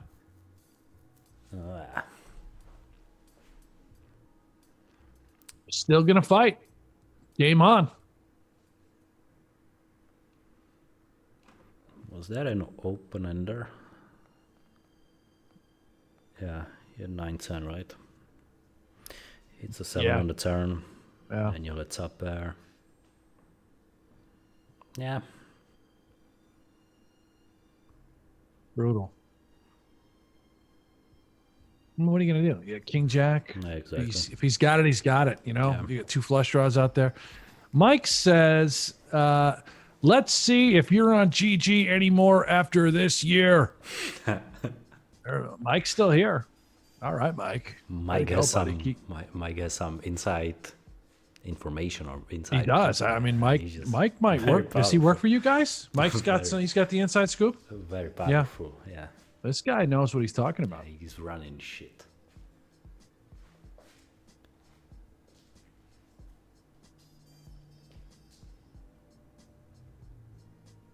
Yeah. Well, hey. Another huge I love pot. this chat. Mason's right. This guy, he's like, show some love for the chat. You guys all had my back there. Thank you so much. Ooh. That a boy, Daniel. Just come back swinging, man. All right. How about that? He was setting up that trap again. I don't know if you saw that. He checked after it in the 7, which makes sense. I don't think there's any other move he can do on the river but to check.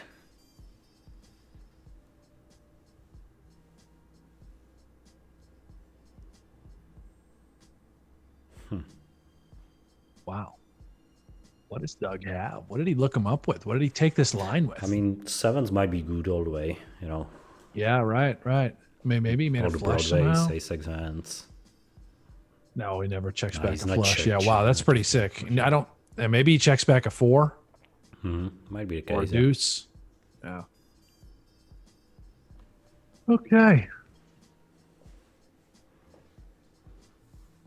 Lyman Cuervo, Hanks, tell Jeff he's going to jump ship, at least go to Berkey. Oh, no, dude, it's cool. We love Joey.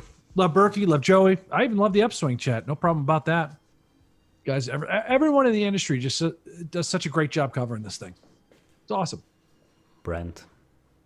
Another 40K plus pot, table number 2. I see this. Yeah, fuck it. That's Why not? 3 All in a in, row. call. Oh, my. And Jesus. So we had a pair, a flush draw, 5-6 somehow gets there. Wow. Did he get there on the river with the 4? Wow. Yeah, he did. When we see a dot Wow. from Daniel. I see it right there. I think he's probably had enough.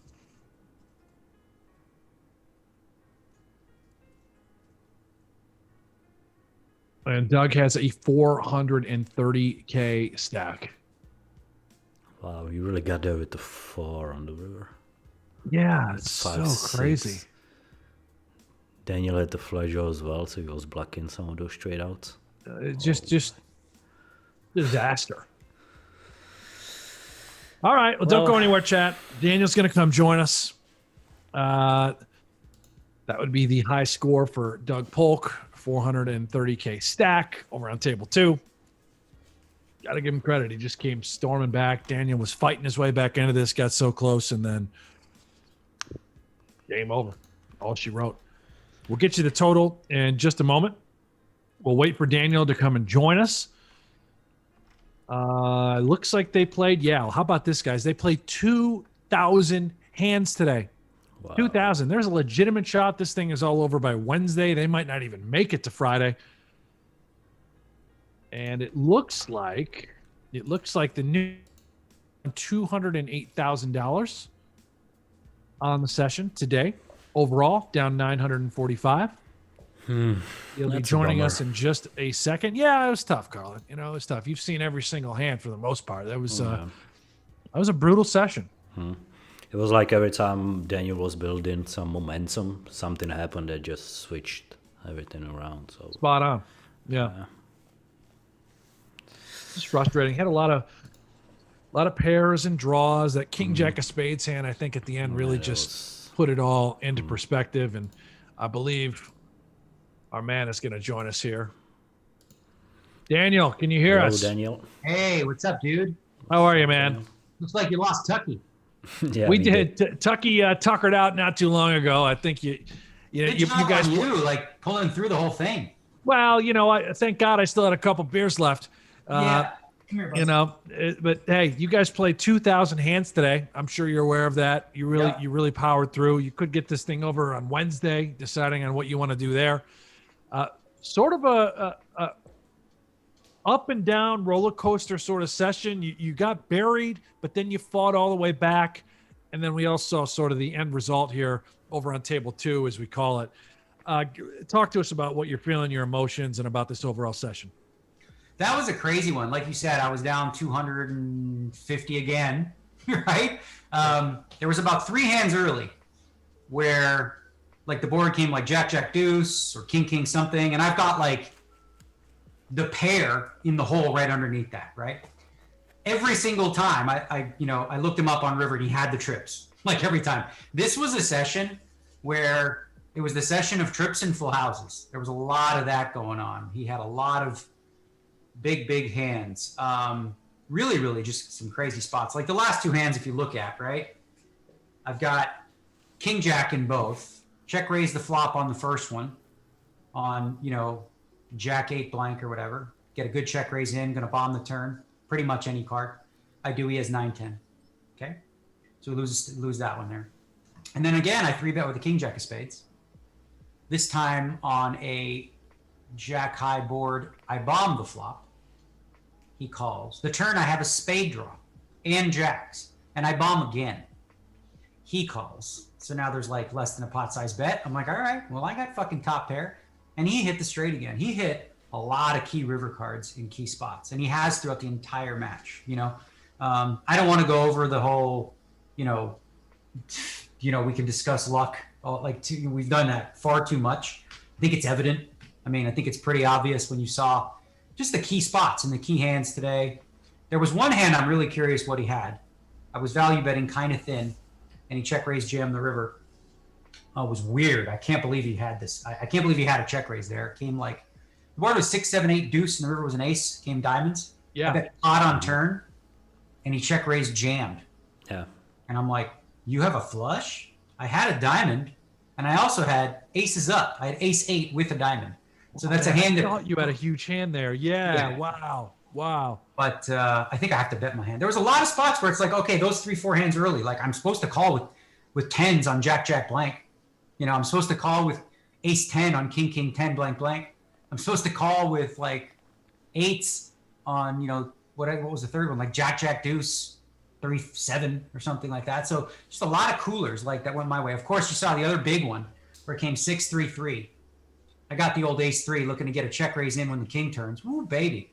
Now we hit the ace on the river. So I'm thinking, all right, let's get him to raise me somehow. So I bet 2/3 pot he does. And he had pocket sixes.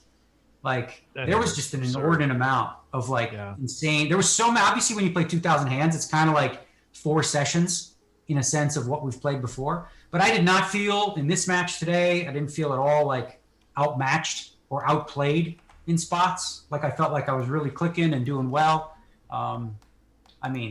Just the big key pots where that's the one thing that if I take away from this 24,000 hands, like if I would have hit more hands in big spots, just hitting rivers and hitting draws and hitting straights, this would have looked like a very different match. That's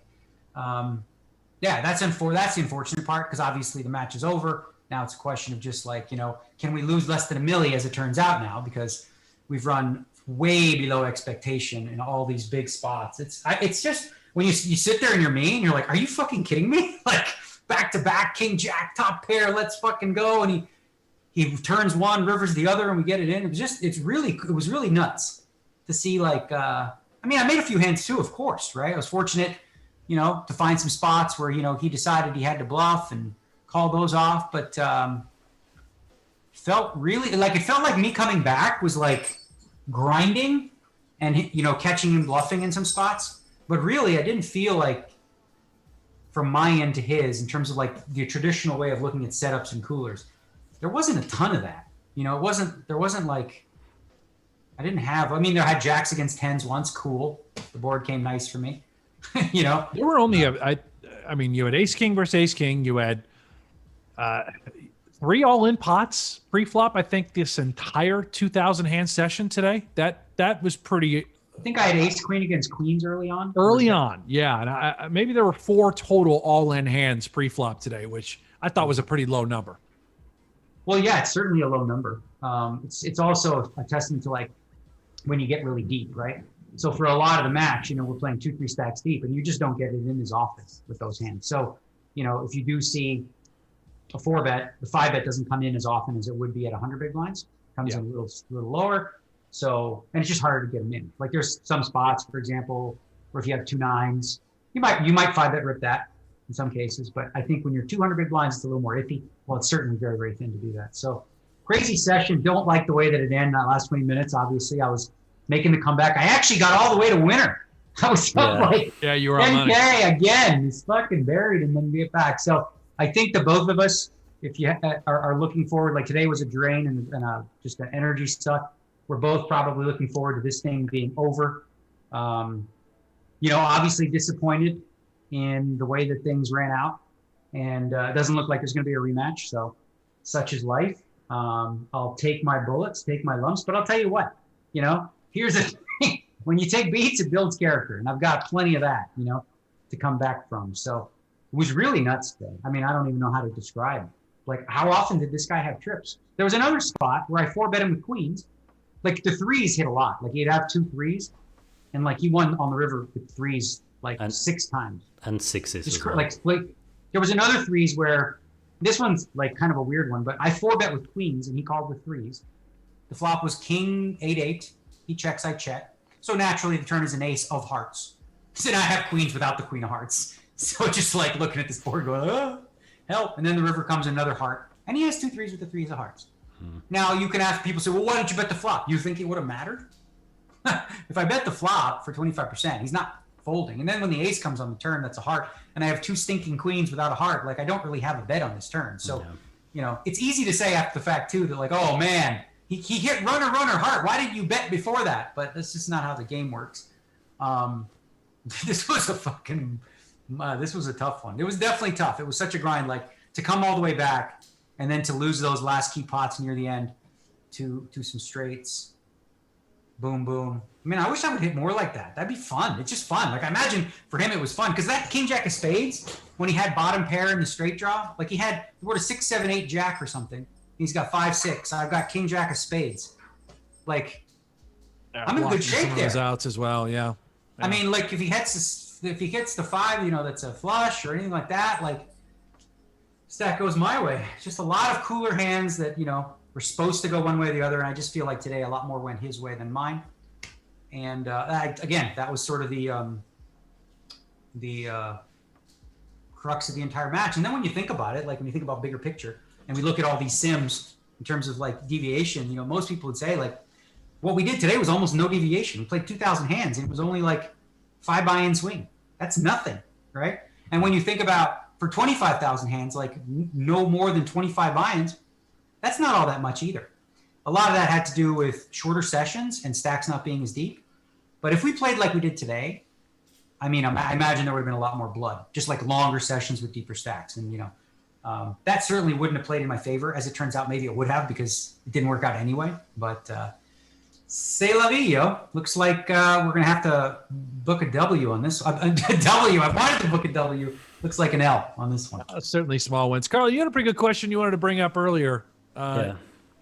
So Daniel, I wanted to ask if you felt any difference in the way you've been focused when it, today you obviously played the longest session yet. So if you felt did you feel more focused the longer you played today, or did you feel like you're maybe, losing the mindset the longer the match went today? Yeah, I would describe it, and I've done this before when I played poker, like back at Bellagio and whatever. Sometimes I play for like 3 days or 2 days, and like your brain's like in this weird euphoric state of like, you're just zoned in. Like you couldn't answer a question like, how to spell your last name. But like, in the poker hands, you're just vibing. So I feel like the longer the match, like later in the match, I started to really get some momentum. I started to really pick up some pots and, do some things that were working here and there and some spots. So I felt good. I would have, if I didn't feel like I had the energy to continue, I would have just quit earlier, or quit when I got even. I could have just quit then, but I felt like, all right, the stacks are still deep. And, I kind of really, I think for both of us, I sort of told him, I said, I do my best to kind of get this match over with. We had a little bit of drama last week with the limp versus stall thing. I kind of wanted to throw him a solid, if you will, because I know he wants the match to be over. He did a solid by, reverting back to playing normal, which I think is what everybody wanted to see. I did, of course, as well. And we played lightning fast since that point. So, kudos to him for, not locking it down Grandma Doug style with the limp pots. And, he went for it. And then again, so in return, I thought, okay, I'll do him a solid and I'll play super fast and get this match done. Got a lot of hands in today. So really should be no problem either getting it done on Wednesday or Wednesday and Friday if we split it. Yeah, you got to get us to happy hour, man. I mean, that's our grand finale. Do it, Daniel. Don't do it for yourself. Do it for us, okay? Do it in the chat. Yeah. What a crazy session that one was. I'm gonna have fun looking over the hands because obviously we'll make a reel of all the 20. Well, I don't know if we do 20K pots. It'll take forever. But we're going to put all the you get to see some of them because it was amazing. It was just like, listen, it was just remarkable how often in the first half, like he had trips. Like he had it every single time. Everyone always says, oh, shit, you got to call him in these spots. I'm like, well, he has it too.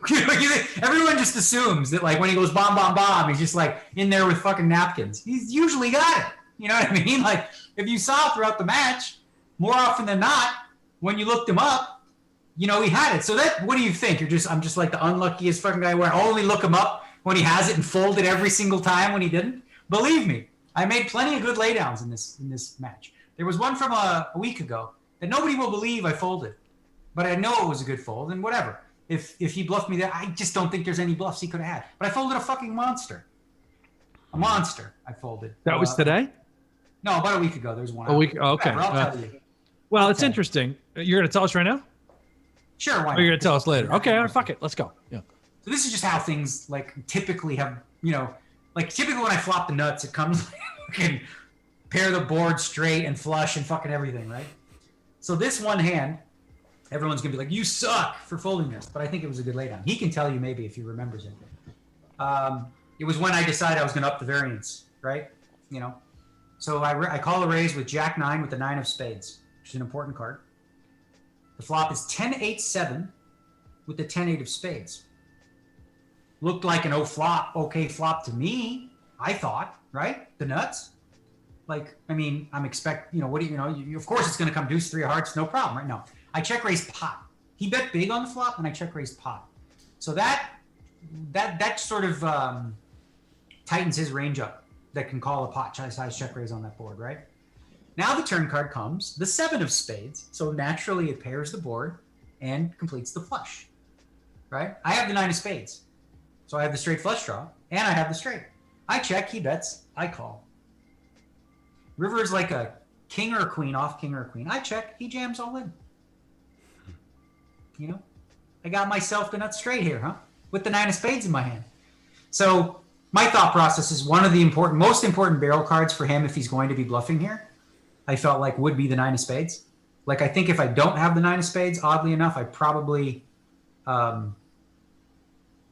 call. But because I had the 9 of spades, it feels like if he was barrel leg bluffing and calling the flop, 9 of spades would be a good card to have. But who knows? Maybe what do you think he had that was bluffing there? Because here's the thing, when the board pairs in the turn, he's got all the value. He can have all the flushes. He can have all the full houses, the 10-7, the whatever like that. So he's got tons of value, but how many bluffs are in that range when I've got the Jack 9 with the 9 of spades? I don't think there's that many, right? Mm-hmm. So this, it's interesting. Like sometimes you see somebody calling with middle pair for a jam, but then other times you're folding straights. And it all depends on situations, runouts, and, action that changes it. But well, good news is, according to Doug on Twitter this week, he's all done playing poker, but he's going to take a ton of these hands that you guys played and he's going to put out content with all of his whole cards. So I'm guessing he's going to show all of his bluffs. Well, even if he does show all of his bluffs, so be it. Are you going to go back? I mean, do you have to make sure you see these yourselves and just, confirm or understand exactly what was happening throughout the match? What's your plan? Does that? I'll tell you what. If he does that in hands where, let's say he bluffed or whatever, that it didn't go to showdown, I'll share my cards in those ones too. So like I'll do that. Like I'll tell him or whatever, and he can, when he can actually confer with me and whatever he makes content on it. If he wants to know what I laid down or whatever the case may be, or what I had when he laid down, like he folded one today, which was a weird one, and this was I just went bonkers on this fucking hand. The flop was, I called a 3-bet. And the flop was like 10-6 deuce with 1 heart. He bet the flop. I raised the flop on 10-6 deuce rainbow. That's not a thing you do very often at all, right? The turn is the ace of hearts. So backdoor flush draw. He checks. I tank for a while and I check. And then the river is like, it was a heart. It was definitely a heart. It was like the 4 of hearts. And he bets the river. Okay? And I went all in for like fucking keeps for 80K or something like that. What do you think I had, Brent? I'll tell you one card I had. I had the King of Hearts. Is this where I'm supposed to say dick in hand? No, I won this spot because he folded. I know. Yeah. Okay. But one card I had was the King of Hearts. King Queen of I Hearts. don't know. What was it? King Queen of Hearts. Oh, that would be sick if I actually had King. No, I did not have King Queen of Hearts. I had the King of Hearts. I don't know. You know what? Fuck it. I changed my mind. I'm It's not like King 4 with the King of Hearts. You said not King just 4. No. Yeah. That's insane. So you got to think about. I called the 3-bet, so I don't have any King 4 offsuit, King 7 offsuit, none of that. If I have a suited king, it's small.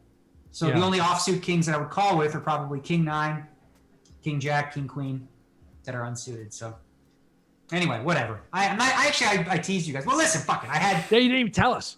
Okay, I had the King of Hearts and I had the Jack.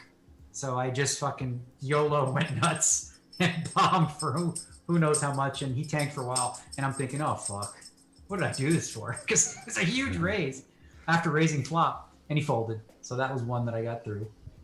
There was a few, but it was fun. It was actually fun for the most part until the end there, man. It was just really disheartening to because we were close. We were only like a buy and a half, and then King Jack. I got the check raise in, got the bomb in, bomb on the river, and he hits in all those cases. So, man, frustrating. What are you going to do, right? Yeah, it's painful.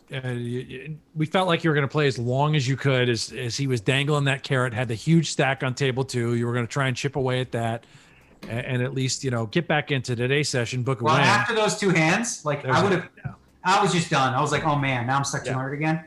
I don't have it in me to, grind all the way back. So maybe we'll just call it. And also, the stacks weren't that deep anymore. There was nobody had 2 stacks on each table. There was one big stack on each table and a couple smaller stacks. So I was like, all right, we can start again on Wednesday.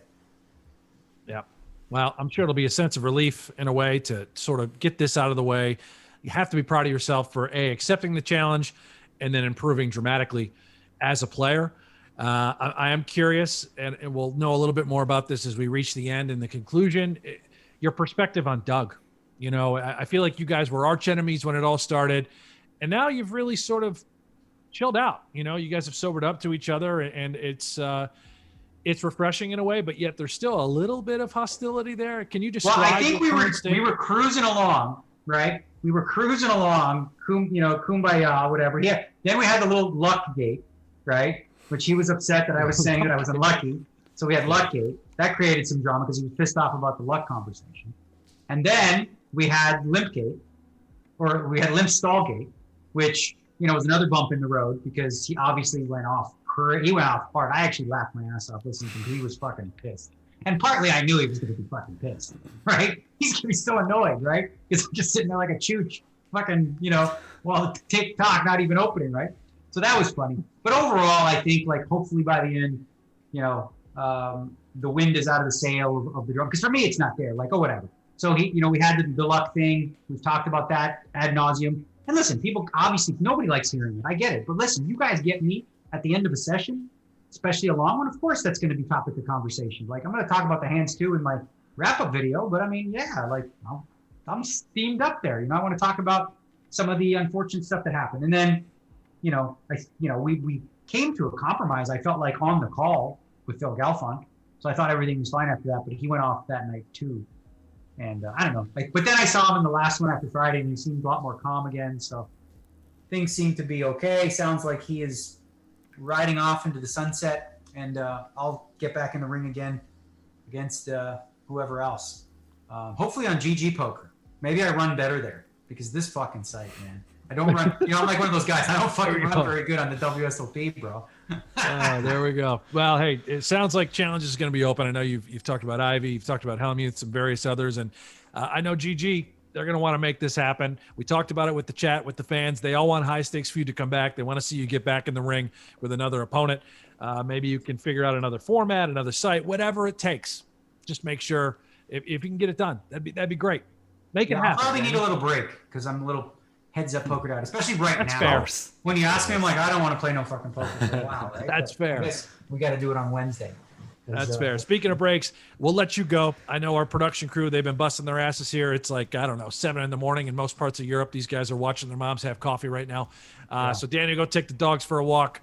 up and down session, emotional, no doubt. And we'll see you again on Wednesday, my man. Peace. See you, Daniel. Well, Carlin, there you have it. What can I say, All we man? expected. Yeah, as he said, those last 3 hands were really key, and we didn't really think about them as being key, but hey, those were some big pots. 200K.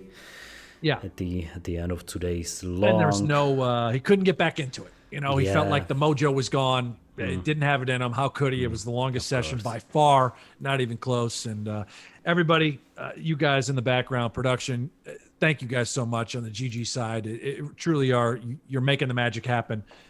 Chat, we love you guys so much. We're going to be back on Wednesday. Veronica Brill's going to be in the house. It'll be the two of us. We'll probably have a special guest at some point. We're going to wrap this entire feud up on Friday. With that, we're out of here. Let's do it again on Wednesday. Yep. See you guys on Wednesday. Thank you so much for watching, and we'll see you soon. Good night.